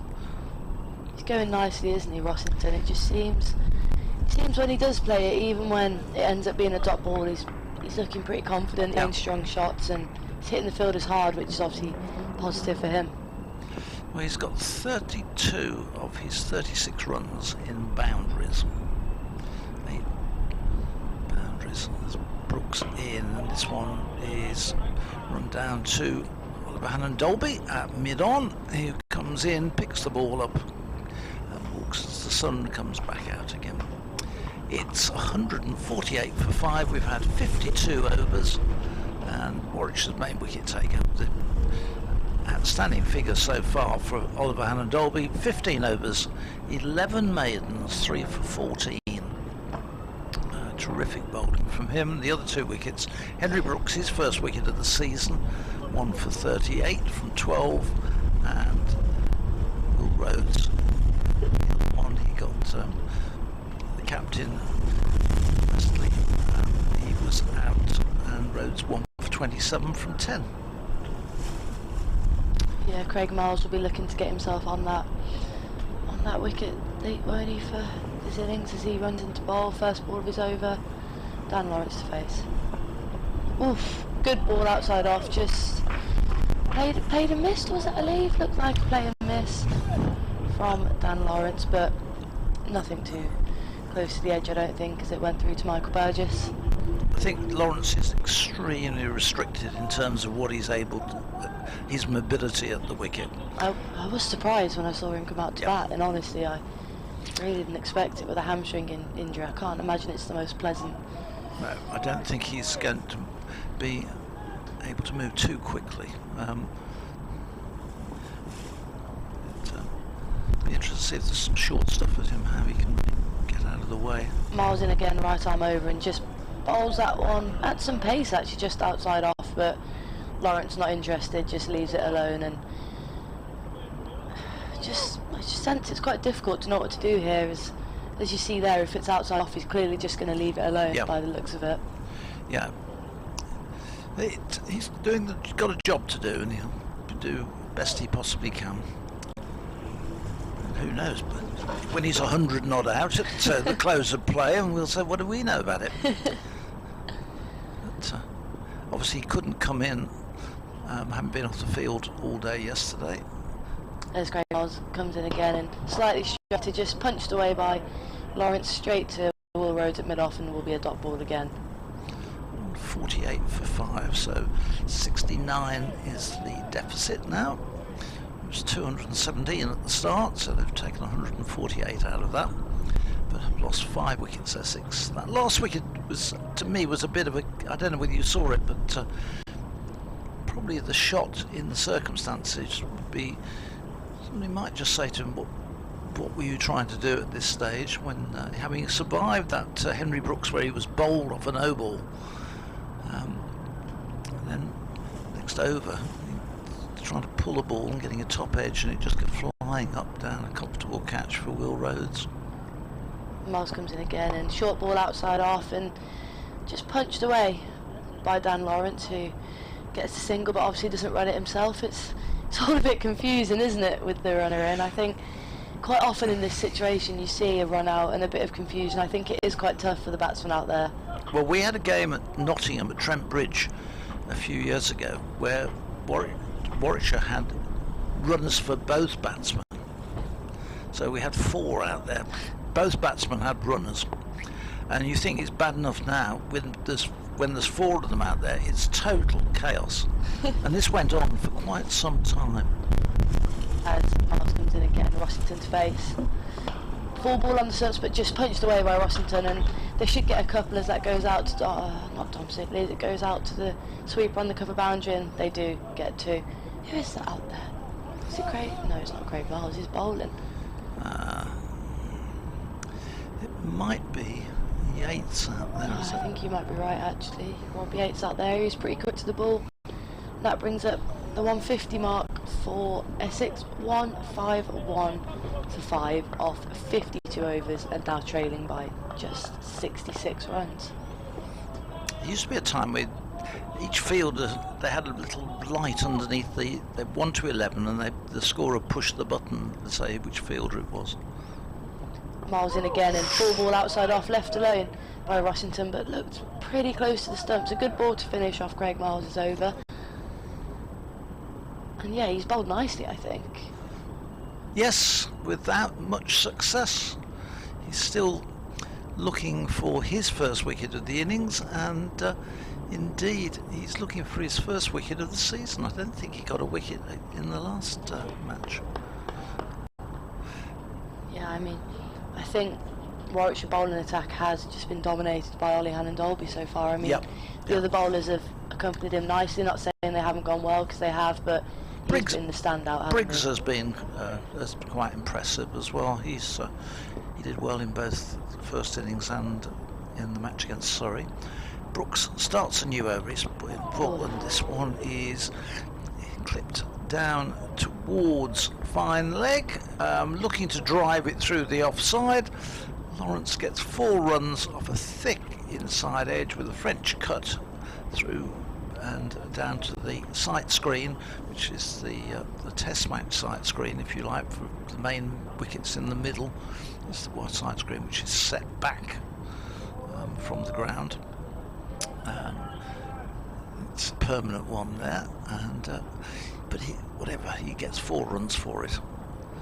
155 for 5 as in comes this next one from Brooks, which is played away into the offside, and there's no run. His movement is somewhat restricted, it has to be said, for Dan Lawrence, but he's staying out there and he's giving support for Adam Rossington. These two have added 12 for this 6th wicket.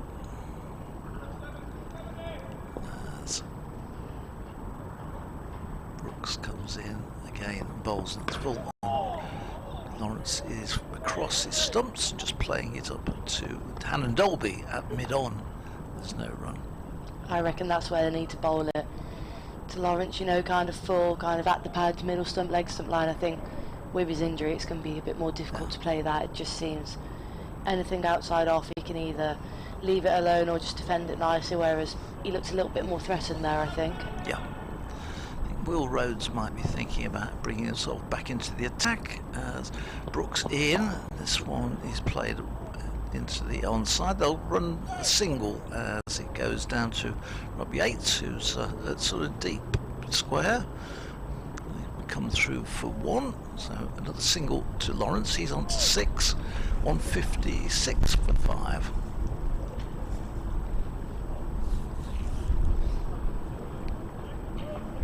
Looks like, yeah, they're just pushing that cover sweeper all the way out, so 3 out now for Henry Brooks. Deep cover, deep square leg and a deep fine leg. Adam Rossington is waits. This one is helped on its way down to long leg for a single. That's just a short ball which Rossington just got into position and pulled round the corner. Takes him on to 39. Brings Lawrence back onto strike. He's on 6. Brooks in again. Brooks in his 13th over. He's in, bowls a slow one, which brings Lawrence forward and playing that one into the offside. Brooks fields off his own bowling. There's no run. It's the end of another over. The end of the 54th over. It's 157 for 5. Lawrence has got 6 and Rossington has got 39. He really is doing a job for his team here, isn't he, Lawrence? I mean, he doesn't, hopefully his hamstring injury won't be too bad. As of now, obviously he looks a little bit restricted, but the fact that he's walking on it, not overly limping, the fact that he's even got surely encouraging signs for the Essex team. I think he'll be out for 2 or 3 weeks whilst that recovers. Craig Miles into bowl again for his first ball of his over. Full ball on the stumps, defended a little bit shakily by Rossington, who ends up kind of closing off onto it and just patting it into the mid-wicket fielder. Well, Rossington is looking to be aggressive when he possibly can, and in doing gets himself early into position, but when the ball's through him a little fuller or even a little quicker, he then has to rapidly change that, and in so doing he gets himself into 1 or 2 where he has to hastily jab down on the ball, and that doesn't look too clever when he does that. Slip and gully in as Miles comes into bowl again. Short outside off, punched away by Rossington, but nicely fielded by Robert Yates in cover, and they can't get that one away. Again, a dot ball.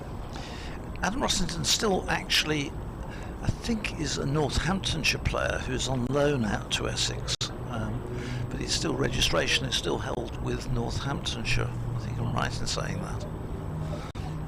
So as a result, he can't play against Northampton when they play in next week or the week after. So you'll have to miss from that. I think it may be the next game actually. Just have a look at the fixtures there you're describing. Craig Miles into bowl, full ball on the stumps and beautifully driven, dead straight. Miles, an attempted dive to stop it, but that was just so well timed, and that runs away dead straight. 4 runs for Rossington. It's a really nice shot, and as we say, just timed that really nicely, and that brings him to 43 not out. He's accumulated his runs quite quickly here, Rossington, and he's almost just crept his way there without us noticing, I feel. And yeah, he's certainly done a good job for his team here, but they'll need him to stick around a bit longer here, I think. Yeah, he's got a bat for the rest of the day, really, hasn't he? Yeah, it's next week. It's next Thursday. Essex are playing Northamptonshire at Chelmsford. Rossington will not be available for that game. Miles in again. Rossington to face. Full ball on the stumps, and again, just driven away. Could be 4 through the covers here, as no, it will just be 2 as the fielder comes round and just collects that and ends up being pretty comfortable for him. That brings Essex on to 163 for 5. Alex Davis doing the chasing round there. He got there, and I don't know whether the ball would have actually quite made the boundary. It's probably one of the longest boundaries on the ground. And you think away there through the extra cover area from when the bowler's at the Birmingham end, driving it away through extra cover. It's a long boundary. Miles in again on the stumps, but this time just punched to mid on and will be a dot ball. He's just there on the kind of middle leg stump line where he just looks to get a little bit cramped up, I think, Rossington. Interesting to see. I don't think Warwickshire have done a plan to go short to him yet, have they, the seamers? I'd be quite interested to see how he played that. No, they've kept it ball right up to him all the time. And the same with Lawrence completely. They've kept the ball on length. Final ball of Miles is over. In. Short outside off and punched away, but will just be 1. This goes straight to Alex Davis down there at a deep point and ends Craig Miles' over. Essex move on to 164 for 5 after their 55 overs, trailing by just 53 runs now. That's the figure which need to keep an eye on as well. That figure of how many's gone, because once they've done it, then Warwickshire will be keeping a very watchful eye on to see, because they won't want to be, in the end, be chasing too many. We're going to see a bowling change. Danny Briggs is coming into the attack to replace Henry Brooks at the pavilion end. Brooks getting that 1 wicket, the Adam Wheaton wicket in the spell. He also had bowled him off a no ball, but that one obviously not counting.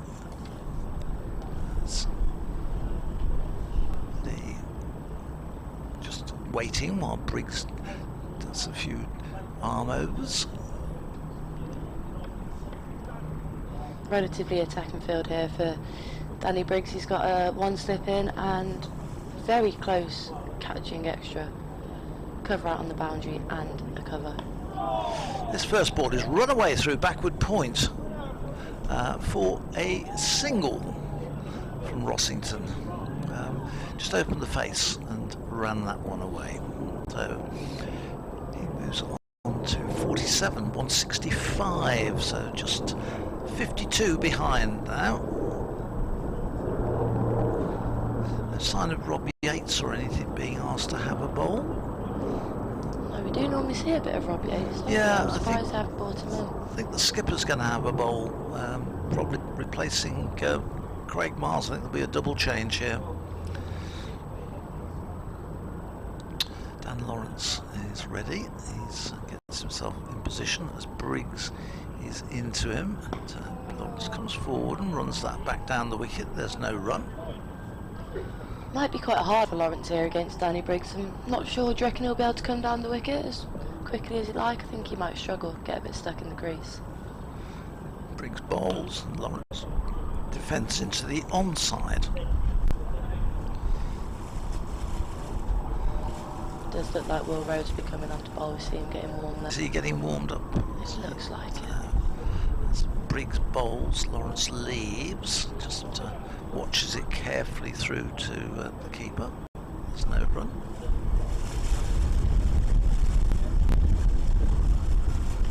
It's Briggs again in.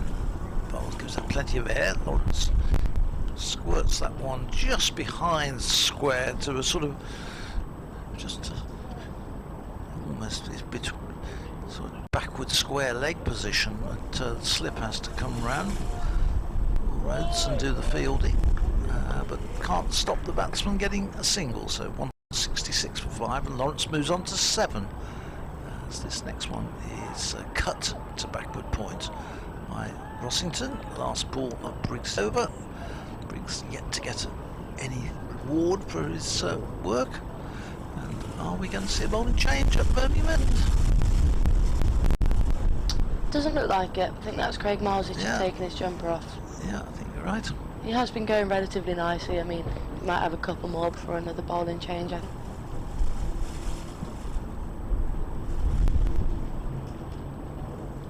think, if I'm correct, Craig Miles and Danny Briggs might have the exact same bowling figures as of now, unless they haven't updated them. Let's have a look.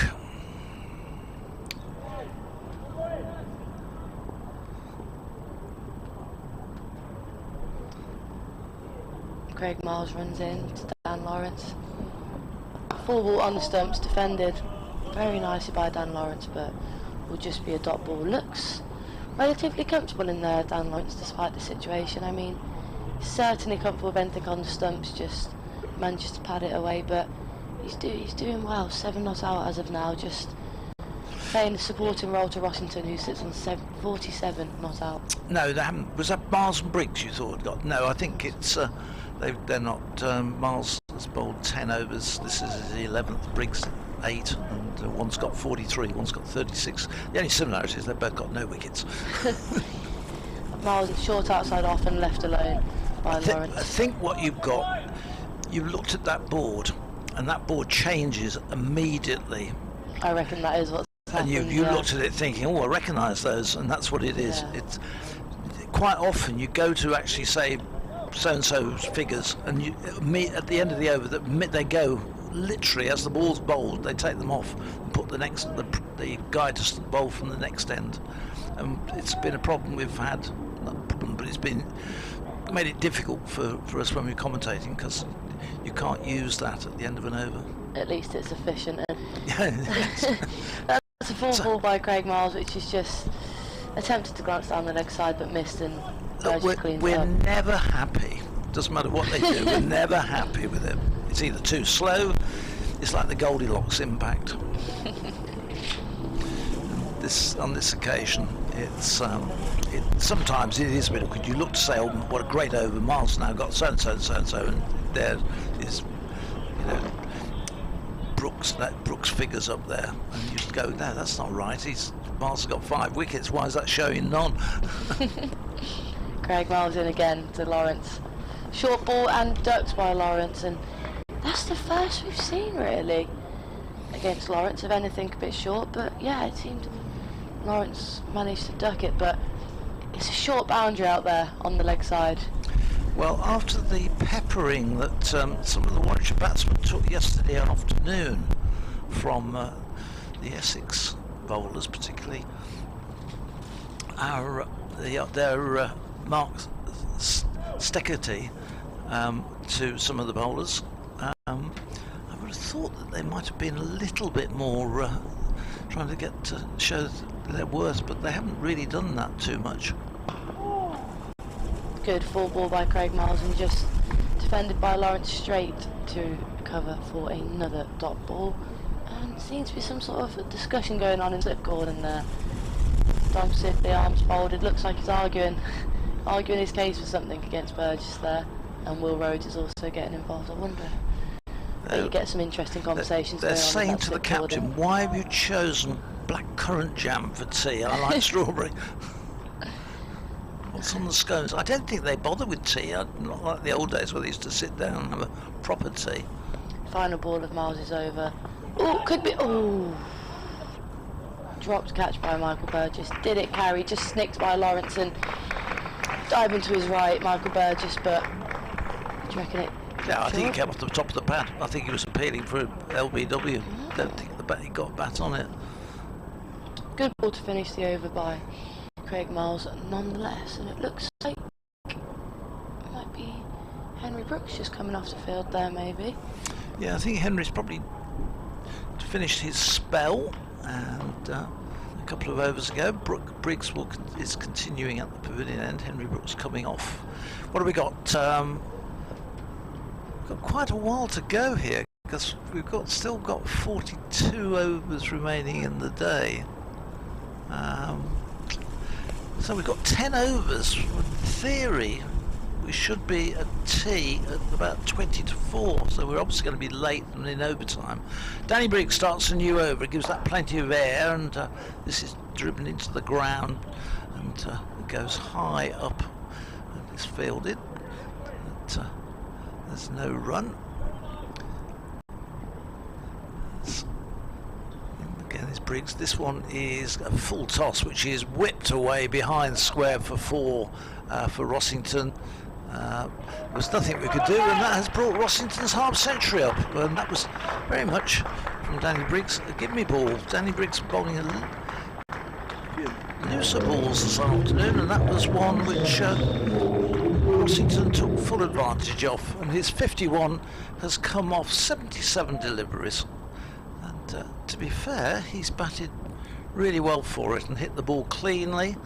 And in amongst that, this next one from Briggs is more runs as it's struck away to the cover boundary.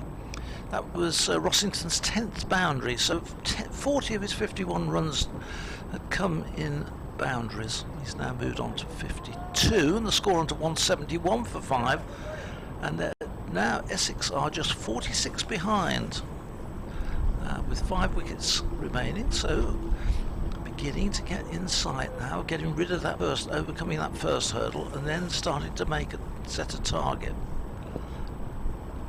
As Briggs in bowls, and this one is going to be more runs, just eased away. Briggs is not really got this line right this afternoon. He's been too short, and he's also been struggling to get to keep the ball on the spot he wants. Yeah, he has. He's definitely bowled a few which have just been runs for Essex, really, unfortunately. This one is cut to backward point by Rossington. He won't get a run for that one. He's getting into that backward point region a lot against Danny Briggs, Rossington, and doing a good job in there, stopping a lot of them. And again, this time he's got an edge, and Briggs strikes, and Rossington has gone looking to cut again outside that off stump.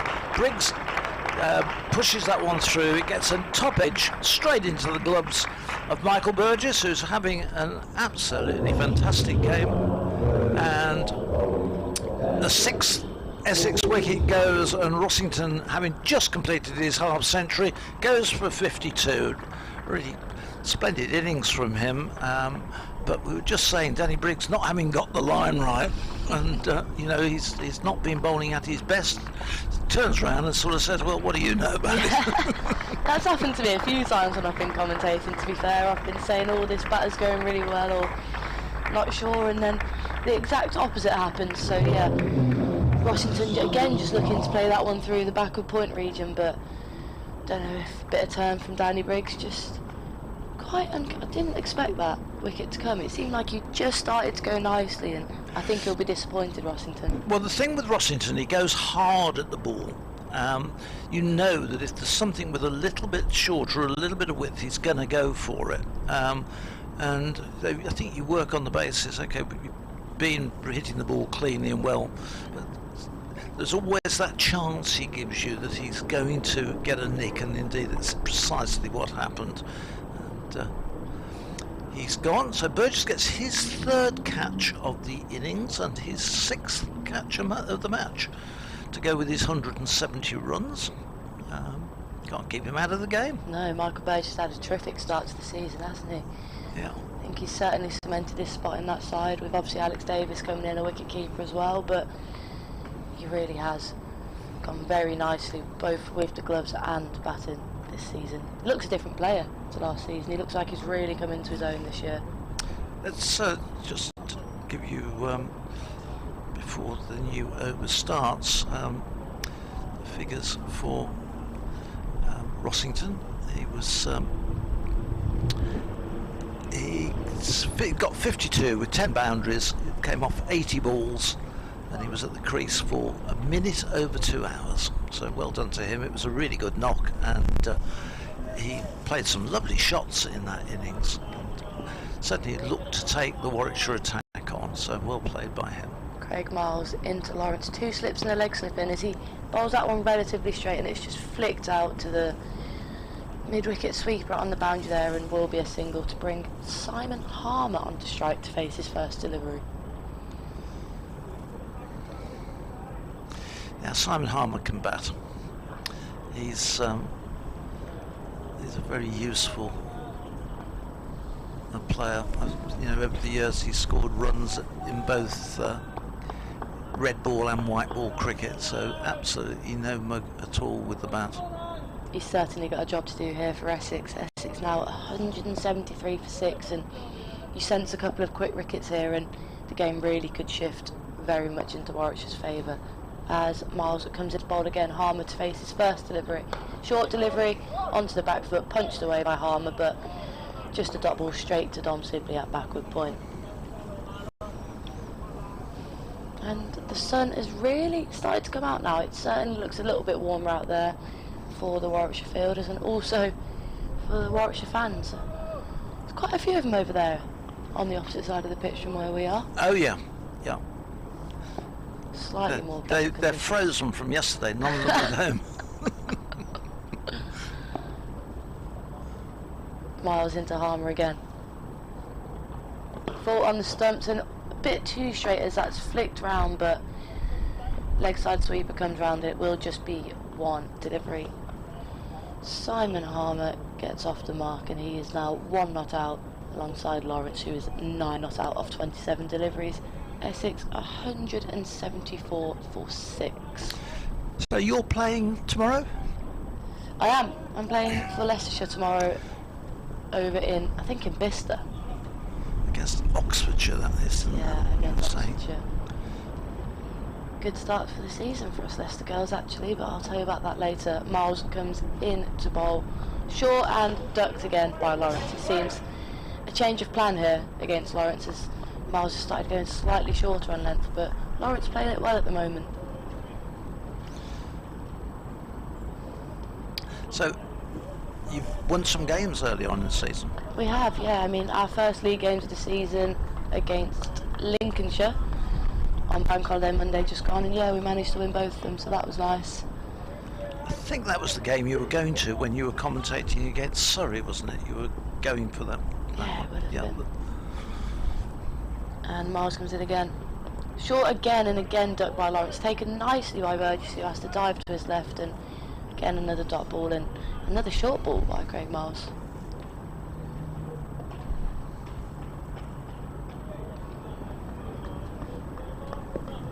So what time do you start tomorrow morning? That's a good question. I think 11 o'clock start for our first T20. I think it's 11 o'clock and 2:30 starts. We play 2 T20s in one day. Yeah. In the county stuff, obviously slightly different in the regional, but I think that works well. They do that with the county second team games yeah, as well. they do, don't they? Miles in, 2 slips for Lawrence. Slight, short ball and races down past the leg side, and will be forward.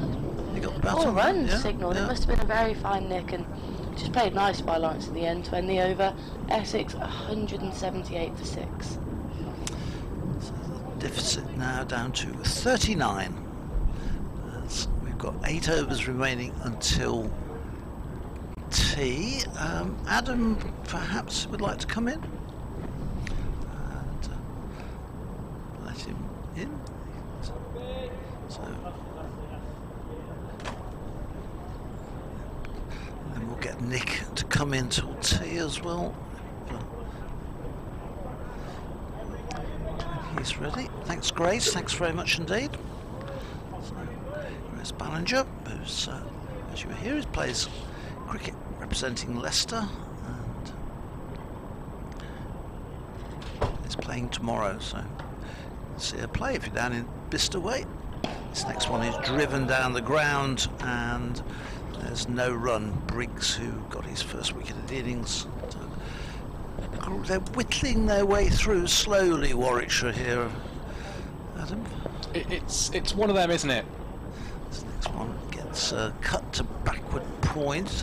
It'll be a single for Lawrence, who is doing remarkably well, I have to say, considering that he's very restricted with his movement. He's actually walking it much better than I thought he would be. He's had a lot of physio on that, so when you saw him moving yesterday, you would not have thought he'd have been out here today batting. Whenever I have batted with a runner or as a runner in my admittedly limited cricket career, it has never gone well.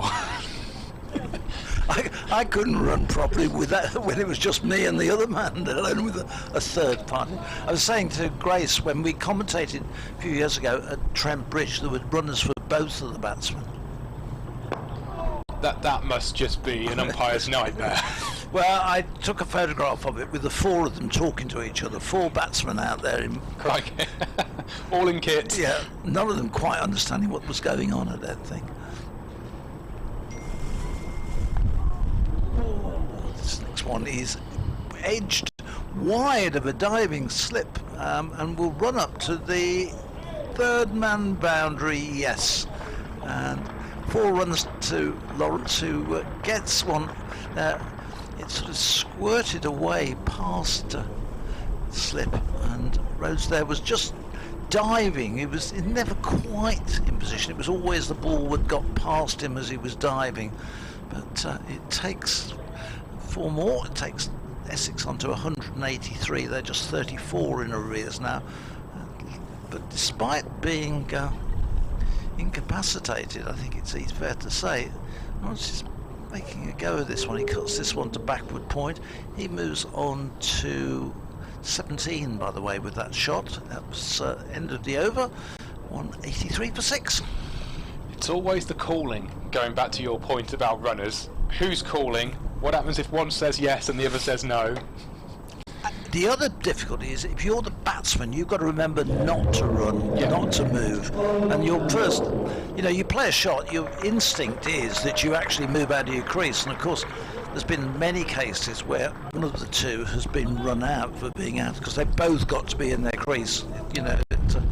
Well, I took my daughter to a quick cricket thing over Easter. She's 8, so she's just sort of really getting into the sport now, and they do it where it's sort of either side you have to run rather than back and forth, and I was getting confused just watching that. So what it'd be like if there like I say, in my limited playing career, the one time I've batted as or with a runner, it has never ever gone well.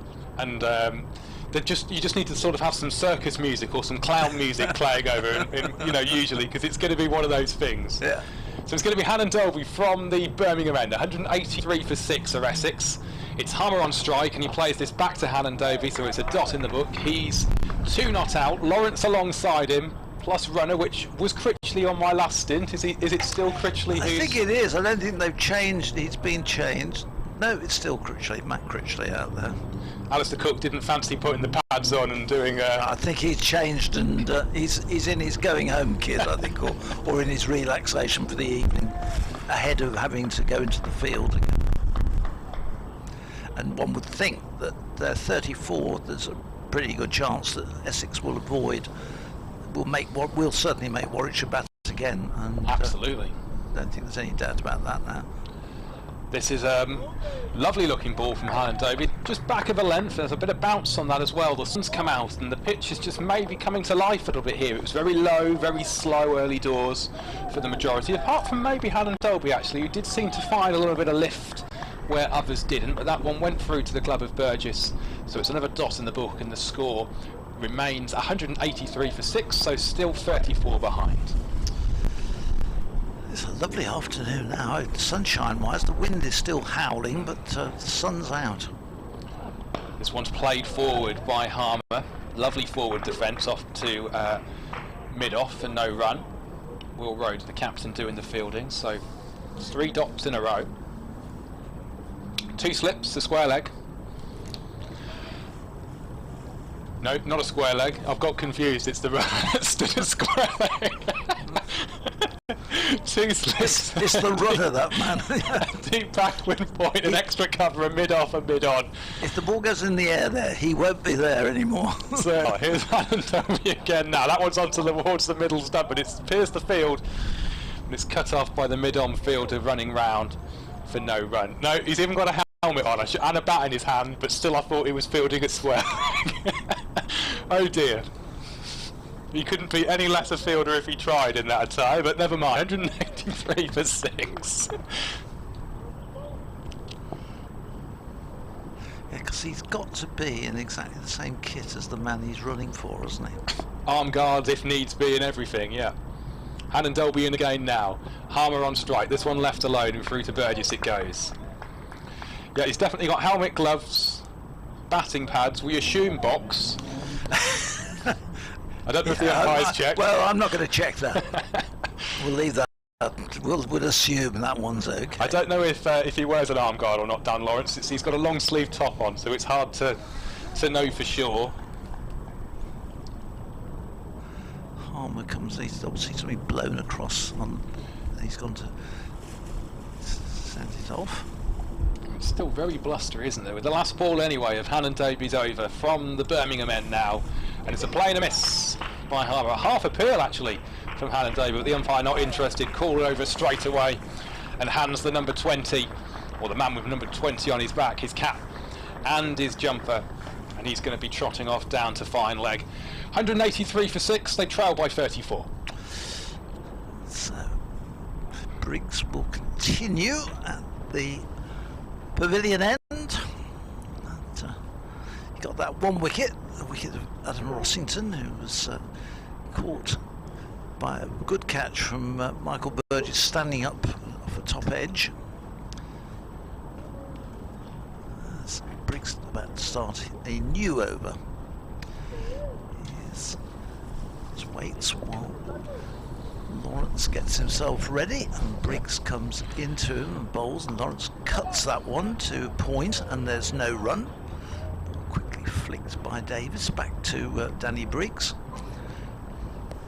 We have got another 4 or 5 overs to go as Briggs is leaving, and this one left outside the off stump. There's no run. It's very wide and a bit short. But well, according to the BBC weather app, it should be 14 degrees out there at the moment, which is, if it's true, that's 10 degrees warmer than it was at 11 o'clock this morning. This next one is played into the offside and there's no run. Well, I don't see any noticeable improvement in this studio, I have to say. No, I've put the jacket back on. You've still got the hoodie on. I've got 2 hoodies on. This next one is pushed again into the offside.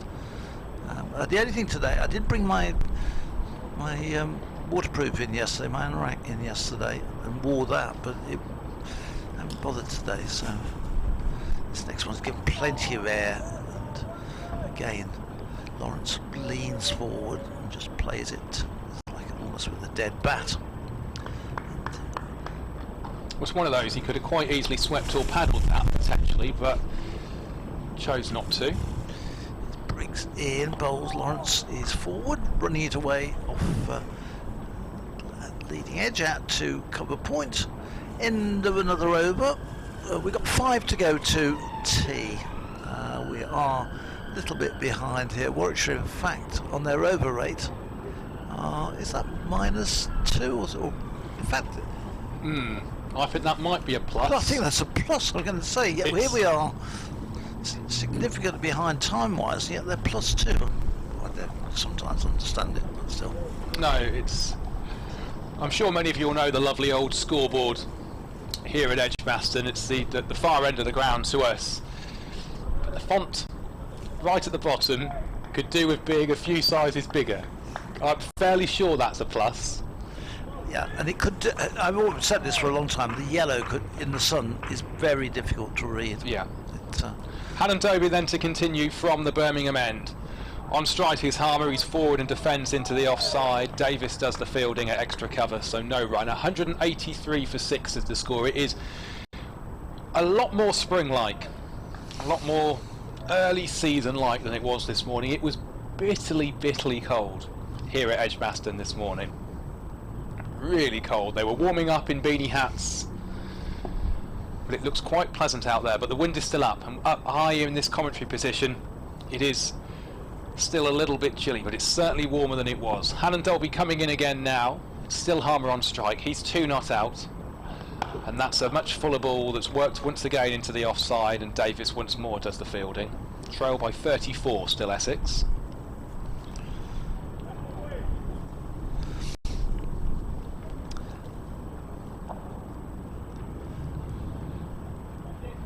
Well, 83 for 6. Group sat at the front of the Hollies stand today in the sunshine. A long way. I walked around that way at lunchtime on the way to the museum, and it's an awful long way to watch the cricket. The cricket's going on in the far distance when you walk down by the Hollies on this game. Hannon Dolby in once again, and Harmer once more defends, this time into the leg side. Once again for no run. Yeah, ironically, the stands away on that shorter boundary are fairly sparse. It's obviously I can't see the members directly below us, but looking out onto the far side of the ground, that's where the majority of the faithful are sat today. Admittedly in sunshine now, at least, as Hannon Dolby comes in again, and this one is smacked into the leg side. Will be at least one. The sweeper cuts it off, so it is just a single, but a lovely shot that from her. Takes the score on to 184 for 6. Yeah, he helped that one round, didn't he, down to the deep mid-wicket boundary. There's a man out there waiting for that shot, and he controlled it. That was the other good thing. Quite often they play those shots and the ball gets aerial. Very tempting with that short boundary as well to really potentially go for the 6, actually, isn't it? They've got a man right out on the fence that's deep backward square. He's actually starting off the pitch and sort of taking a couple of steps to be just inside the boundary rope as the ball is delivered. 184 for 6 then. Here's Hannon Dolby again, and this time Dan Lawrence is forward and just defends into the offside. Davis does the fielding.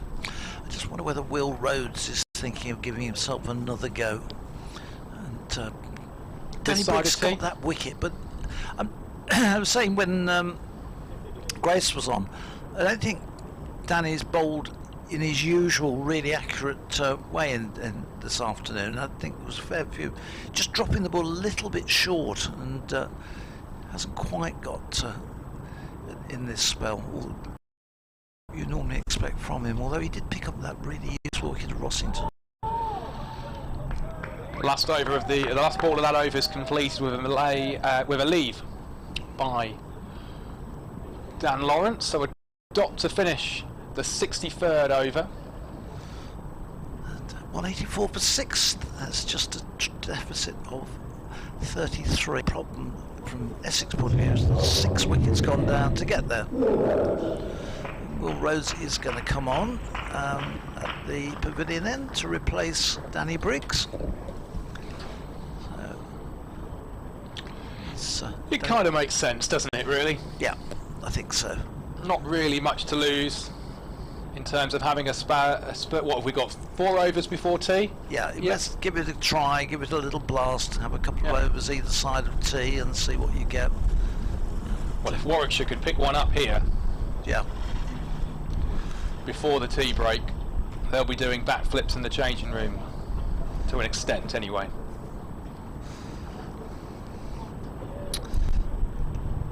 So Rhodes, who's got that 1 wicket in this innings, which he took the catch to remove Adam Wheater. He's going to bowl from the pavilion end. So he's bowling to Simon Harmer. Harmer waits. Harmer, who's on 3, is in, and this is outside the off stump. Harmer watches it carefully through to the keeper, Michael Burgess, and there's no run. Hampshire have now passed 600, by the way, against Kent. Just the 600? No, 652 for 6. And there's some big individual scores going on here. There was 111 for Vince, 171 for Dawson, 157 for Brown. As here, Rhodes bowls. This is punched away into the offside, but to no avail for Palmer. And now Organ and Barker are both 44 not out. 652 for 6. They lead Kent by 347. Kent probably didn't make as many as they should have done. And Lancashire going well, 556 for 7 at tea against Gloucestershire. So there's some big scores around. Double 100 for, I forget who. Bahana. That's right. Yeah. I would suspect that's his maiden as well. Maiden double 100. I could be wrong. Now we may be updating BBC CWR shortly. It's obviously half time in the Coventry City game at the moment, so we shall see what happens. There's a little fielding change going on because see somebody's, I think it might have been Dom Sibley might have just hurt his hand as he was in the field. There's Rhodes in and bowls, and this is played into the onside where Hannon Dolby does the fielding ahead of the enthusiastic Henry Brooks, who comes chasing in as well. 184 for 6 it remains. Actually, looking out from here, it's the most beautiful afternoon. If you ignore the fact that there's a gale blowing across the ground and it's freezing cold, it looks beautiful. As this next one is left and through to the keeper. I often work in the greenhouse on my allotment, and I think, oh, it's beautiful out there. You step outside of the greenhouse where the sun's made it beautiful and warm. It's like going into a different country. It's Absolutely. Like tripping into the Arctic sometimes. Yeah, no, I know exactly the feeling that you mean. We have it as well in our house, that the difference in temperature between the front and the back is considerably noticeable. There's Rhodes in these bowls. It's going to be turned around the corner. Burgess has to go and fetch it. It's scampered through for single. Critchley responds to the call, and it's another single. 185 for 6. So we'll be heading to BBC CWR very shortly for an update. Obviously we'll keep the ball-by-ball commentary going on the website and app. It's 185 for 6 currently. Well, Rhodes got one ball left in this 64th over. We're not quite at tea yet. They're just checking their guard. 3 more after this for the bowl. Rhodes in again and bowls. This one, Lawrence covers up. It's the end of Rhodes' first over of his new spell. It's 185 for 6, 32 runs in arrears with 4 wickets remaining.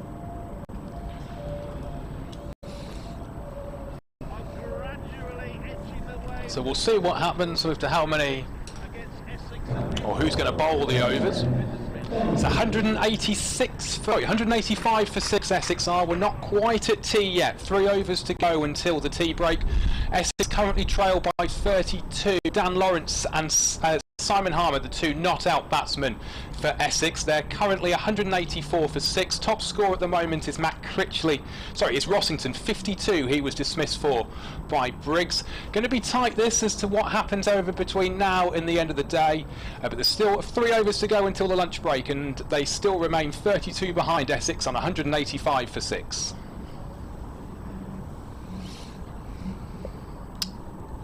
Well, Briggs has changed ends.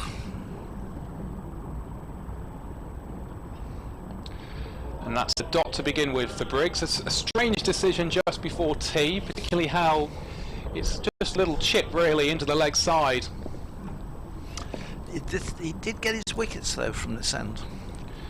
Left arm round is the action, and this is worked into the offside by Harmer. Sam Hain is in extra cover now and does the fielding. Backward square leg is where, deep backward square out is where Davis is. So you've got 3 on the offside, you've got a deep extra cover, couple in the ring and a mid on and a mid off, As Briggs in the game now, that one's left.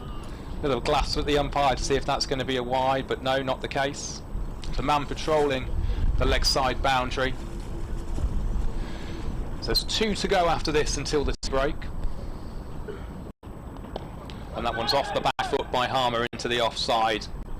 It's almost got the air of it nearly being tea, hasn't it, this at the minute? Just sort of in the grander scheme of things of cat and mouse.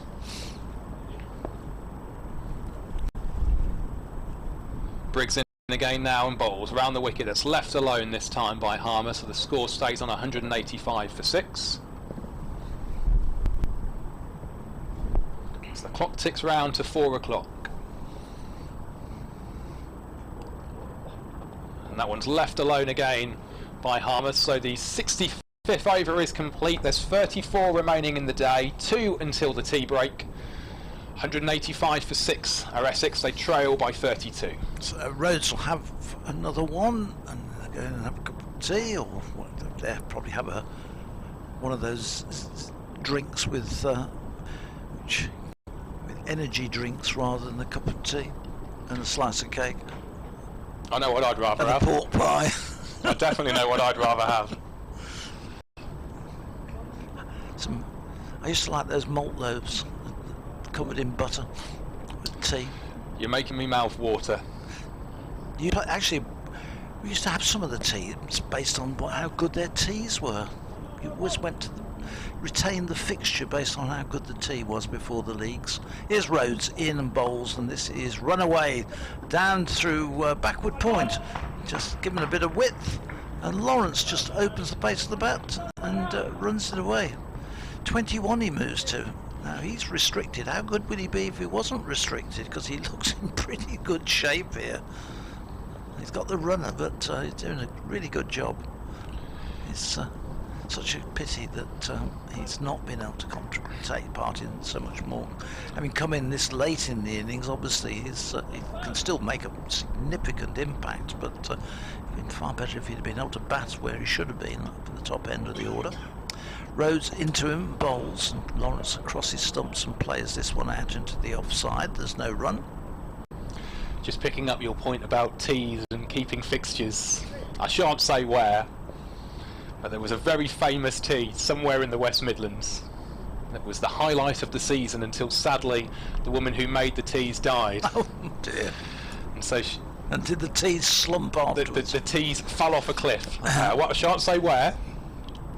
And so did the fixture the following season. It wasn't retained. Rhodes is checked as Lawrence steps away. Looks a little bit more pained in his walk, I have to say, than he did when he came out. Doesn't look quite as comfortable. When he walked out, he's just carrying that leg a bit now. He's been out there on it.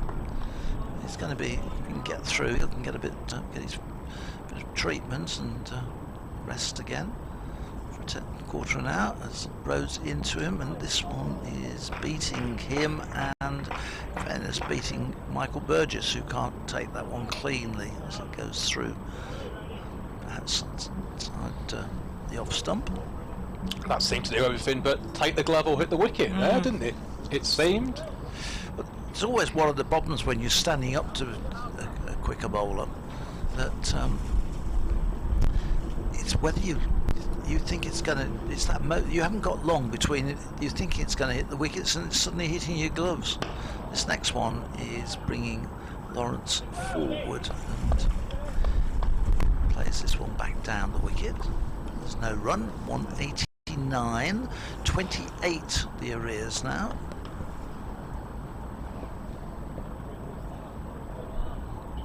This is Adam Pinderson for Edgbaston, where we haven't quite reached tea on the third day of the county championship match between Warwickshire and Essex. 189 for 6 Essex currently are here. As it's approaching tea, we've got an over and a bit to go just before the tea interval. 28 runs is the deficit. Dan Lawrence is still there, 21 not out. Batting with a runner, Simon Harmer alongside him, 4 not out. But Warwickshire are going to want to try and make inroads after tea, as the deficit now is just 28 runs.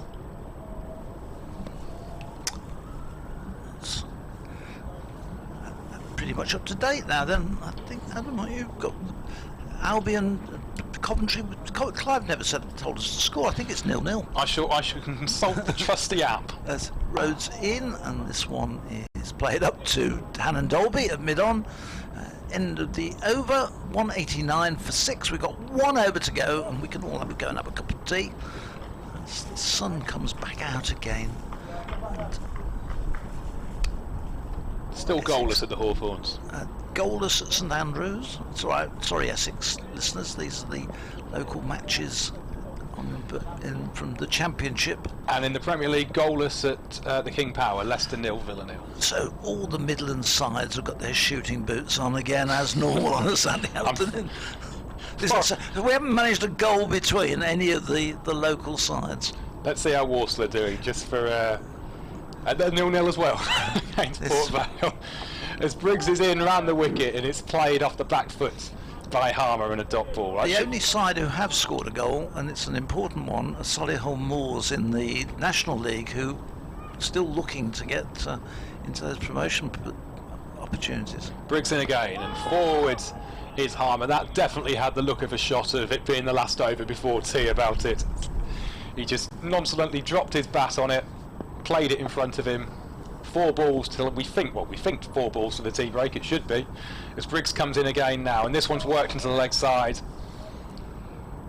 for no run. 189 for 6 currently, Essex. You definitely don't want to lose a wicket in this over. Definitely not.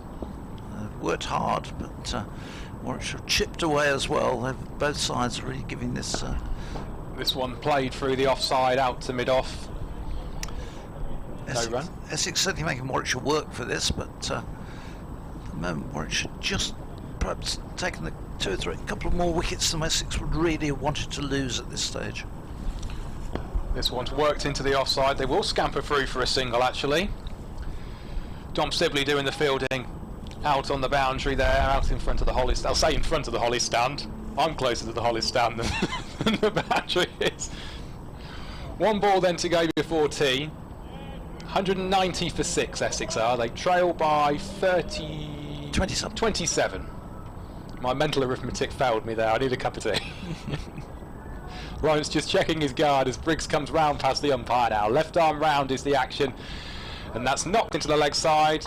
The umpire calls over, hands the cap to Danny Briggs. And that, I think, will be tea. It is. Just giving each other a little tap on the hand to say, well played, guys. Essex have battled well. They've lost to more wickets than they would have liked to lose, but good performance, I thought, by Rossington during the afternoon. Admirable work by Lawrence coming out with the injured leg. It's still in arrears at tea time, with just 4 wickets remaining. It still looks very much an uphill battle for Essex, but they're still in there, and whilst you're in there, you've got a chance. Yes, they're 190 for 6 at tea. The not-out batsmen are Lawrence on 21 and Harmer on 5. The wickets to fall, Brown for a duck, Cook for 36, Wesley for 10, Critchley for 49, agonisingly short of a half century. Played very well actually, the Critchley. Rossington made 52 and Wheater 13. There's 4 extras in there as well. In terms of the bowling, well, the standout man really has been Ollie Hannon-Dobie. 17 overs, 3 wickets for 15, under 1 and over, a wicket apiece as well for Brooks, for Rhodes and for Briggs. So it's just coming up to 8 minutes past 4. You're on the ball-by-ball coverage of Warwickshire against Essex on the 3rd day here of the County Championship here at tea. We'll be back very soon for the evening session.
Right, so rough plan.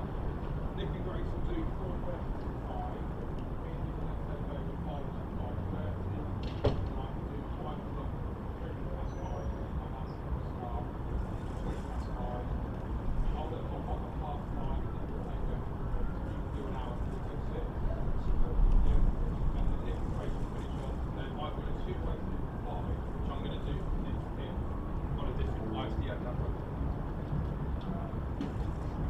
Well, if you're happy, I'm not trying to force you out of the tour, that isn't how it was. That wasn't, I promise you that wasn't the plan. Just check the battery power now. Spare second.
Latest course, none of that is taking place here at Country Day. Start the first score is County Ground Northampton, Northamptonshire against Warwickshire.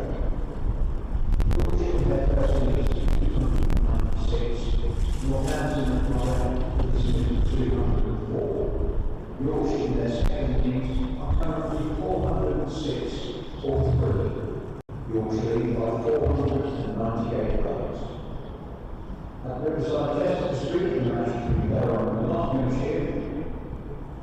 Currently their first innings is dismissed at 230. Nottinghamshire by 488 from 9 declared. Durham in their second innings 76 for 4. Durham trailed by 182 runs with 6 wickets. At Newburgh Worcester, the match Worcestershire and Sussex. Worcestershire 491, Sussex 269 and 93 for 6. Sussex travelled by 129 runs with 4 wickets in hand. At the Attritional County Ground Leicester, the match between Leicestershire and Derbyshire. Leicestershire 213. Derbyshire by 531, Leicestershire Leicestershire in their second innings, 66 for 3. Leicestershire trailed by 252 runs with 7 wickets in hand. At the key Oval, the match between Surrey and Sunset. Sunset 337. Surrey in reply 308. Sunset in their second innings are 123 for 2. Sunset lead by 152 runs with 8 wickets in hand. At the Emirates Old Trafford, the match between Lancashire and Gloucestershire. Gloucestershire in their first innings were dismissed 252. Lancashire in reply 556 to 7 declared. Gloucestershire in their second innings are 8 without loss. Gloucestershire trailed by 296 runs with 10 wickets in hand. And finally, in the Spitfire Ground category, the match between Kent and Hampshire. Kent 305 and 30 on down loss. Hampshire 652 to 6 declared. Kent trailed by 320 runs with 10 wickets in hand.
And welcome back on BBC Commentary in Warwickshire, BBC Essex. Nick Lethill here with you on the start of this evening session of the third day of this championship match between Warwickshire and Essex. The weather is very different to what it was like at the start.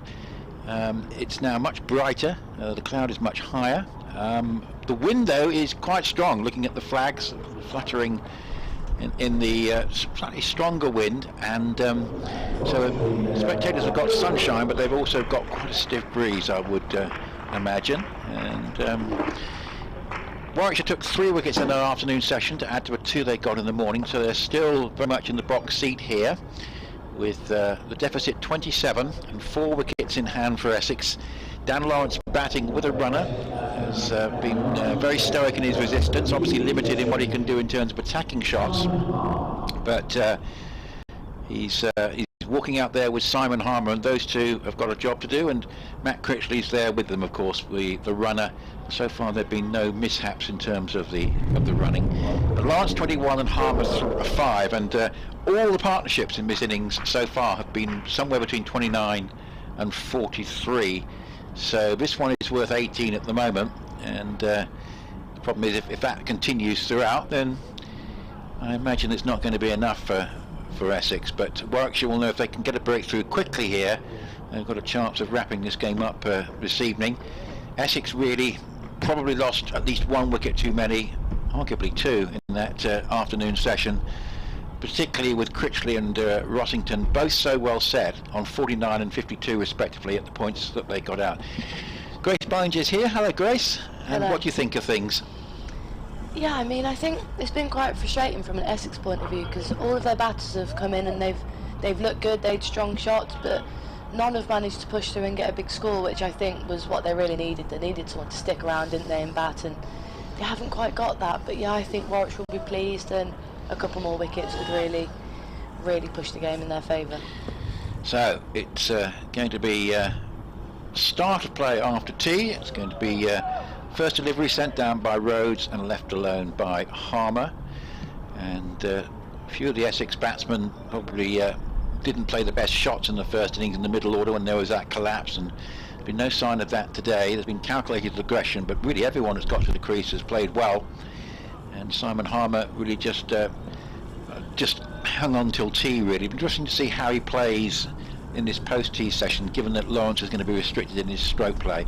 Slip in a gully and 5 saving 1. He plays a nice little clip off the pads for a single down to fine leg to take the score to 191 for 6, and say more blue sky than at any point today. Higher cloud, the floodlights were on earlier, they're off now, so quite bright sunshine for the most part. But say, I don't know if have you been outside much, Grace? Is that wind quite chilly? You know what? I haven't been outside since I got here. So basically, it looks like it's quite a stiff breeze out there at times, and I imagine that when the sun does go in, it will be quite chilly for the spectators. So here's the next delivery now from Rhodes, wearing number 35 on his back, skipper of Warwickshire, just waiting a little bit because Lawrence isn't quite ready to face the ball. Now he's about to come into bowl. So a slip, a gully, 5 saving 1. It looks like 6, of course, because of the man at square leg who's the runner, and that's outside the off stump too far, and there is no run. So spectators making their way back into their seats after tea. This could be quite a long final session because it's already almost 4:30, and we've got 32 overs, and potentially we could even have a bit more after that if Warwickshire are close to victory, Grace. Yeah, I mean, I think Warwickshire would like to get it all done if they could, but we'll wait and see. Here's Rhodes again with his brisk medium pace bowls, and that's played nice and correctly by Lawrence up towards mid-off. So from an Essex point of view, I think the frustrating thing would be that a lot of partnerships got established, and you know, it's summed up really by Critchley getting out for 49 and Rossington 52. So they've done the hard work and both looking very good. yeah, I mean, neither of them looked in any particular trouble, did they? They got off to good starts, they played good shots, but unfortunately just couldn't push on, as we say. So here is Rhodes again, bowls, and that's clipped nicely through mid-wicket for at least 2, being chased back towards the deep mid-wicket boundary. It's always hard to call runs, of course, when you've got a runner. It could be anything, but that was just the comfortable 2. And it was a nice piece of placement actually there by Dan Lawrence, takes it from 21 to 23. He is a bit restricted in what he can do, but I wonder if we were 3 weeks away from the New Zealand Test, whether the ECP would be a bit concerned about this. But I suppose we're still quite a long way out, depending on, of course, how severe this hamstring tear is and how long it will take to repair as Rhodes bowls. And here he just reaches forward and plays nicely up to cover, and there's no run. But he does have history, Lawrence, notably that big innings he got against Lancashire in the year that early on in the season when Essex won the championship. So he can bat for long periods in positions of adversity, though normally not with a torn hamstring. 193 for 6, Lawrence 23, and Harmer has 6. Looks like Danny Briggs will be continuing from Birmingham end, and yeah, as we were saying earlier, Danny Briggs hasn't been looking all that threatening, but he got that key wicket, that breakthrough wicket of Rossington, wasn't it, just after he got 50 and started to look a bit more dangerous. So yeah, good to see Danny Briggs getting in the wickets again this innings, and he does normally offer quite a big contribution for Warwickshire with his left arm orthodox bowling. And it will be Harmer to face the first ball of Briggs' spell after tea. Full ball outside off, attempt to get driven away, but straight into cover region where Sam Hay picks it up nicely. Stop the front page. Jimmy Anderson's got a wicket. Didn't get any in the first Gloucestershire innings. Got one now. Briggs, and again, full delivery on the stumps, driven back to him, just past him actually to mid-on, but no threat of a run for Essex, who currently stand at 193 for 6, with just over 68 overs gone in the day. Danny Briggs in again, floating it up, almost tempting Harmer in to a big shot, I imagine, but again, fielded quite nicely by Sammy Hayne in extra cover, and 3 dots to start. Danny Briggs is over. It's one-time or recent Australian opener Marcus Harris as well, and he's got out. Another full ball just outside off, and again Sam Hayne does very well diving to his left to end up getting round to that, and 4 dots for Danny Briggs. Danny Briggs with the 2 fielders out, deep cover down near the Eric Hollis stand, and a deep square just in front of wicket. And another good full ball from Danny Briggs, which is just respected by Harmer and defended back to him. Scoring rate slow, didn't it, before tea? Yeah, you sense it's going to be a bit quieter now. Yeah. Full ball to finish over by Danny Briggs, and just flicked round to deep mid-wicket for 1 by Simon Harmer. 1 for the over, and that is 194 for 6 for Essex. In that game at Old Trafford, Lancashire declared 304 ahead at 556 for 7. Some big scores today. Josh Bohannon 231 and Dane Villas 109. They put on 203 for the 4th wicket, and Gloucestershire are 17 for 1 in reply there. And the other huge score of the day, even bigger, was Hampshire's 652 for 6 declared. Now, Vince got 100 yesterday. Today Dawson career best 171 and Ben Brown 157. Check if that was his career best as well.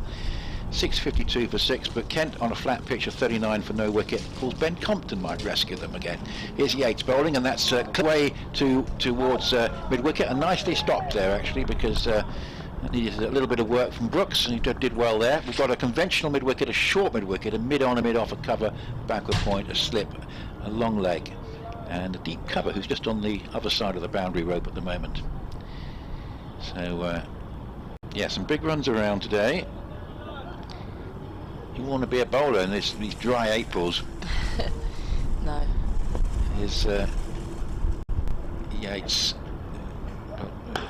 Rhodes rather, bowling again, and that's played up towards mid-on, and there's no run as it goes up as far as Hannon Dolby, who's been very, very good today. Less than a run and over. Yeah, he's bowled very nicely, hasn't he? Just on the money, I think, throughout his whole spell. So 194 for 6. And remember, 217 was the first innings deficit, so they got 23 more to wipe that out, as this is well pitched up, dug out and played up towards short mid-wicket, and it goes out to Yates, who I mentioned wrongly at the moment, a few moments ago, but there correctly, he's there at mid-wicket and completes the fielding. So nice sunshine, sun going in and out, but high cloud, and perhaps the most pleasant conditions of the day, but for the fairly stiff breeze that you can see with the flags next to the scoreboard. At least the floodlights aren't on anymore now, which is a good thing. There's Rhodes again bowls, and that one just played comfortably. Got into line nicely there, did Harmer, and just drove it up towards mid-off, and there is no run. Just to have a look at the other Division 1 scores, well, Yorkshire, a big second innings from them, 406 for 3. They were already ahead by 92 on first innings, so they've set Northants 499 to win. George Hill, a maiden 100, 151 not out. So many big scores today and big partnerships in those Division 1 games. As this is outside the off stump and left alone. But interesting game at the Oval, where Tom Abel, who got a big 100 in the first innings, is 46 not out, and Tom Banton 33, and Somerset 123 for 2, leading by 152 with 8 wickets left. So it could be that the Oval, which is often known for its dull draws, it could be quite an exciting finish there tomorrow. Somerset are prepared to maybe risk losing in an attempt to win their first game, and they need obviously to get up and running. They've only got 4 points from 2 games. It's Rhodes again, bowls a full leg delivery, driven down the ground. That's a tremendous shot for 4 runs by Harmer, who was quiet before tea, but he's played a couple of really good strokes in we've seen a couple of really good strokes in this over, and that was hit very firmly down the ground. So 11 to Harmer, 23 to Lawrence, 198 for 6, the deficit 19. I suppose Essex have got to first of all get past that deficit without losing any more wickets, but what chance do you think they've got, Grace? I mean, they've got Lawrence out there, and he's obviously, he can't play many attacking shots, but he doesn't look to be in too much discomfort. Hard to tell, isn't it? He looks pretty comfortable, doesn't he? Like, I mean, he doesn't look to be in any sort of pain and anything on the stumps. He seems to be, well, he's a very capable batter, isn't he? And he's showing that. Playing very well on his stumps and just, hanging around and doing the job for his team, it seems. So, can Essex get a partnership with a little bit more substance than the ones they've had before? Danny Briggs to continue from the Birmingham end. Lawrence to face 4 ball outside off and just left alone by Lawrence, as we've seen many a time from his innings. Anything outside the outside from either spin or seam, he just leaves it alone. It's probably due to his injury. And Danny Briggs in again, slightly straighter this time, and has to be played by Lawrence, who drives it straight to Sam Hay in extra cover. No run is taken.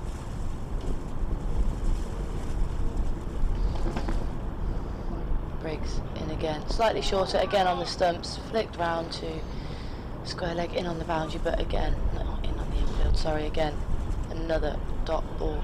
Just the 2 fielders out on the leg side, on the boundary, 1 on the leg side, 1 on the offside. Another full ball from Briggs, again, just defended. And another dot ball. He can get through his overs quickly, Danny Briggs, once he gets into a rhythm, as many spinners often do. Danny Briggs, left arm orthodox. In again, and good delivery, just on the stumps, just forcing Lawrence to play, which is what I think Warwickshire really need to do here. I mean, he's very limited in his shots, but there's no point just bowling it outside off where he can just leave it alone. Final ball of Danny Briggs is over, outside off, slightly short, and just patted to cover for a dot, and that ends the 71st over of Essex's innings. They are 198 for 6. Lawrence currently 23 not out, Simon Harmer 11 not out. Just catching up on a few emails on bbcscricket@gmail.com. Andrew Appleby was asking, was it his imagination or some of the batsmen taking middle and off guard today? And if they are, I wonder if that could be, suspicions about maybe some variable bounce or something like that. But we'll have a look and see have a close look at what Harmer's doing in this over. But I certainly think that there has been a case for that, and he is quite well over, isn't he? He's certainly well over onto covering his middle stump, certainly. So here is Rhodes, 1 for 39 in 14 overs. Comes in, bowls, and Harmer just stretching forward and playing out defensively and there is no run. So he stayed on 11, Lawrence on 23 from 60 balls. And Michael Biswell, hello Michael, been in touch. He says, now that Lawrence is batting, if he got hit on the helmet, could he be replaced with a concussion substitute? Well, I suspect he could, because of course Warwickshire did have a concussion substitute, but of course Essex, with Lawrence batting, are still very much an 11-man side. But you say, looking grim for Essex. All the great brains of Essex need to work on these problems. This is a delivery, just a little bit of movement there from Rhodes, and it's flicked down towards fine leg, not where it's intended by Harmer, so trying to hit it through mid-wicket, and it's gone down off an inside edge for a single. 199 for 6. Yeah, Essex, well, I think if they were to get out of this game, that would be a huge fillip, but having just got over the line at Somerset, if they could get a draw here, it would make it really quite a satisfactory start to the season. But I suppose if you start with a draw, a win and a loss, it has a sort of mid-table look about it, doesn't it? Although of course the more games you win, the better. But there will be a couple of changes in the Essex side that have been forced for the next match against Northants. Here's Rhodes again, bowls, it's outside the off stump, and Lawrence is just sort of moving forward and just leaving it alone on line. Doesn't need to play at that. And Ken, nice to hear from you, Ken. Yes, and you say that you enjoyed listening, because we kept the effects mic open, and during the lunch break you were able to listen to the sounds of a cricket match, background of conversation, traffic noise, and all that sort of thing. Yes, and actually I think we did have the effects mic on at tea time, because I came back in and there was just listening to it. So I hope you enjoyed that, because we're quite high up in our gantry here as part of the media centre, which is driven away up towards mid-wicket, and there's no run. 199 for 6.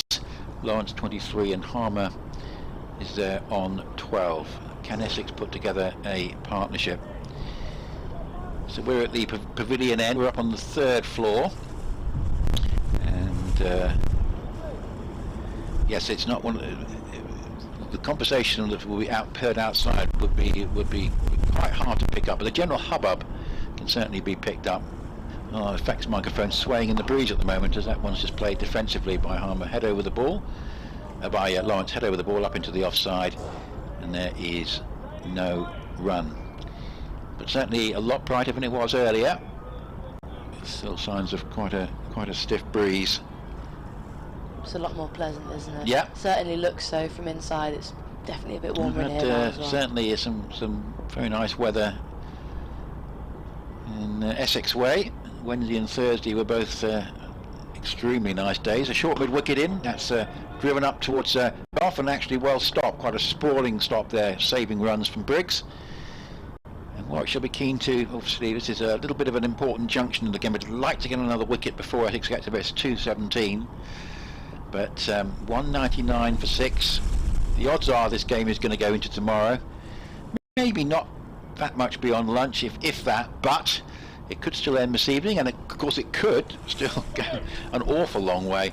But Essex have got about 5 seconds, and they've lost more than half their wickets, so that's going to be quite a big ask, isn't it? 199 for 6, Lawrence 23 and Harmer 12. Yeah, it would need something seriously special from the Essex middle to lower order, wouldn't it? Just does look like the game's steering in Warwickshire's way. I think Essex are looking for a quiet session here, but Warwickshire will be looking for quite the opposite. Danny Briggs to continue. Starts with a full ball, and that is just driven beautifully by Simon Harmer through the offside. Should be 4 and is 4, but he just timed that one very well, didn't he?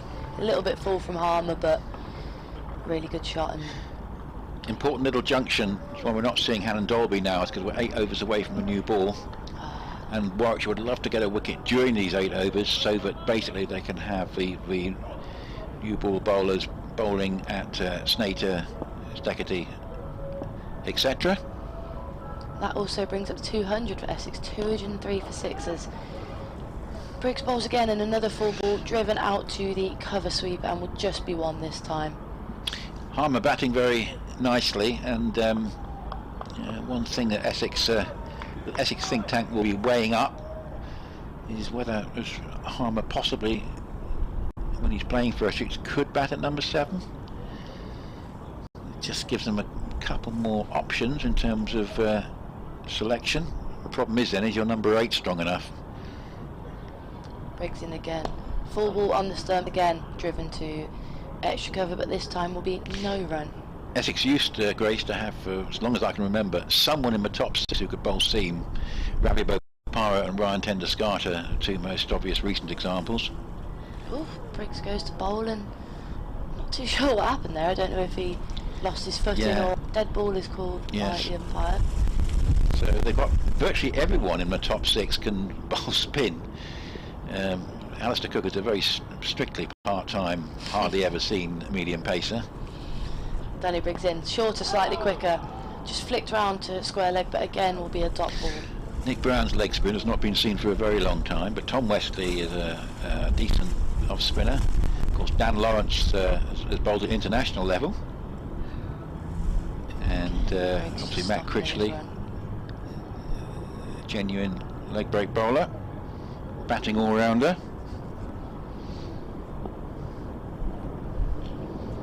Briggs into Lawrence, full on the stumps and respected by Lawrence, who just defends that straight to all roads at mid-off. BBC Essex and BBC Coventry and Warwickshire, final session, day 3 here at Edgbaston. Briggs in for the final ball of his over, good ball, looked like he got a little bit of that and just defended by Lawrence to end his over.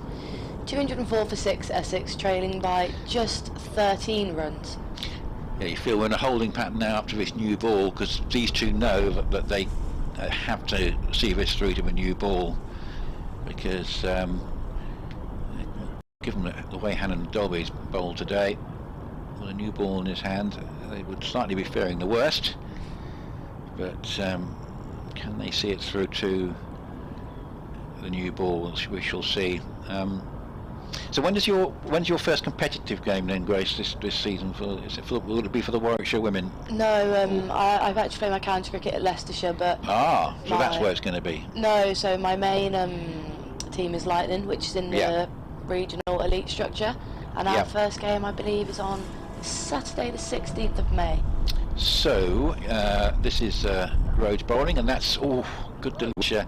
He's rather dug out by Harmer. He wasn't quite sure, I think, initially where that was going, because he's got his sort of foot down the pitch as if he was trying to play. Yeah, he was trying to play it through the offside, and I think it might have come off sort of inside edge onto boot or something like that, but certainly not what he was looking for. So you would have been playing in the Charlotte Edwards Cup and the Rachel Hayhoe Flint Trophy last year, then? Yeah, correct. And here's Rhodes again, outside the off stump, and there's no run. I don't think Lightning were in the same group as the Sunrisers, who play at Chelmsford. No. Certainly not in the games that I saw. But no, we were in a different T20 group. We played them once on Loughborough University campus in the 50 over competition, but we actually went down there. We played down in Chelmsford last week, actually, a couple of T20 friendlies. Lovely little ground down there. It's the first time I'd been. Well, right. Here's Rhodes again, up to the wicket, bright sunshine, bowls, that's on the pads and clipped away nicely. Is he going to get beat at the field? No, there's two fielders converging on it and it will be cut off, and there's just going to be the single.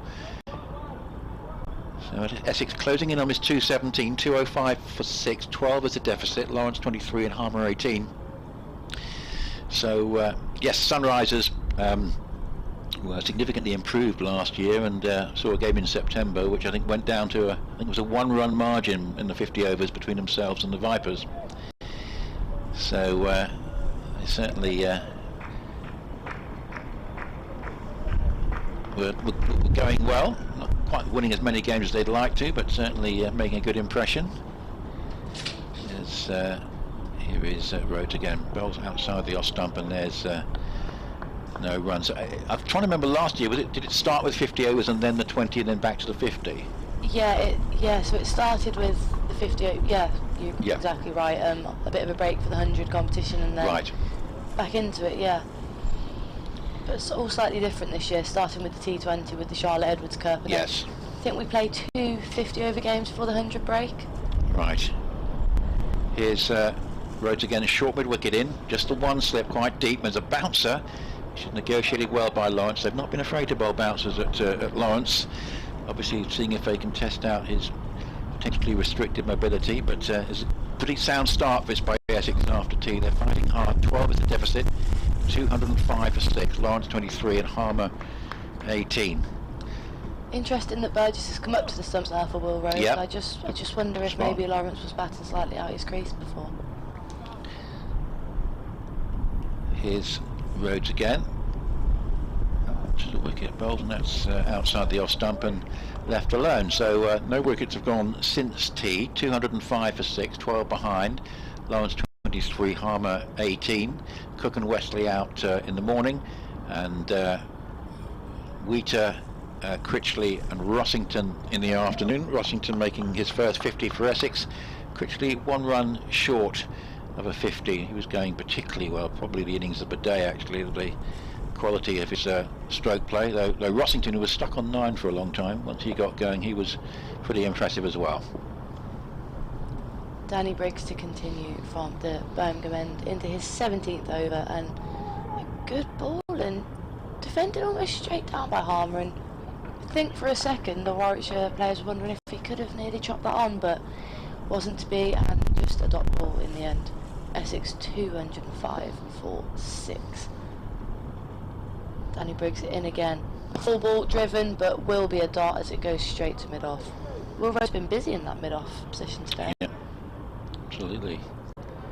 I was going to ask you actually at the end of the show about how the red ball cricket now fits in the women's game. I'll sort of talk to you about that at the end of the over. A short ball from Danny Briggs, but relatively straight in an attempted flick round, but will be a dot ball. Fielded it quite interestingly out there. A little bit of a fumble, but got away with the dot ball in the end. Obviously the 100 was a big success from the women's game last year. I don't think there's much doubt about that. Yeah, massively. Danny Briggs in again, full just outside off, and just pushed away by Simon Harmer to 1, out to, I think that's Tom Sibley. It is out on the extra cover boundary by the Eric Hollis stand. I mean, there was debate and still some conjecture about the men's game, but the women's game I think no one really had any doubts of the fact that it was hugely beneficial, particularly of course with the double headers as well. Yeah, I think getting good crowds in. Yeah, it was good. It was definitely good to raise the profile of the women's game. As Briggs comes in again, this time to Lawrence, and just defended again to Will Rhodes at mid-off. Danny Briggs bowling well, bowling good lines, good lengths. Getting to his overs pretty quickly as well, as this is the final ball of his over. Slightly shorter outside off, and very nicely played by Lawrence, and that should run away for 4 down to third man. Just a little tickle, too short from Danny Briggs, and just guided down for a 4 at the end of his over. Essex 210 for 6, trailing by just 7 runs. Well, we're into that territory again. We're into that bracket between 29 and 43. In fact, we're at the top end of that bracket in terms of how big partnership this is. Yeah, we looked earlier, and there hasn't been a partnership of less than 29 or more than 43. Now these two came together, I think, at 172. So we're towards the top end of that bracket now. Is that trend going to continue, or are we going to see a partnership that really builds into something imposing? You feel it has to be these two. Yeah, you'd think so, wouldn't you? I mean, they're going very nicely. I think Harmer's just starting to settle in a bit more. It was a little bit... Yeah, he very much played for the team, well, understandably. New ball is 5 overs away. It's Rhodes bowls, and that's going down the leg side, and there's no run. So, Grace, your main stock and trade, you're a bowler, aren't you? You're a left arm seamer. So, in terms of the red ball game, obviously we know much more about obviously the Charlotte Edwards and Rachel Hayhoe and 100. So how does the red ball fit in now to the women's season? We actually don't play red ball cricket in the women's season, but I think it's something they'll be looking to introduce over the next few years. Yeah. It's certainly something I'd quite like to play. Yeah. So this is a bouncer which is clearing the head of Harmer. I thought it was worth asking that because I never heard much about it. Yeah. There must be a reason. That's a pretty good reason. In fact, they're not playing it at the moment. Yeah. But, I played one. But there are still women's county teams, aren't there? Obviously, aren't there? Yeah. It kind of took a step back for the regional structure, but the county women's season is going on at the moment. I'm playing tomorrow. But right. Yeah. Even so, that's all white ball as well. Yeah. Oh, really? 210 for 6.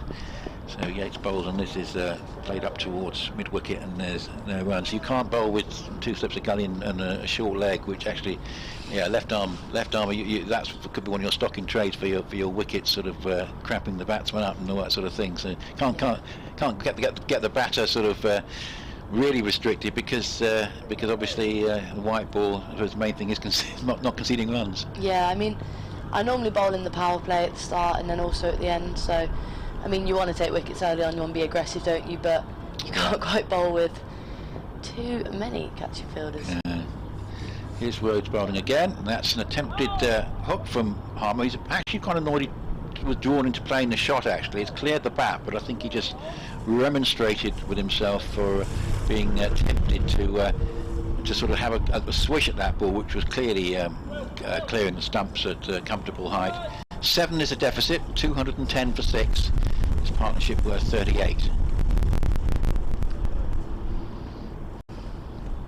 Certainly looks more pleasant out there now. Yeah, you can see the effect of the breeze. It's here in the headphones as well.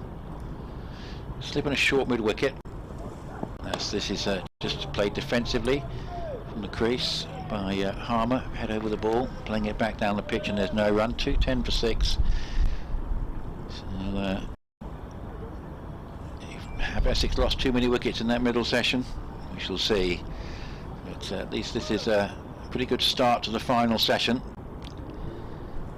23 overs left on the day. It'll be a pretty late finish because we know we're going to see quite a lot of seam bowling with a new ball in 4 overs time as Rhodes bowls, and this is played into a gap by Harmer for a single, takes him to score to 20. And when Harmer bats like this, you think, well, actually he is probably capable of batting at number 7 in this Essex side. Essex, who could consider that as an option if they wanted to play 4 seamers, but say, for example, didn't want to bring, say, Paul Walter in, who was in the squad for this match. So interesting sort of selection dilemmas. I shall be back in just over half an hour or so and go and do some reports. For once, reasonably good news for those in Essex. 211 for 6, deficit is 6, Lawrence 27, and Harmer is on 20, and Adam's going to rejoin you soon. Danny Briggs continuing from the Birmingham end, starts with a delivery outside off, which is again left alone by Harmer. Just the one slip in place for Danny Briggs, extra cover, and also a deep square leg very much in front of square as Danny Briggs comes in again. And that's another dot ball, just guided to Alex Davis at backward point there, but no run is taken. Danny Briggs at the end of his mark. Pretty short run up even for a spinner as he comes in again. Full on the leg stump, flicked by Harmer, but well cleaned up by the wicket, and is again another dot ball.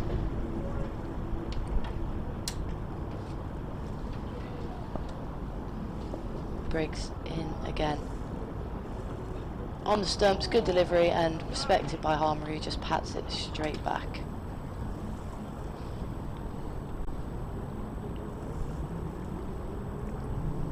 So 4 balls of the over gone, 2 remaining. Briggs' 18th over of the session, and another good ball, and sense this could be a quiet session, Adam, I think.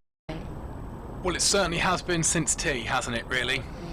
I wouldn't say the drawbridge has come up, but it's been one of those where it's been attritional cricket like the opening app. Final ball short and cut away by Harmer, but will be just one as Dom Sibley comes round to collect it. And end of the 77th over of Essex's second innings, 212 for 6, trailing by, how many is that now? Not very many. Not very many at all. Well, good evening. You all right? Yeah, I'm all good. Glad the sun's come out a bit. Indeed. A bit more pleasant, isn't it? I can feel my fingers for the first time since I left the car in the car park at about 9:30. Yeah, it's much more pleasant. I think it seems like the crowd might have actually picked up a few more people. Obviously, you can't see a lot of the members, which would be sat below us in the members' lounge, but over on the opposite side near the Birmingham end, yeah, there's a fair few that have stayed for the cricket all day, and it hasn't been a bad day's cricket in fairness. It's been quite good to watch. It's going to be Will Rhodes then from the pavilion end. It's Harmer that's on strike. He's in now and it's worked round the corner. This will be runs. Probably just the one as it's cut off at the fine leg boundary. I think that's Brooks down there doing the fielding. So just the single takes it to 213 for 6. So they scores are almost level, trailing by 4 now, with the new ball just 3 overs away. Yeah, I mean, they'll certainly fancy taking a couple of wickets, I think, with the new ball. Warwickshire, I think, one before that would be very ideal, but with only 3 overs left, I think Lawrence and Harmer are going pretty nicely, look fairly comfortable as of now. As Rhodes comes in again and bowls, and this one's defended into the leg side.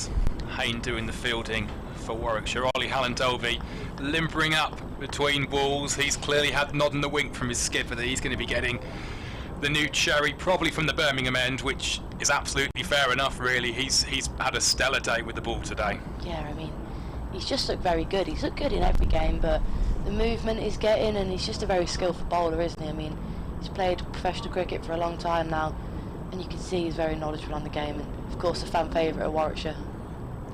Rhodes in again, a fuller ball that's driven. Oh, and it's through the man at extra cover, and that's going to run away to the boundary. It's Mills who's the fielder that's led it through its legs, and it's flown away for 4, which means the scores are level. 217 for 6 the second time round then for Essex.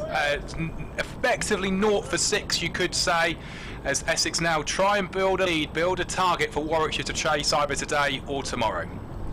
Wasn't the finest bit of fielding I've seen, actually. I think, I don't know if that was just a bit of bounce off one of the wickets maybe, but yeah, straight through Craig Miles there, and always going to go for 4 at that short boundary on the offside. Let's be kind and say it was. Rhodes in again, and this is a ball that's defended on the front foot by Dan Lawrence. We're going to be updating our listeners on BBC CWR and BBC Radio WM in just a moment here at Edgbaston.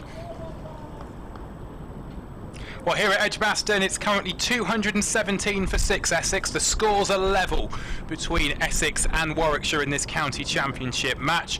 Currently at the crease is Dan Lawrence, 31 not out. Harmer alongside him on 22. Will Rhodes, the captain, bowling with the new ball just 2 and a bit overs away. 217 for 6 Essex.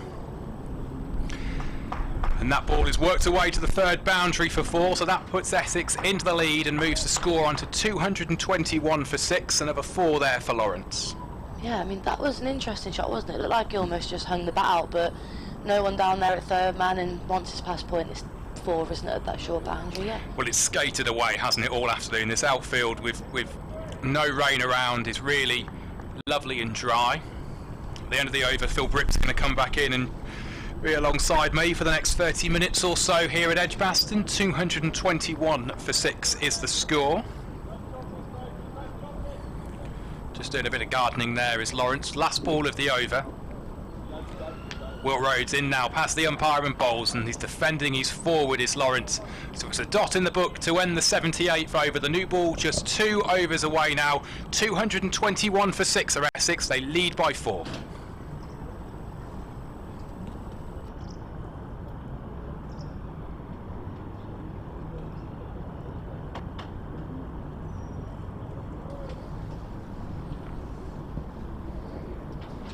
So that new ball just 2 overs away.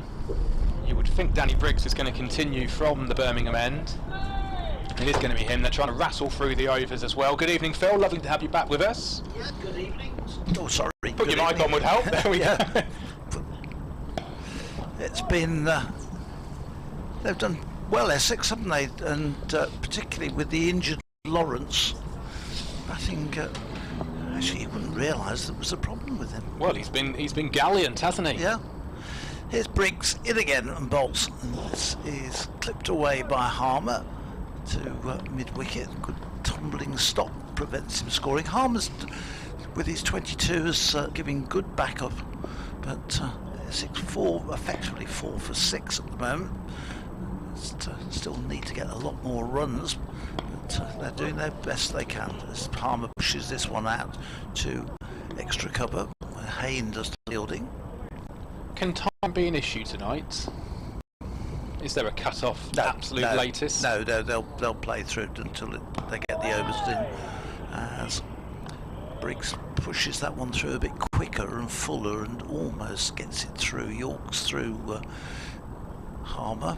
But to readjust quickly and jump down on it. Now Briggs deciding he's going to change the line to the right-hander. Well, if they could sneak one out here before the new ball, that would put the cat amongst the pigeons.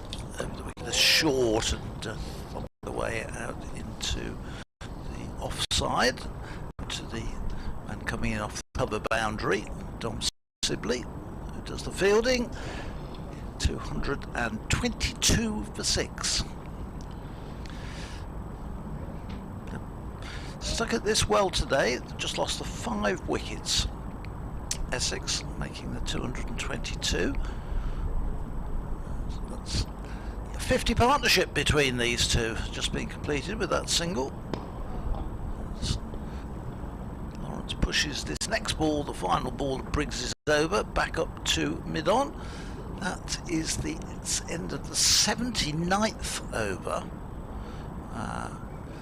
and the new ball is due in 1 more over's time. And I think Will Rhodes will probably take it straight away. Hanandobi's been warming up between overs. In fact, he's waving at the 12th man now about something. You can see Yates. Rob Yates into the attack for the first time in the match. So he's going to be the 6th bowler that Warwickshire have used in this innings. He didn't bowl at all in the first innings, but coming in to replace the captain himself was bowling at this end, wasn't he? Will Rhodes. Certainly was. So a final over of spin, you would predict? Yeah, I think it's a one-off just to get it out of the way and then get the new ball taken. They're not getting any turn at all. It's Harmer on strike then. And it's a full delivery straight off the bat from Yates, which is worked into the leg side, and Hayne does the fielding. It's a dot in the book. 222 for 6, a lead of 5, so effectively 5 for 6 as Yates is in again now, and that one's worked into the offside. That'll be runs, probably 4 of them it is. Lovely shot that from Harmer, just opened the face, guided it over those practice pitches, and it's skated away to the boundary. 4 more to the total, 226 for 6 now. He's found that spot really well, and as you say, once it goes on those, it absolutely races across that surface. This ground dry and fast. So a change of angle now as Yates comes round the wicket to Harmer this time, and there's defended by Harmer into the leg side, so a good response that from Yates. 226 for 6 now. Harmer on 27, Dan Lawrence at the non-striker's end on 35 as Yates is in again. A fuller ball that's driven through the offside, and there's 4 more. Harmer really cashing in on some average bowling at best from the Warwickshire opener. He put it there on a plate and it was duly dispatched by Harmer. 230 for 6 now. Yeah, it's a bit of a give me that one, that from Rob Yates. It was just a bit too full, and Harmer crashed it away through the offside. 2 balls to go in the Yates over. He's in again now, a fuller one that's driven down the ground. Oh, and there was a chance. I thought he might have caught and bowled him there. Harmer's got a smile on his face as he just readjusts his equipment and smiles all around. But it's 230 for 6 still. 1 ball to go in this Yates over. It's in now. That's a much straighter ball that's worked to the leg side, and Harmer's called through for a single by Critchley, who's the runner for Dan Lawrence. So the over ends, it's 231 for 6. That's 80 overs bowled in the innings now, so a new ball on the way very lightly. 19 left in the day, and it's a lead now of 14, so effectively 14 for 6. And Oliver Hannon-Dolby, absolutely as we expected, is getting himself ready to bowl from the Birmingham end. So he will take the new ball. The lead is 14, and be Hannon-Dolby to take it. Umpire Kettleborough is just showing the scorers the ball to say, look, the new ball is being taken. It's been announced by Mel Smith in the scorer's box. So 14 runs for Essex, leading effectively the score reading 14 for 6 at this stage. Probably need to put at least another 150 in front of that if they can. But whilst Lawrence is there and Harmer's giving him good support, then this game is, they can get something from this game.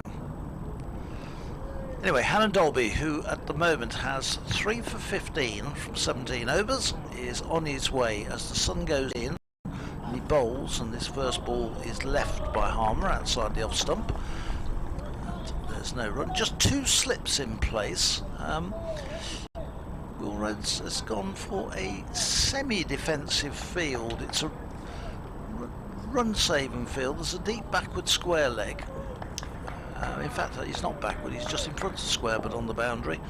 And then we've got Henry Brooks down there swinging his legs on the long leg boundary. And just walking in now as Hannon Dolby is in and bowls, and this is crashed away through the offside by Harmer for 4 runs down to the cover boundary. A bit of width from Hannon Dolby, and Harmer says thank you very much, and that nice hard new ball goes down to the Hollies stand. It goes into the boards and then comes back again across the AstroTurf, which runs along in front of the Hollies stand. Lovely shot that from Harmer. Really did find the middle of the bat there, and not a dreadful ball by any stretch of the imagination from Hadobi, but it was one of those that just sat up nice, and he threw his arms through the ball very quickly, got his hands through the ball, and it skated away for 4. It's his 5th boundary. Here comes Hannon Dolby in and bowls.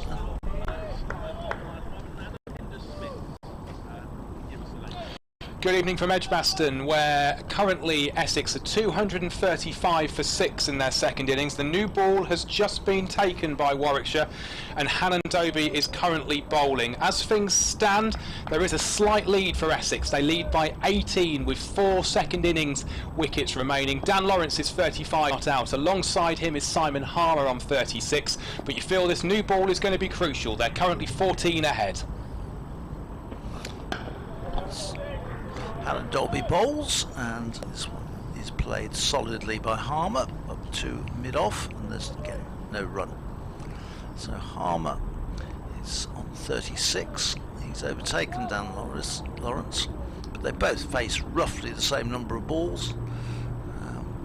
So going along pretty much apace.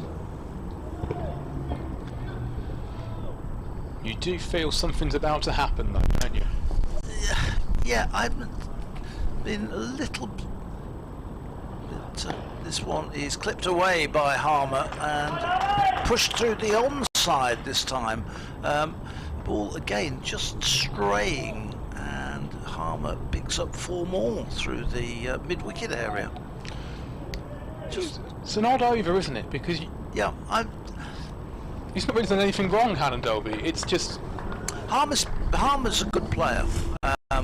I remember seeing Harmer rescue Essex in one-day cricket, in limited overs cricket, T20 cricket, winning games, and he can bat.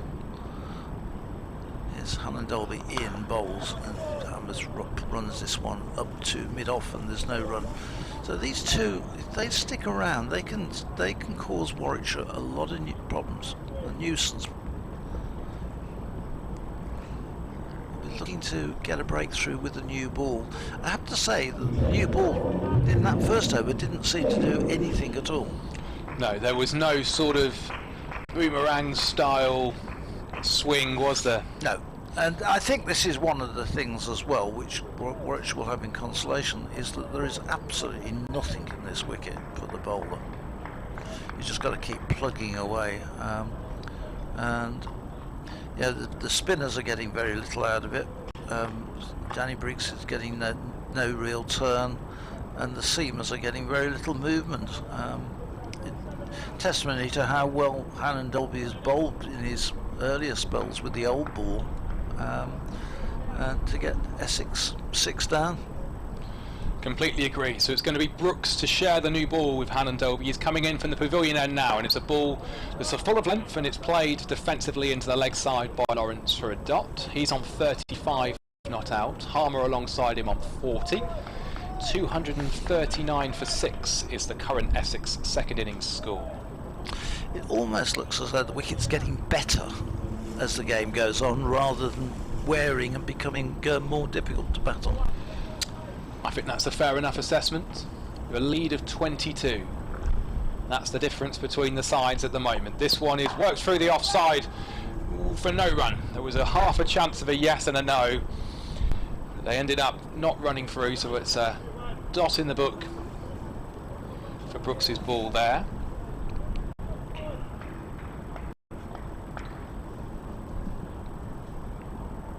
I can see one or two coats coming off in the crowd. Only one or two. That's so they can put another sweater on underneath. You're being cynical. We'll be out there in shorts in a bit, don't you worry.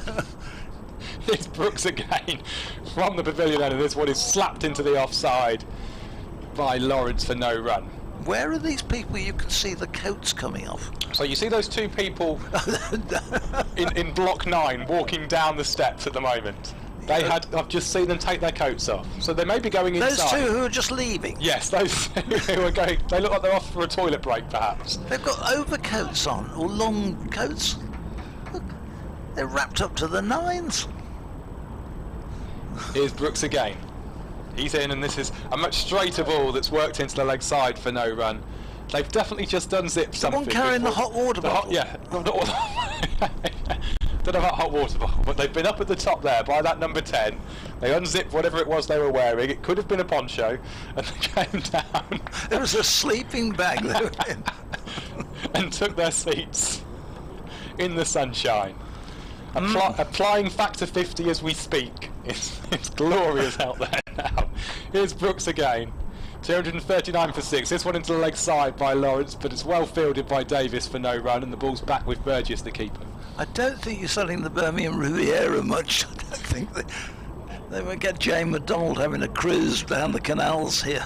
I can't see Jane McDonald taking in the NIA and what was the pub where Bill Gates had his pint? Sorry, Bill Clinton had his pint. Oh, the one on the waterside. Yes, there. yeah. I don't know what it was called. I know the one you mean. Yeah, big green fronted one. Last ball of this over then from Brooks is left alone by Lawrence, so a fairly economical over that one by Brooks. Just the 2 off it. They now lead by 22 to Essex, 239 for 6. So it starts to mount up, doesn't it? Once you get parity, how quickly it starts to move up the lead. Well, it's that psychological thing as well, isn't it? Of the second we're going to have to make Warwickshire bat again. That's going to take some time out the game, regardless of however long it is. I mean, there's no rain forecast, but yeah. You know, I don't think time's going to be the issue in this game. I think it's just simply how many that they can accumulate and set Warwickshire. Well, 17 overs left today. The light is good. The floodlights aren't on. Alan Dolby continues from the Birmingham end. He's in, and Harmer drives beautifully through mid-wicket for 4. That's a lovely shot again. Harmer is really in great touch. He's played with this new ball. That's the 3rd boundary he's hit, and all of them have been perfect timing. I think that was the best of the lot. Yeah, that lovely shot. Just leant into it and played it away through the gap between mid-wicket and mid-on. And that ball just raced away to 43, and Harmer moves on to 44. That's his 7th boundary. And Alan Dolby is his figures have just been made to look a little more ugly, as this one is driven straight. We think about the single, but can't get past mid-off, and there's no run. So he's 3 for 27. He was 3 for 15 to at the beginning of the previous over, and he's gone for 3 boundaries. And they've been all hit by Simon Harmer.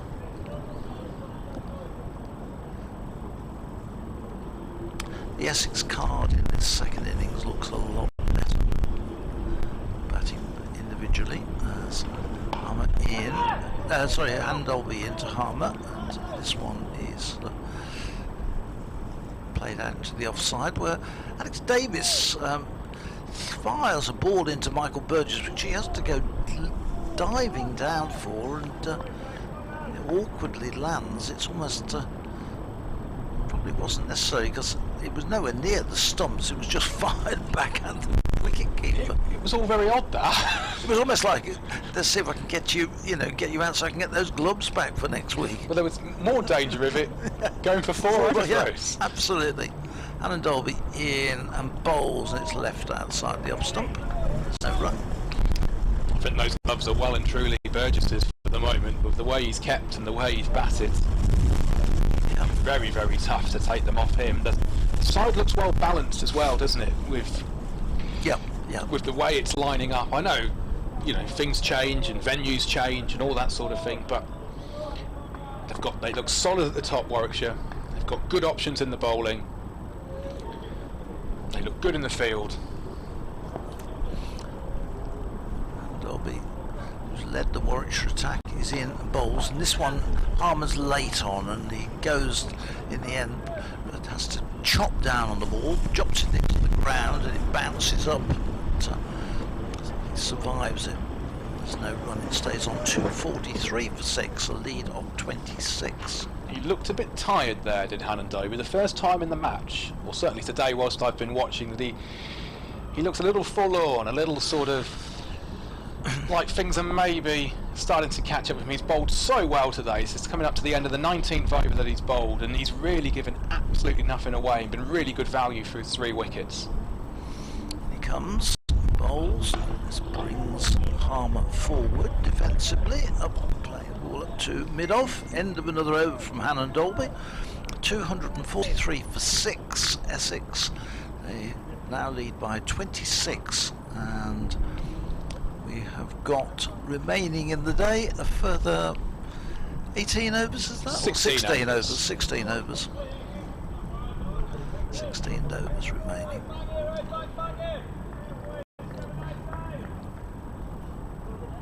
The chirping in the field has picked up a little bit in the last couple of overs. I think Warwickshire are trying to lift themselves a little bit here. It's going to be Brooks to continue from the pavilion end. It's in, and that's worked into the leg side by Lawrence, but it's well fielded by Davies. He was in like a hare flying off his mark there to cut that one off. They were thinking about a single as well. It was good fielding that by Davis. 243 for 6 is the score. Dan Lawrence on 35, Harmer alongside him, 44 not out. Still an inviting gap between second slip and backward point. There certainly is. He's eyeing that up as well as Lawrence, and this one is left alone and it flies away. Through to Burgess for no run. Yeah, anything which is slightly short outside the off stump could be clipped away there, because once it's gone through it'll race away to that boundary. It's lightning fast, that outfield.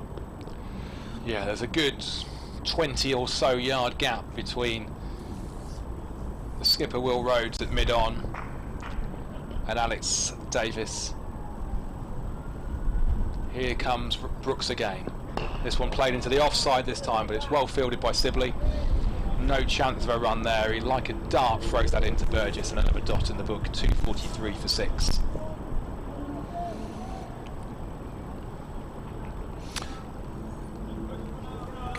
Edgbaston being made ready in advance for the big games coming up. We've got a very big July with the Test match, with the one-day international, the 2020 finals, and then the Commonwealth Games being women's cricket competition being based here. Brooks with a fuller ball there that's worked into the offside by Lawrence for no run. The temporary stand, which sits above block 1920 by the side of the Thwaite scoreboard. That's the structure for that, all the framework for that is in place. Good view from up there as well. I've sat in that temporary stand a couple of times. Yeah. I shall be here for the Test match. I'm coming on the Friday of the India game. Brooks then bowls a ball that's left outside the off stump by Lawrence. He lets that one go through to the keeper. Yes, I'm sitting sort of. You see where this is nothing to anyone at home. You see where that golf buggy is at the moment. I'm sitting pretty much in about 3 rows back from that for my day at the Test match against India, which was when I booked it against South Africa. Shall we ask them to move the golf buggy for you so you can see? Because probably you won't see a thing if you go and sit in your seat at the moment. When we came, hang on, I'll tell you about that after this next ball from Brooks to finish his over. He's in now, and this one's worked into the leg side, and Dan Lawrence sets off for a single before forgetting that he's got Critchley on as his runner, and he's sort of hobbling around the popping crease before remembering what has to happen, but they get through for a single, no problem, to complete that over. There's 15 left in the day, 84 gone in this Essex second innings. They're on 244 for 6. Lawrence is 36 not out, Harmer 44 not out. Yeah, it's just darkened up a little in the lights. I don't think we mentioned the lights were back on, did we? I've only just noticed they've come back on, actually. Yeah, so the light just dipping again after a very bright afternoon session. It might just give Warwickshire a little bit of help with the cloud coming in, but these two certainly have batted sensibly. They came together when Wheater was out. 172. Sorry, Rossington was the man out. 172 when they came together. Hannon Dolby starts a new over, and this is driven back to Hannon Dolby by Lawrence. So they've added 72 for this 7th wicket. So just to finish my little anecdote, when we were here for the Pakistan one-day international in the summer, we were sat roughly around there, and we had the super sopper in front of us. Now, fortunately, I'm 6 foot plenty, so I could see fine. But my slightly vertically challenged friend was struggling a little bit. But they did move it eventually after they realised, the ground staff, the slight error of their ways. And Dolby bowls. Lawrence defends up to mid-on, and there's no run.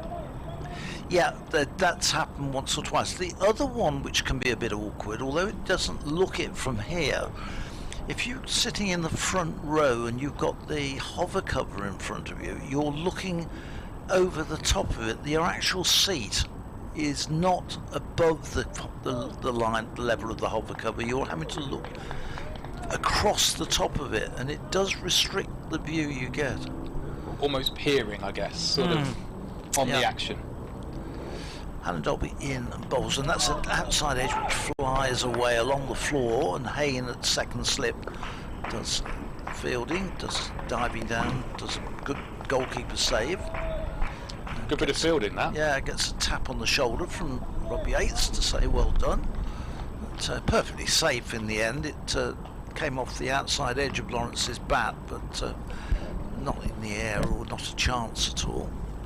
It's about the first false shot we've seen with the new ball. Yeah, I think you're right. It's been fairly solid cricket. Yeah, haven't seen anything at all to give encouragement to Warwickshire. This next one is played with a nice solid at the middle of the bat and run up to mid-on, and there's no run. Danny Briggs does the fielding. So we've had an hour of the final session of the day, and Essex have not lost a wicket in that time. So I suspect we'll be going on till at least 6:30.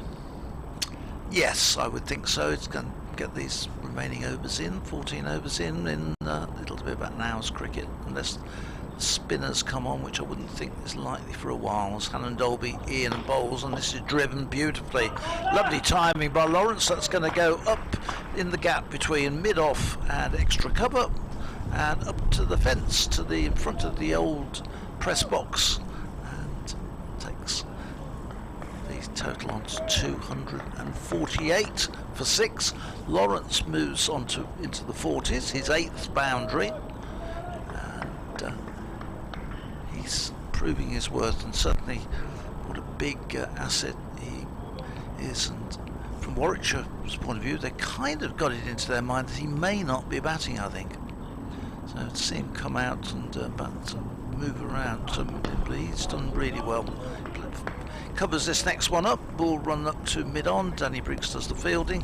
Oliver Hannon Dolby finding this new ball a little bit more difficult to bowl with. He's on to 31 now from his 20 overs, and this new ball's gone off the bat quite continuously since they took it. We've had now 5 overs with this new ball. And you would say that Essex have had the lion's share Yeah. of the success. They've had a few boundaries.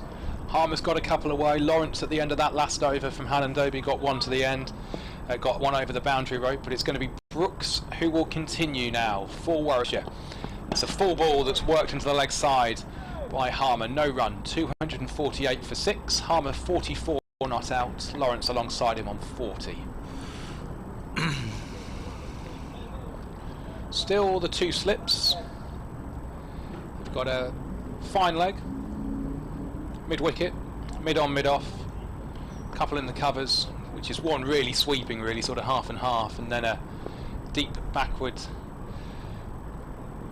as Brooks comes in, and this one's left alone by Harmer.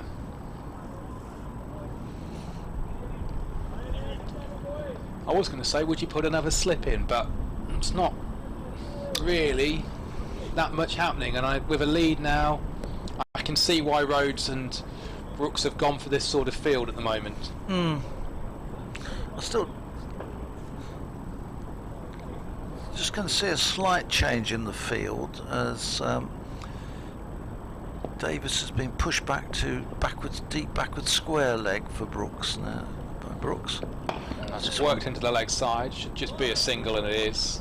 Substitute fielder on at the moment. Does the work with the ball and gets the ball into Burgess. 249 for 6.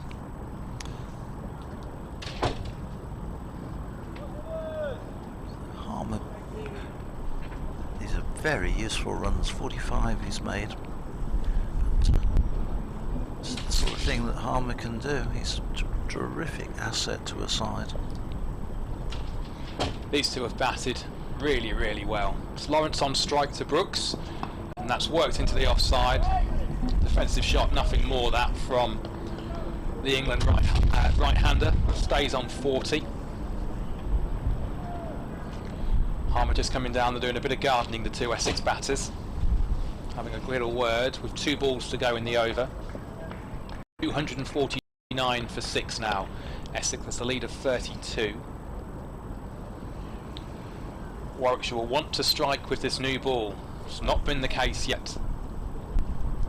Brooks frantically polishing that lever in his right hand. And he's in past the umpire now, and that's worked into the leg side. Chance of a call of a run, but it doesn't come to anything, and the substitute fielder cuts off it in its prime, and Lawrence sends Harmer back, so no run. 1 ball to go in this over. 249 for 6 currently, Essex. Warwickshire just got to keep plugging away. There's not a lot in this for the bowlers. It seems to be getting easier and easier this wicket.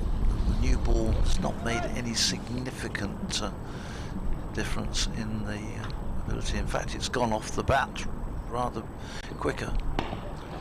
It's a defensive shot to finish the Brooks over from Lawrence, just tapped into the leg side. Dot ball, 249 for 6 then is the score. A little bit more from Phil, and then Nick Gledhill's coming in. So the lead is 32. These two really consolidating. They're working on, they've taken their partnership on to 77. Really useful runs, of which Simon Harmer's made 45 of those 77. And Dan Lawrence is, despite being slightly incapacitated with the injury, has made a very useful 40, and he's been out there for 100 balls now. Afternoon, Nick. Yeah, afternoon, Phil, and well, it's been a good session for Essex. Yes, there's no doubt about that, is there? Well, now, what can Hannon Dobie do about this as he bowls to Harmer, and Harmer plays it up to mid-wicket, and there's no run? I think Harmer hit 3 boundaries off Hannon Dobie's first 7 deliveries with the second new ball, which wasn't exactly what I was expecting, and maybe just didn't quite get his length right, and Harmer capitalised. But you get the feeling that Harmer, just experienced in the Test arena, he got a few runs batting in that series against Bangladesh, and that's not going to have done him any harm at all. I think he got it in the first innings at Taunton, out cheaply in the second, and didn't make many in the first here, as that's played up into the offside, and there's no run. But this has been an extremely impressive innings from him, and I say it just underlines the point we were making earlier that he's probably got the capability batting at 7 in this Essex side. Yeah. So the snag is then who will bat at 8, because what yet may prove to be the downfall of Essex in this match, Phil, or maybe it's slightly too strong. The main downfall was the first innings collapse if they do lose the game. But Hannon Dolby bowls, and that's played away wide of mid-on, and there's no single. The second issue I thought was that Critchley was bowling overs that probably ought to have been bowled by a four-seamer. Yeah, and that we was talking with Paul when he was here for the first 2 days. Essex crying out for a four-seamer. You know, there was a heavy workload on the 3.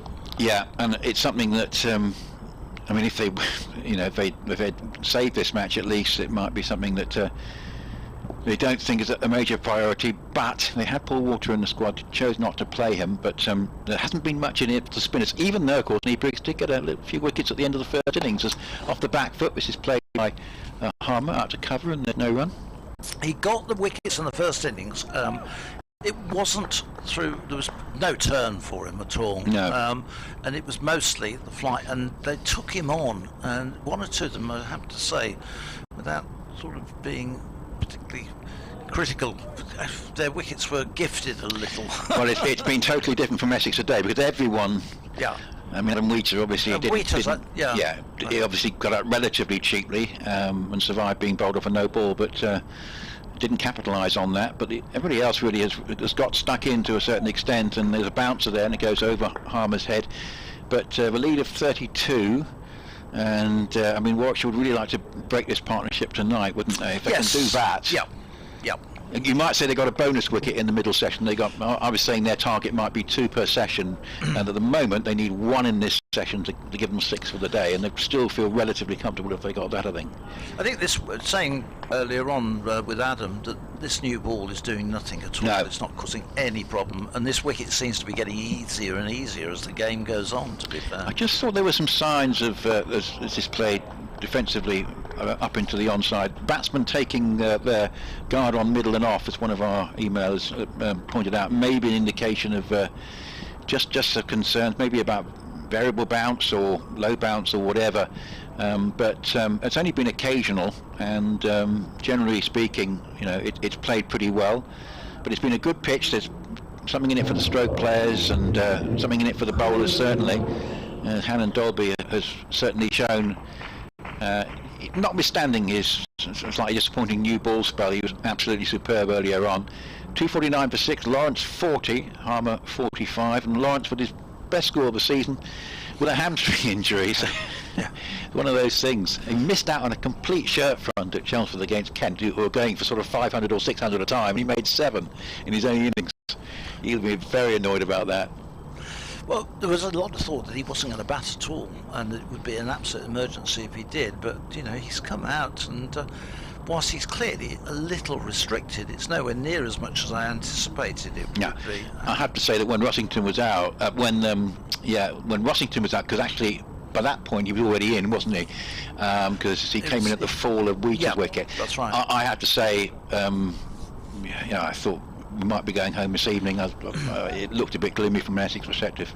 There's been a bowling change at the pavilion end. Craig Miles joins the attack. He's in and bowls, and this one is left by Lawrence through outside the off stump, bowling to virtually the same field that Henry Brooks had.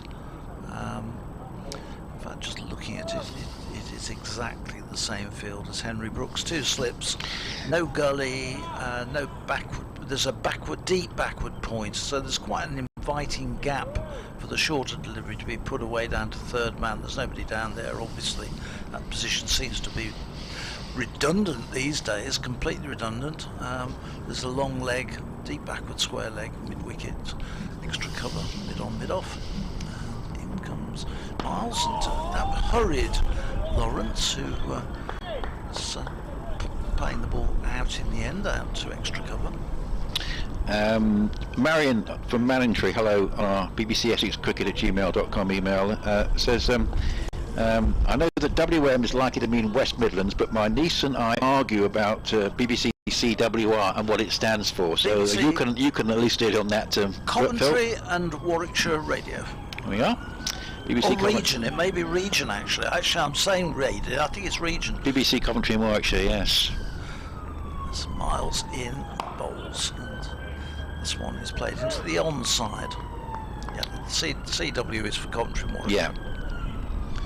Yeah. And is that because Coventry is a sort of like not quite a metropolitan district in itself? Oh yes, Birmingham. yeah, it's quite distinct. They make sure that Coventrians make sure, and people of the area very much want to be have their own identity, and quite right too. It's a big city, Coventry, and terrific place. There's miles in and bowls, and it's full, and that's driven beautifully, just over pitched and cracked away through extra cover. Lawrence hammers that one down to the boundary, and again, anything which has been slightly over pitched has been put away by these two. And really, so a guy with a hamstring injury, I mean, he's you know, he might turn up for the next match against Northants. Essex might reckon if he's going to get runs like this, I don't think England will be that pleased, but you know, I don't know how many games he's going to miss, but you know, apart from the fact he can't run and the short ball he's having to be a bit cautious with, I mean, it's been tremendous. Miles in bowls, and this one is out. He's got an edge. Miles gets his very first wicket of the season.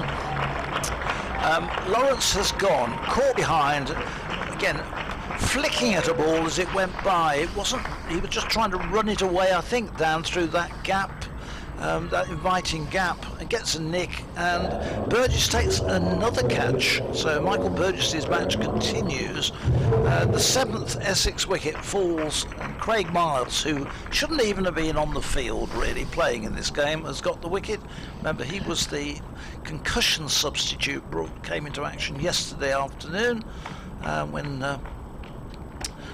Norwell was hit on the head, and the two men walk off the field. One wicket falls, but Lawrence and Matt Critchley, who was his runner, walk off. But a terrific job done. It really has been. Really was. And we talked about the partnerships of all. We're all in a bracket between 29 and 43 in the first two sessions, but that partnership was in the end worth no less than 81 runs. Yeah. And what a difference that has made to the day. But Warwickshire will sense, okay, we've had a difficult hour, but you look at the bare bones of this situation at the moment, and this team have got a lead of 36, and we've got the tail coming in. So what we really want to do here is try and press home this advantage of this wicket. And it's going to be now Snater. If anybody who saw Snater when the scores were level at Taunton the other day, I don't know how he got out in the first innings, but he didn't play a very good shot there when the scores were level. He left the last man a few balls of Craig Everton to. It doesn't seem the right shot in the situation. So he's got to support Harmer here and just cut out some of the more ambitious shots in his repertoire, because I guess against the new ball he might be found out. Danny Briggs set a man at Cow Corner, and we literally said, there's the man at Cow, and the Briggs ball, he hit it straight down. It was almost like it was a magnet, an iron filings going to it. It was unbelievable. Yates didn't have to move, he hit it straight down the throat. Interesting point from the Grumbler, one of our regular emailers, which we'll discuss at the end of this over, I think, with that wicket going down. There's Craig Miles to bowl to Snater. He's in and bowls, and that's a short one, and fires through to the keeper, and end of the over. Craig Miles has his first wicket of the season. Didn't get one against Surrey, but has now got his name on the scorecard, and Essex 253 for 7. Big wicket. We thought Warwickshire really needed to get a breakthrough in this with the new ball, and now having got one, they'll be confident of doubling up at least. But what an effort by Dan Lawrence. I mean, he was out there for a long time, and we just talked about the short ball bouncers that he was having to be cautious with. That ball that got him out was a bit back of a length, wasn't it? He was just having a bit of a nibble at it, looking to try and flick it away, and got the edge. So nice variation from Miles. And I wonder if that wicket, even though Hannon Dolby is still bowling to Harmer, will just sort of fire up Hannon Dolby a little bit. We'll see what happens. Slip here and 4 saving 1. As this time Harmer gets a ball bang on line and length from Hannon Dolby, and I wouldn't put it past him to really settle into his the sort of bowling that he was producing earlier on in the day, when he was so metronomic and going at less than a run and over. Yeah, I was going to just mention an email from the Grumbler, which is about is the seam on the ball less pronounced this season, and this is why we're getting all these big scores. We mentioned earlier, Phil, when we were going through the scores. At one point, I think there hadn't the Yorkshire game, Lancashire game, and the Hampshire game. We got to about 2:30, and a wicket hadn't gone down in either.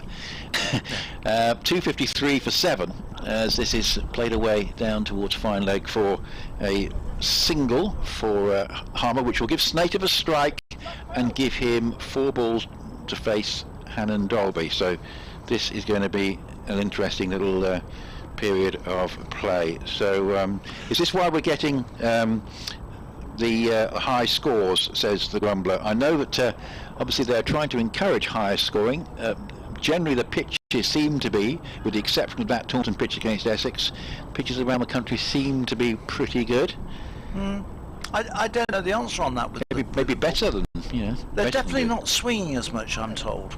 But Oliver Hannon Dolby was saying they're not getting the same swing with the ball. I don't know about the seam. To be honest, we never get to see a ball, do we? Hannon Dolby with 2 slips and 5 saving 1. Bowls to the right-hander Snater, just outside the off stump, and he ignores it.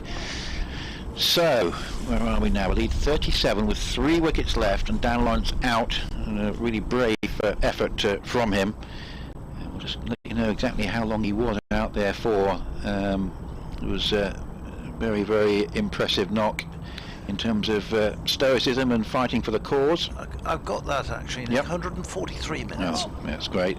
He faced 105 balls and he hit 9 fours. And was out for 44.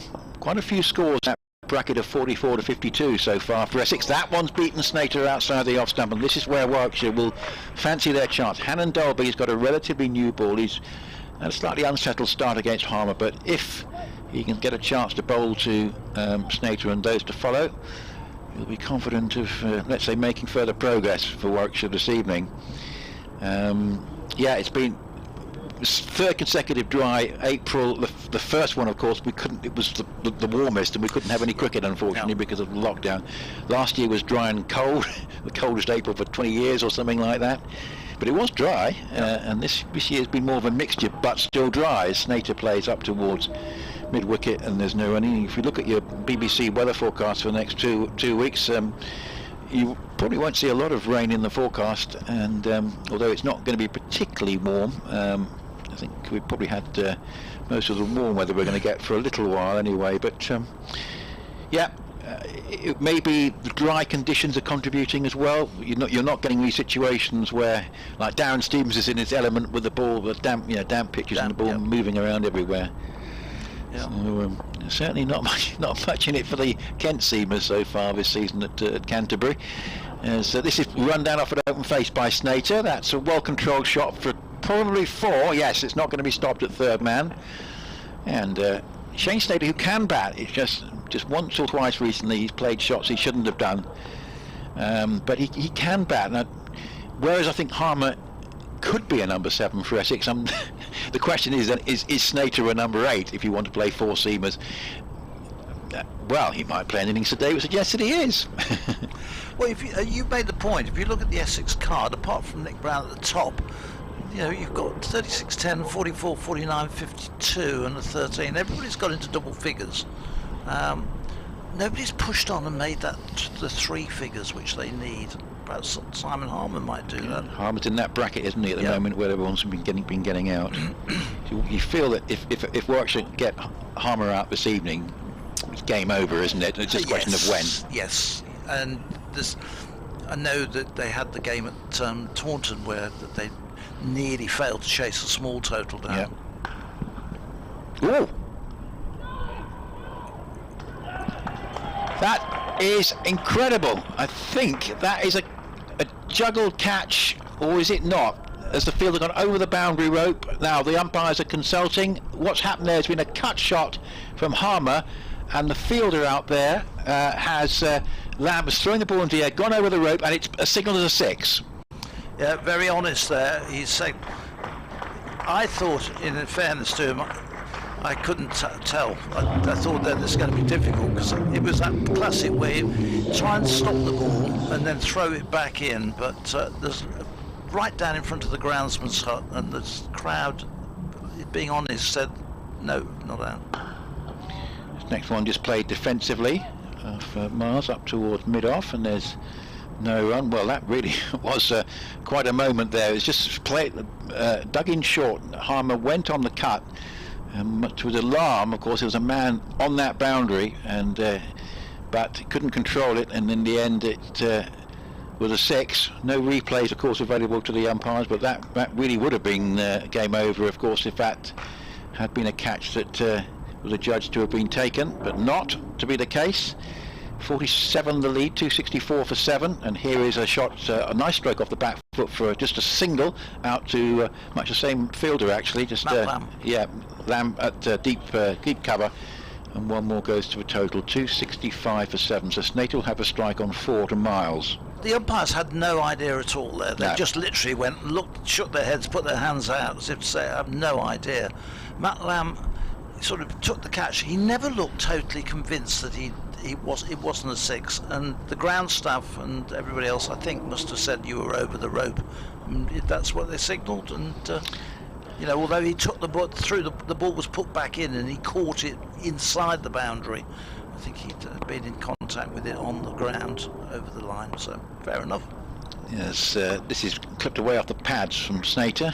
I'm sure he's been told don't play any silly shots when he went out there, and he hasn't played any yet. That was a nice single down to fine leg for 1, but actually one or two of the batsmen we've seen today did play silly shots, from what I heard on Thursday afternoon, and haven't done today.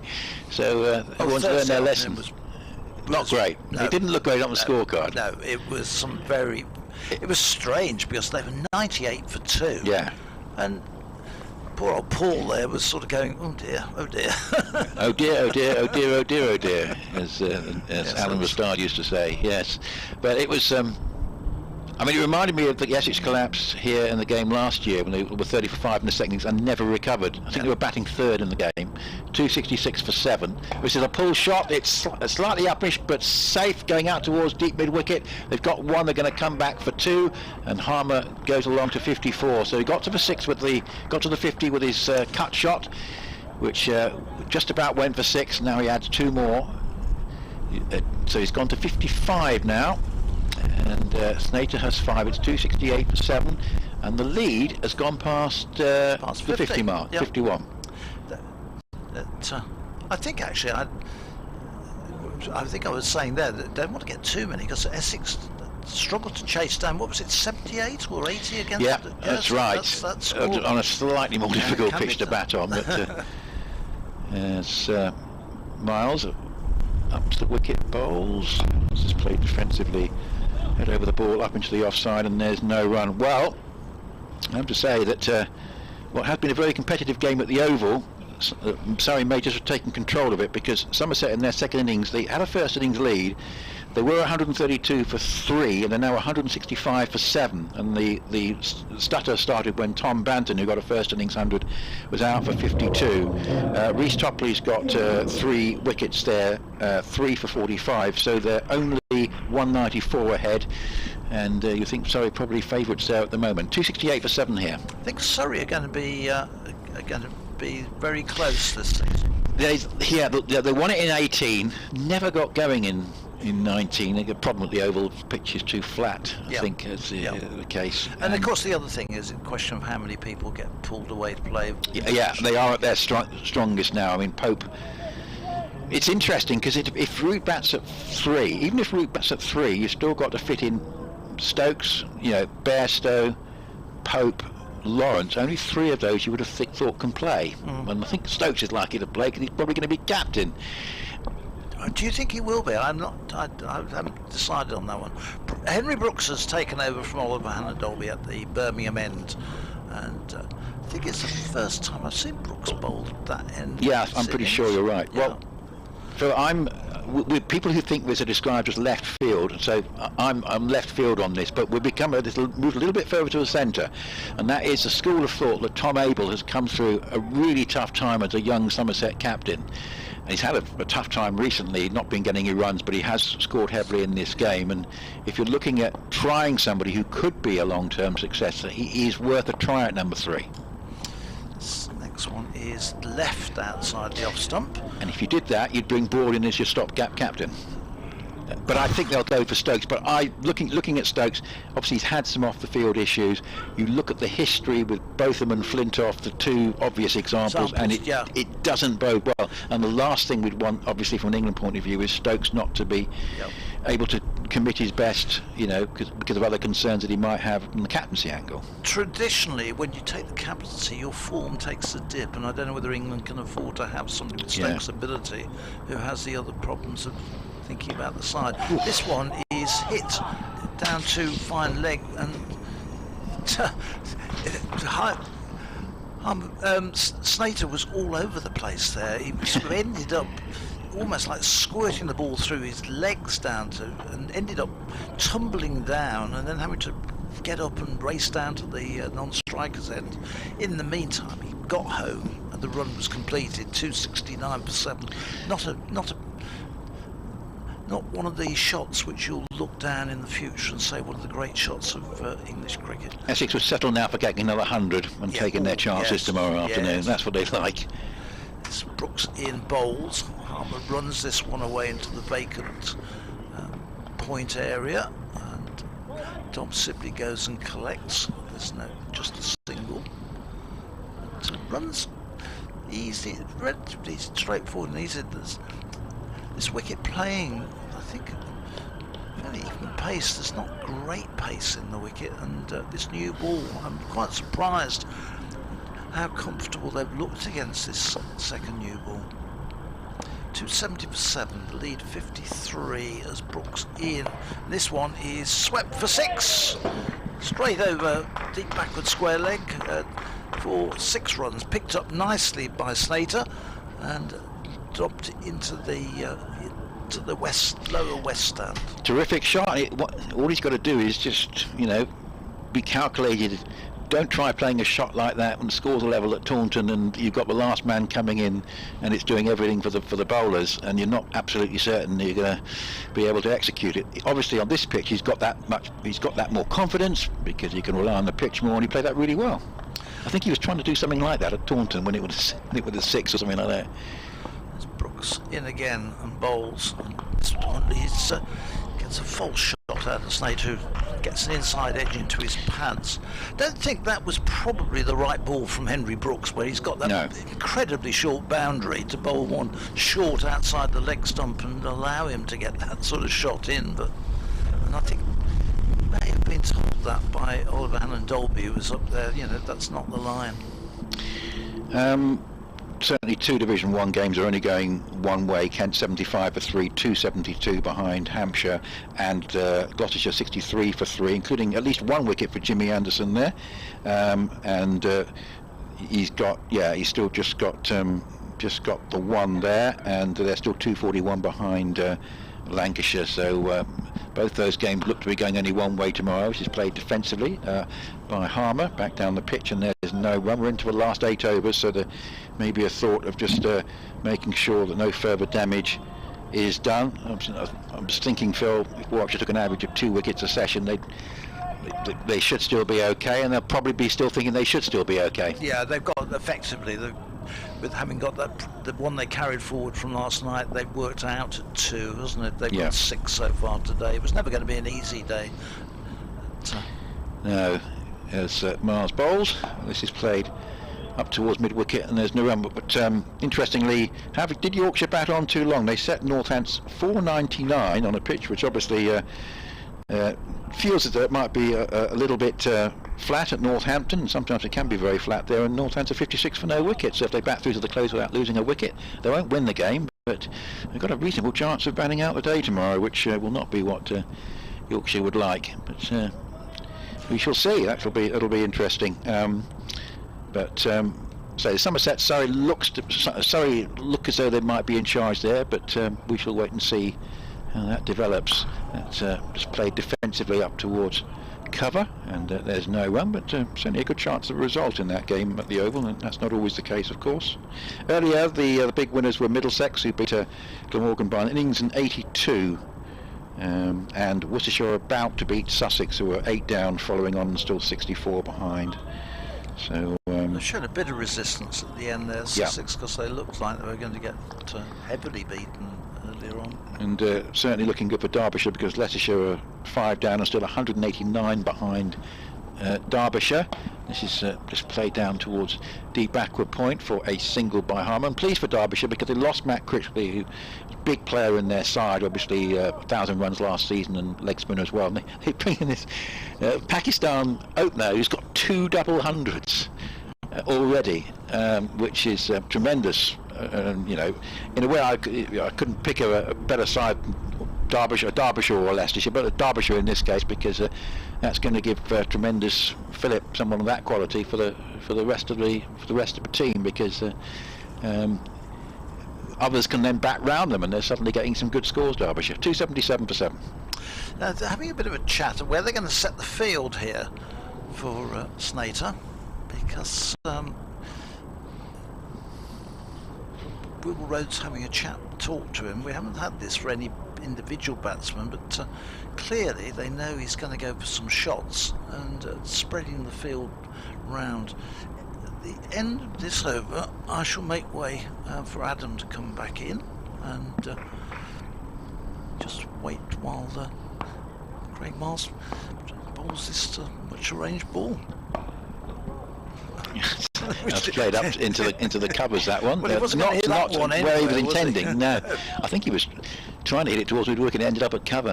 277 for 7. 7 overs to go after this. Actually, it's not me. I'll make way for Grace to take over from me. Do that now while you're lovely. So see you tomorrow, Phil, if you're here, and it could still be an absorbing day's cricket. Warwickshire have probably done just about enough today, but my word, it's been a good fight by Essex, and particularly in that Lawrence-Harmer partnership, and Harmer's still there. 277 for 7, and was this squeezed by Snater, another rather involuntary stroke which could have gone in the air, but it's gone down towards backward point. And the end of the over, so 277 for 7 is the score, and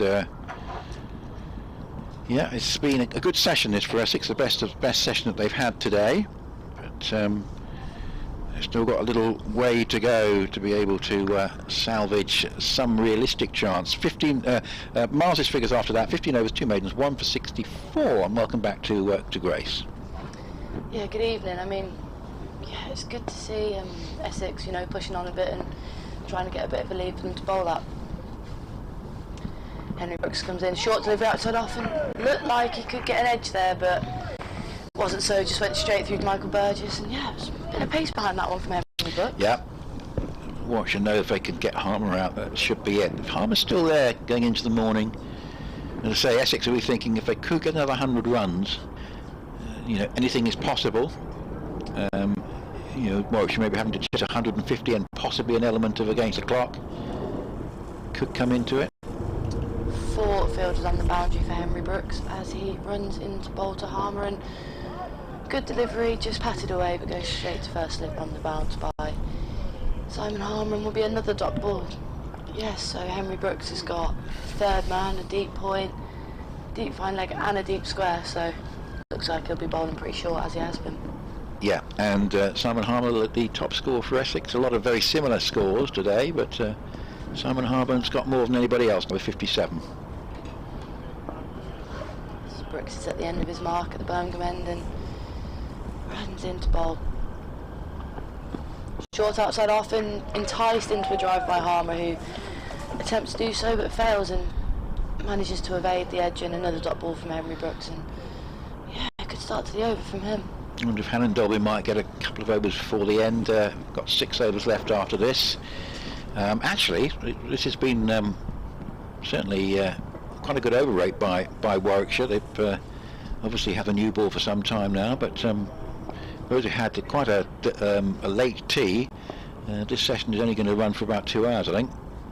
Brooks in again wide outside off. This time Harmer leaves it alone and straight through to Michael Burgess again. So Harmer and Lawrence just giving Essex a little bit of a platform. Every time they tried to construct a platform earlier in the day, just as they were getting the building blocks in place, a wicket went down and they had to start from scratch again. But they have done well today, Essex, and it's obviously been in contrast to what happened on Thursday early afternoon. Brooks in again. Good ball, and just snipped off by Simon Harmer, and it looked like it carried there to Will Rhodes, did it not? Well, I'm not absolutely certain. Rhodes is just sort of running around there with hands in pockets.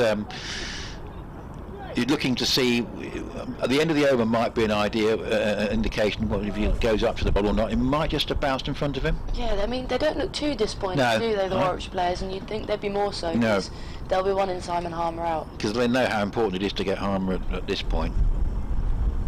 Brooks in again, final ball of his over, and good ball outside off, just defended. 2 extra cover by Simon Harmer, and at the end of the over, Essex are 277 for 7 with a lead of 60. Yeah, wasn't that a good over, Grace? That really was, and Yeah. it certainly tested Harmer there. So we've got 6 overs left in the day, 277 for 7. So there's a fair prospect, but this game may not have gone into a 4th day, but it certainly is going to. It may well go through much of the 4th day. It could even possibly be over by sort of early to mid-afternoon, in which case, of course, it will almost certainly be a Warwickshire victory. But the longer it goes into tomorrow, the more, of course, the draw becomes a possibility, and I suppose Essex will be hopeful that even the possibility that they could somehow maybe construct a miracle win of the sort that Somerset almost got last week. But I don't think this pitch is going to make that particularly easy. There's no real indication of, for example, turn for the spinners. As Mars comes up to the wicket and bowls a full-length delivery, and Snater digs it out. That was a good ball, and Snater, who's got his sensible head on batting wise today, there's no doubt about that. He's batted pretty well so far, and he dug out that very nicely. So he wasn't alone in making misjudgments on that in that first innings when Essex had that clatter of wickets. But there's been no repeat of that today. Every time a wicket has fallen, it's been a pretty decent wait for the next one. As another pair has got established. As here's a bouncer which goes through to Burgess, as Snater doesn't offer a shot. He stays on 12. 277 for 7 on BBC Essex and BBC Coventry and Warwickshire. Big gap through cover and mid-off, isn't there? Just that extra cover left open with 2 slips in, really trying to entice Snater into the drive here. But as you say, he seems to be looking pretty sensible and just looking to bat on with Harmer. Nick Letter with Grace Ballinger. What probably is going to be the last session of commentary of the day. This one just played defensively up towards mid-on, and there's no run there as it goes up towards fielder, who is Rhodes, who probably just about have settled for this. 277 for 7, knowing it was Cook and Wesley at the start of the day. Obviously you're always going to have one partnership, and they did have one partnership to deal with, but I think at the start of the game he just settled for Essex being 60 ahead with 3 second innings wickets left. That's no doubt about that at all. Here's Miles again. Bowls, all attempted pull shot from Snater. I don't think any contact on that, and good take from Burgess just away to his left, because that was heading down the leg side. Yeah, that's a very tidy piece of keeping from Burgess, especially considering, you know, he's been out in the field a long time today, hasn't necessarily had the most come through to him, but yeah, that was really, really neat piece of keeping, and he's looked the part, to be fair, Michael Burgess, this year, I think. Terrific start to the season. And, 277 for 7, flag still fluttering in quite a strong breeze, as this time Snater almost turned around by that delivery by Miles. It didn't quite go where he was intending, went into the offside rather than back down the pitch, but Essex looking to get through to the close here. They've had their best session of the day. 5 overs left after this. Can Warwickshire take another wicket? 60 is the lead. Clearly not enough for Essex at the moment. How many more can they add this evening and tomorrow morning? Maybe tomorrow afternoon for very optimistic Essex supporters. Miles bowls, and this is driven away up to mid-off, and Snater feels he's missed out there on a half volley, but the key thing is that he, from the Essex perspective, he stayed in and supports Harmer, who really has played very well. He might have slowed down a little bit, Harmer, but I think there's a sense of playing for the close as much as anything else at the moment, and the ball is still relatively new. 57 to Harmer and 12 to Snater, 277 for 7, and if you weren't with us earlier on, just a quick recap on what happened. Wesley was out for 10, played pretty well for that actually in the partnership with Alistair Cook, but was caught behind off Rhodes, a ball that bounced on him a little bit, and then a big moment for Warwickshire just before lunch. Cook, having been beaten by the previous delivery, caught behind by Helen Dobby for 36. Brooks continuing from the Birmingham end, a good full ball, just forcing Harmer forward and just defended to mid-on there. And then in the afternoon, 3 wickets went down. Matt Critchley, possibly the innings of the day, really, a really good 49 with 9 fours, and then clean bowled by the ball of the day from Oliver Helen Dolby. Then we had Wheeler, who survived being bowled by off a no ball. Eventually miscue to Rhodes at mid-on off Brooks for 13, and Rossington got to his 50 and then was out to Briggs for 52. Brooks in again, short, looks like just out of off, but Harmer has managed to just turn that round to the leg side boundary where it's cleaned up and only the single is taken. And in the evening session, just the 1 wicket that of Dan Lawrence, who came in at the fall of Wheater's wicket with a runner, lasted 105 balls, 9 fours for his 44, his top score of the season so far, before he just tried to flick at one from just back of a length delivery from Miles and edged it through to Burgess. But that's Warwickshire's only success in this session, and Essex have managed to build themselves a lead of 61. We've got 4 overs left after this. Looks like there'll be a pretty attacking field set here by Brooks for Snater. He's got, looks like he's going to bring in a third, yes. 3 slips in, and a deep square, and a deep fine. No extra cut as he comes in. Outside off, and just misses the outside edge. Very good delivery from Brooks, which gets a little ripple of applause from the members' lounge below us. And yeah, really enticing. Snater in there, and looks like the slips could be in the game. Yeah, and although they've only taken 1 wicket in this session, Warwickshire, it is that of Dan Lawrence, which is obviously a very important one. But Simon Harmer, my word, he's played well. Is there one more significant partnership left for Essex in this innings that could at least set a target of 120, 130? Brooks in again. Short outside off and just punched to backward point. No, I think that might be Alex Davis, and another dot ball for Brooks. Impressed with the pitch though, Grace. I mean, sometimes it can be said to be sort of slow and flat here, and likely to get draws. But it's been something for the stroke players, certainly something for the bowlers, particularly with the new ball. Not much for the spinners, but it is April, so you have to put that into context. Yeah. And I think it's been a pretty good cricket weekend. I know Sam Cook rated it as well. Ground staff at Warwickshire normally do a pretty good job as Brooks in again and driven by Snater through the onside, and Will before has gone far too straight for mid-on to get that, and it just seemed like he kind of took that from outside off and yes. almost hoiked it across, but managed to get it really quite straight. Well, it's a tremendous shot, and as I say, he's played pretty sensibly here, so he's just waited for the ball. It might be over pitched or something that he can attack, but he hasn't tried anything too ambitious as he has in 1 or 2 recent innings.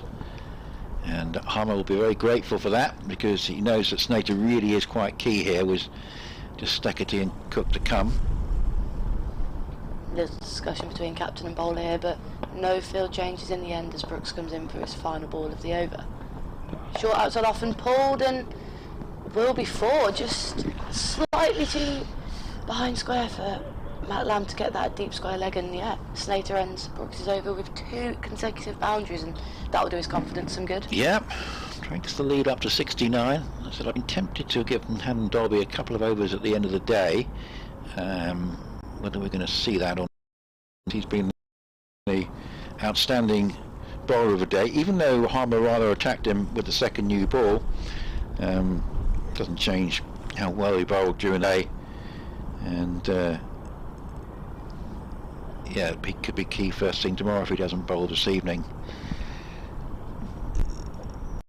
So looks like it's going to be Miles again, I think.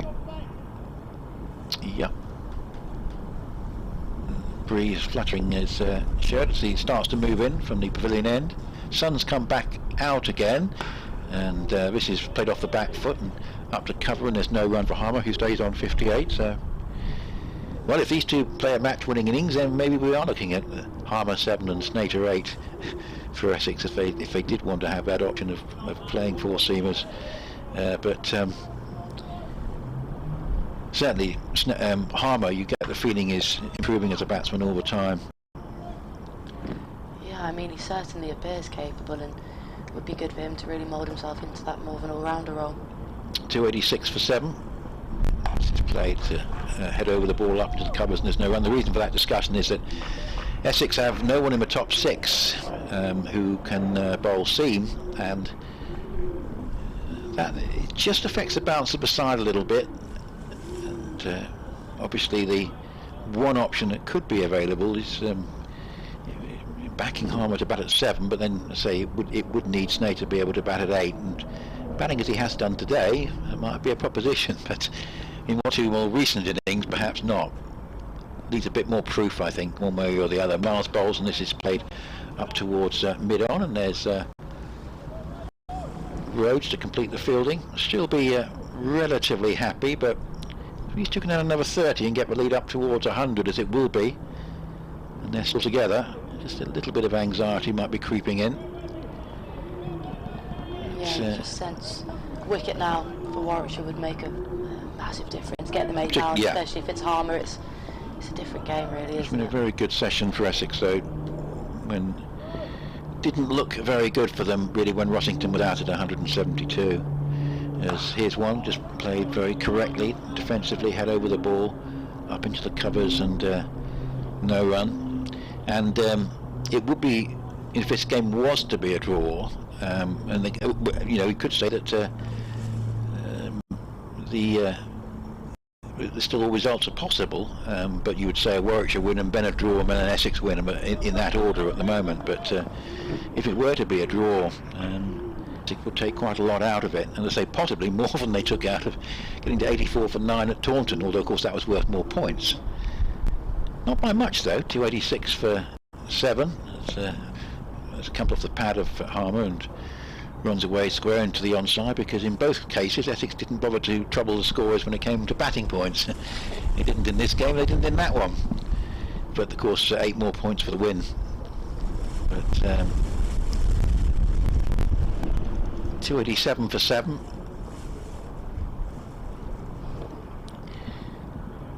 Essex playing Northants next at Chelmsford, starting on Thursday, as these games come thick and fast at the start of the season.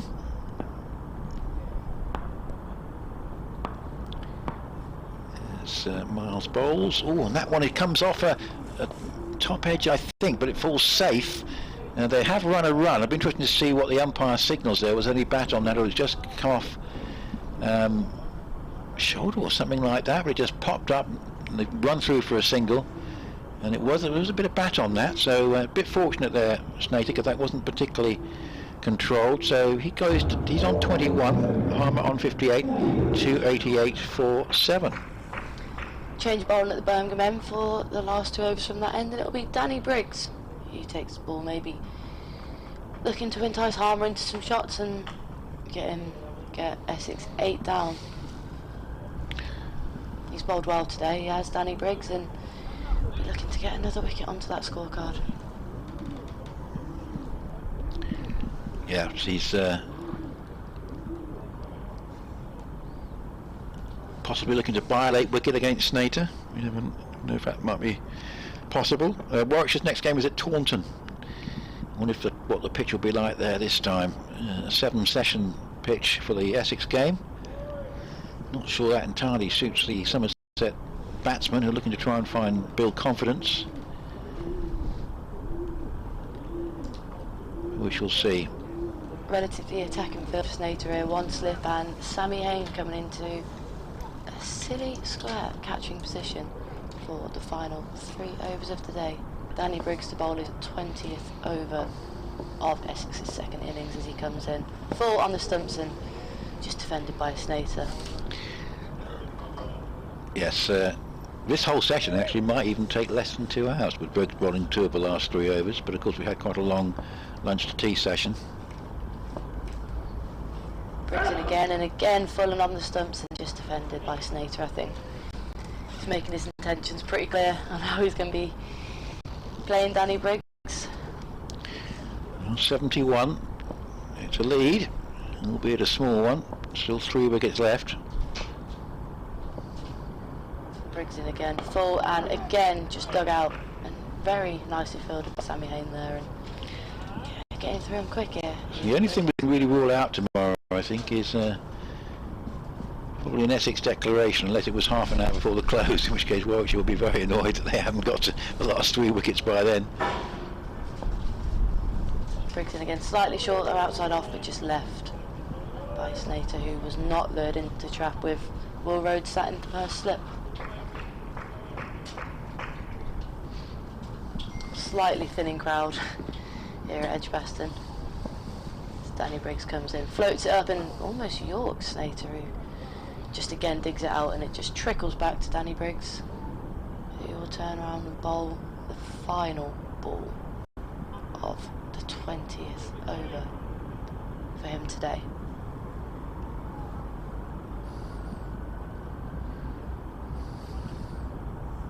Just makes 1 field change as he moves. 2 field changes as he puts deep square out and then also pushes out his extra cover, and he will not take the run he was invited to take. Just defends the final ball, the 4 ball. Danny Briggs, Essex 288 for 7 with just 2 overs remaining in the day. They lead by 71. Yeah, and Snater's done well here in supporting Harm. Harm has understandably just gone into a shell a little bit because he knows it's important to be there in the morning. Harmer has probably just had a word with him there and said, carry on much as you are, don't deviate from the plan. And say it's been a good session for Essex after the first 2 sessions. Warwickshire obviously getting Cook out in the first session was very important for them, and 3 wickets in the second, but just the 1 wicket has gone down in this session. Although Warwickshire might just about settle for this start of a day, probably be a bit disappointed with how the overall post-tea session has gone compared to the position at tea. Miles to bowl his final over of the day, bowls, and Harmer off the bat foot plays it up into the covers, and there is no run. So stumps at 1 or 2 venues mentioned, though, Kent, Hampshire, Gloucestershire, Lancashire games, both of which are going heavily in favour of Hampshire and Lancashire respectively. Still on the field at the Oval, where Somerset are 181 for 7 and lead by 210. They can get another 50 odd there and give themselves a bit of a chance, but it could be a really good final day at the Oval tomorrow. Northants still have their openers together at stumps, 56 for no wicket against Yorkshire, needing a further 443. Unlikely, but this is steered away off the open face down towards third man for single for Harmer, 59 to him, 289 for 7. And yeah, so here, and it could be interesting here, and certainly at the Oval tomorrow in terms of the finales of the games. Slight change of plan there from Craig Miles. He just came round the wicket to that 1 ball for Harmer, but looks like he's going back over to Snater. Big win for Worcestershire late in the day. They've beaten Sussex by an innings and 34 runs at Worcester, and they had a pretty ordinary campaign, although they avoided defeat to Essex twice last year in the conference group. But that's good for Worcestershire, and comprehensive victory. For now, takes them second in the table. And there may also be a result in the Notts game. So let's look at that, because Durham's second innings doesn't really seem to have... No, it didn't get going at all. They've been brought out for 117, so a huge win for Notts by an innings and 141 runs. And that's a bouncer, which sees Snater ducking underneath. So 9 balls to go of the day. Yeah, Pattinson 3 for 34, and well, that's a huge win for Notts, and that takes them quite comfortably clear at the top of Division 2 at the moment. 15 points clear with the Derbyshire-Leicestershire game still in play, where Derbyshire are strong favourites, and actually if they were to win that game they'd actually go up into second place themselves. It's played away off the back foot by Snater up towards mid-wicket, and there is no run. So yeah, Derbyshire a lot of top order runs, making a decent start to the season. So wins for Notts and for Worcester today in Division 2. Cloud cover is encroached again over the ground. What blue sky there is now a very pale blue, very light blue indeed. Doesn't look as cold as before, at least. Yes. And here's Miles again. 2 balls left in midday, bowls, and that's hit in the air, and it's going to be caught! And it is at mid-wicket. Oh dear, Snater, just when he was going so well from an Essex point of view, he got one on his hip, and he just fended it away, and it went straight to mid-wicket. And well, Simon Harmer, not sure if they had a word with each other, but that would not have been in the game plan for the last couple of overs. 289 for 8, and means that Steketty's got to come out, just giving another chance for Warwickshire to grab another wicket this evening. And just when I think we were rightly saying what a good job he was doing in support of Harmer, he got one which was just a bit back of a length, sort of roundabout, sort of hip, maybe a bit higher than that, and he played a rather tame shot straight to mid-wicket, and a good breakthrough for Warwickshire. And now I think they will be largely satisfied with the day, Warwickshire. Yeah, I mean, it's exactly what Essex didn't want, isn't it? I mean, he was going quite nicely, he didn't really look in any trouble. I don't know if it just came up on it a bit, looked decent delivery. Yeah, it's certainly back of a length, but all he had to do was drop it to the floor, wasn't it? I mean, it maybe just took him by surprise, but that's not what Essex wanted, because they'd had a good session. It's still been a pretty good session, but Warwickshire have got their 2 wickets again, and the lead is only 72. Everything relies on Harmer. Steketty, not particularly known for his batting. The Australian. How's he going to get on here? He's got probably one ball to survive tonight, because I imagine Harmer will be happy to play out the last over from Briggs. I'd be very surprised if Harmer wants to give the strike to Steketty in the last over. 2 slips of gully and a short leg. Here comes Miles. Oh, I think it takes the hip now. They haven't taken the run. Probably a very wise decision. There was probably a run there, but it was very quickly turned down in the committee think tank there between Harmer and Steketty. So 289 for 8, the lead 72, and the end of Shane Snater, caught by Brooks at mid-wicket off Miles for 21, and it means that Miles has grabbed a socket, 2 for 66 in 18 overs. Yeah, and I think that could be the easiest catch Henry Brooks will have to take all season. It's literally like it was underarm to him, and yeah. It's from an Essex point of view, it's one of those days where every time you think they've got themselves into some sort of a position, a wicket goes down, and in fact 2 wickets have gone, well, relatively quickly. But again, a little bit of a partnership. See how big that last partnership was actually. Very spread field from Danny Briggs here as he bowls the final over of the day. Only 2 fielders in what would be the inner ring, and that is a slip and a silly mid-wicket, I'd say, on the catch. And absolutely. everyone else just kind of floating maybe 10 yards off the offside boundary and sitting on the leg side boundary. See, that partnership was worth 36, and there've been a lot of partnerships like that during the day. Briggs in again, full ball, and just flicked round to square leg, and they will take the single. I suppose because it's Briggs rather than Hannon Dolby. I'm not sure he'd have taken a single if Hannon Dolby was bowling his last over.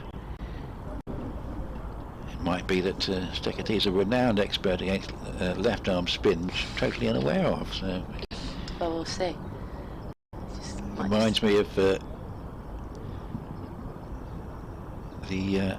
famous the end of the Lancashire-Hampshire match at Liverpool, where number 10 took a single to face Mason Crane, who was turning it square in the last over. An astonishing decision. Briggs is in again and outside off and just left alone. No need to be playing at those with 4 overs left in the day. Everyone. You back with us tomorrow? I'm not, unfortunately. Well, it's been very nice to work with you. Thank you, thank you. Playing in Oxford tomorrow, and a shout for LB goes through, and was it a shout for caught behind? I think it was LB. I think so. But a lot of the Warwickshire players hold their heads in vain, but... Cancel a bit about a renowned player of left arm spin, probably on that basis, but I thought there might be a case for Warwickshire to put a couple more around the bat here. Yeah, I mean, I doubt he's going to come down the track and try and tee it over him, so it wouldn't have been the worst of ideas. As Briggs is in again and outside off, and he does try and play at this one, but goes nowhere, just goes straight into cover.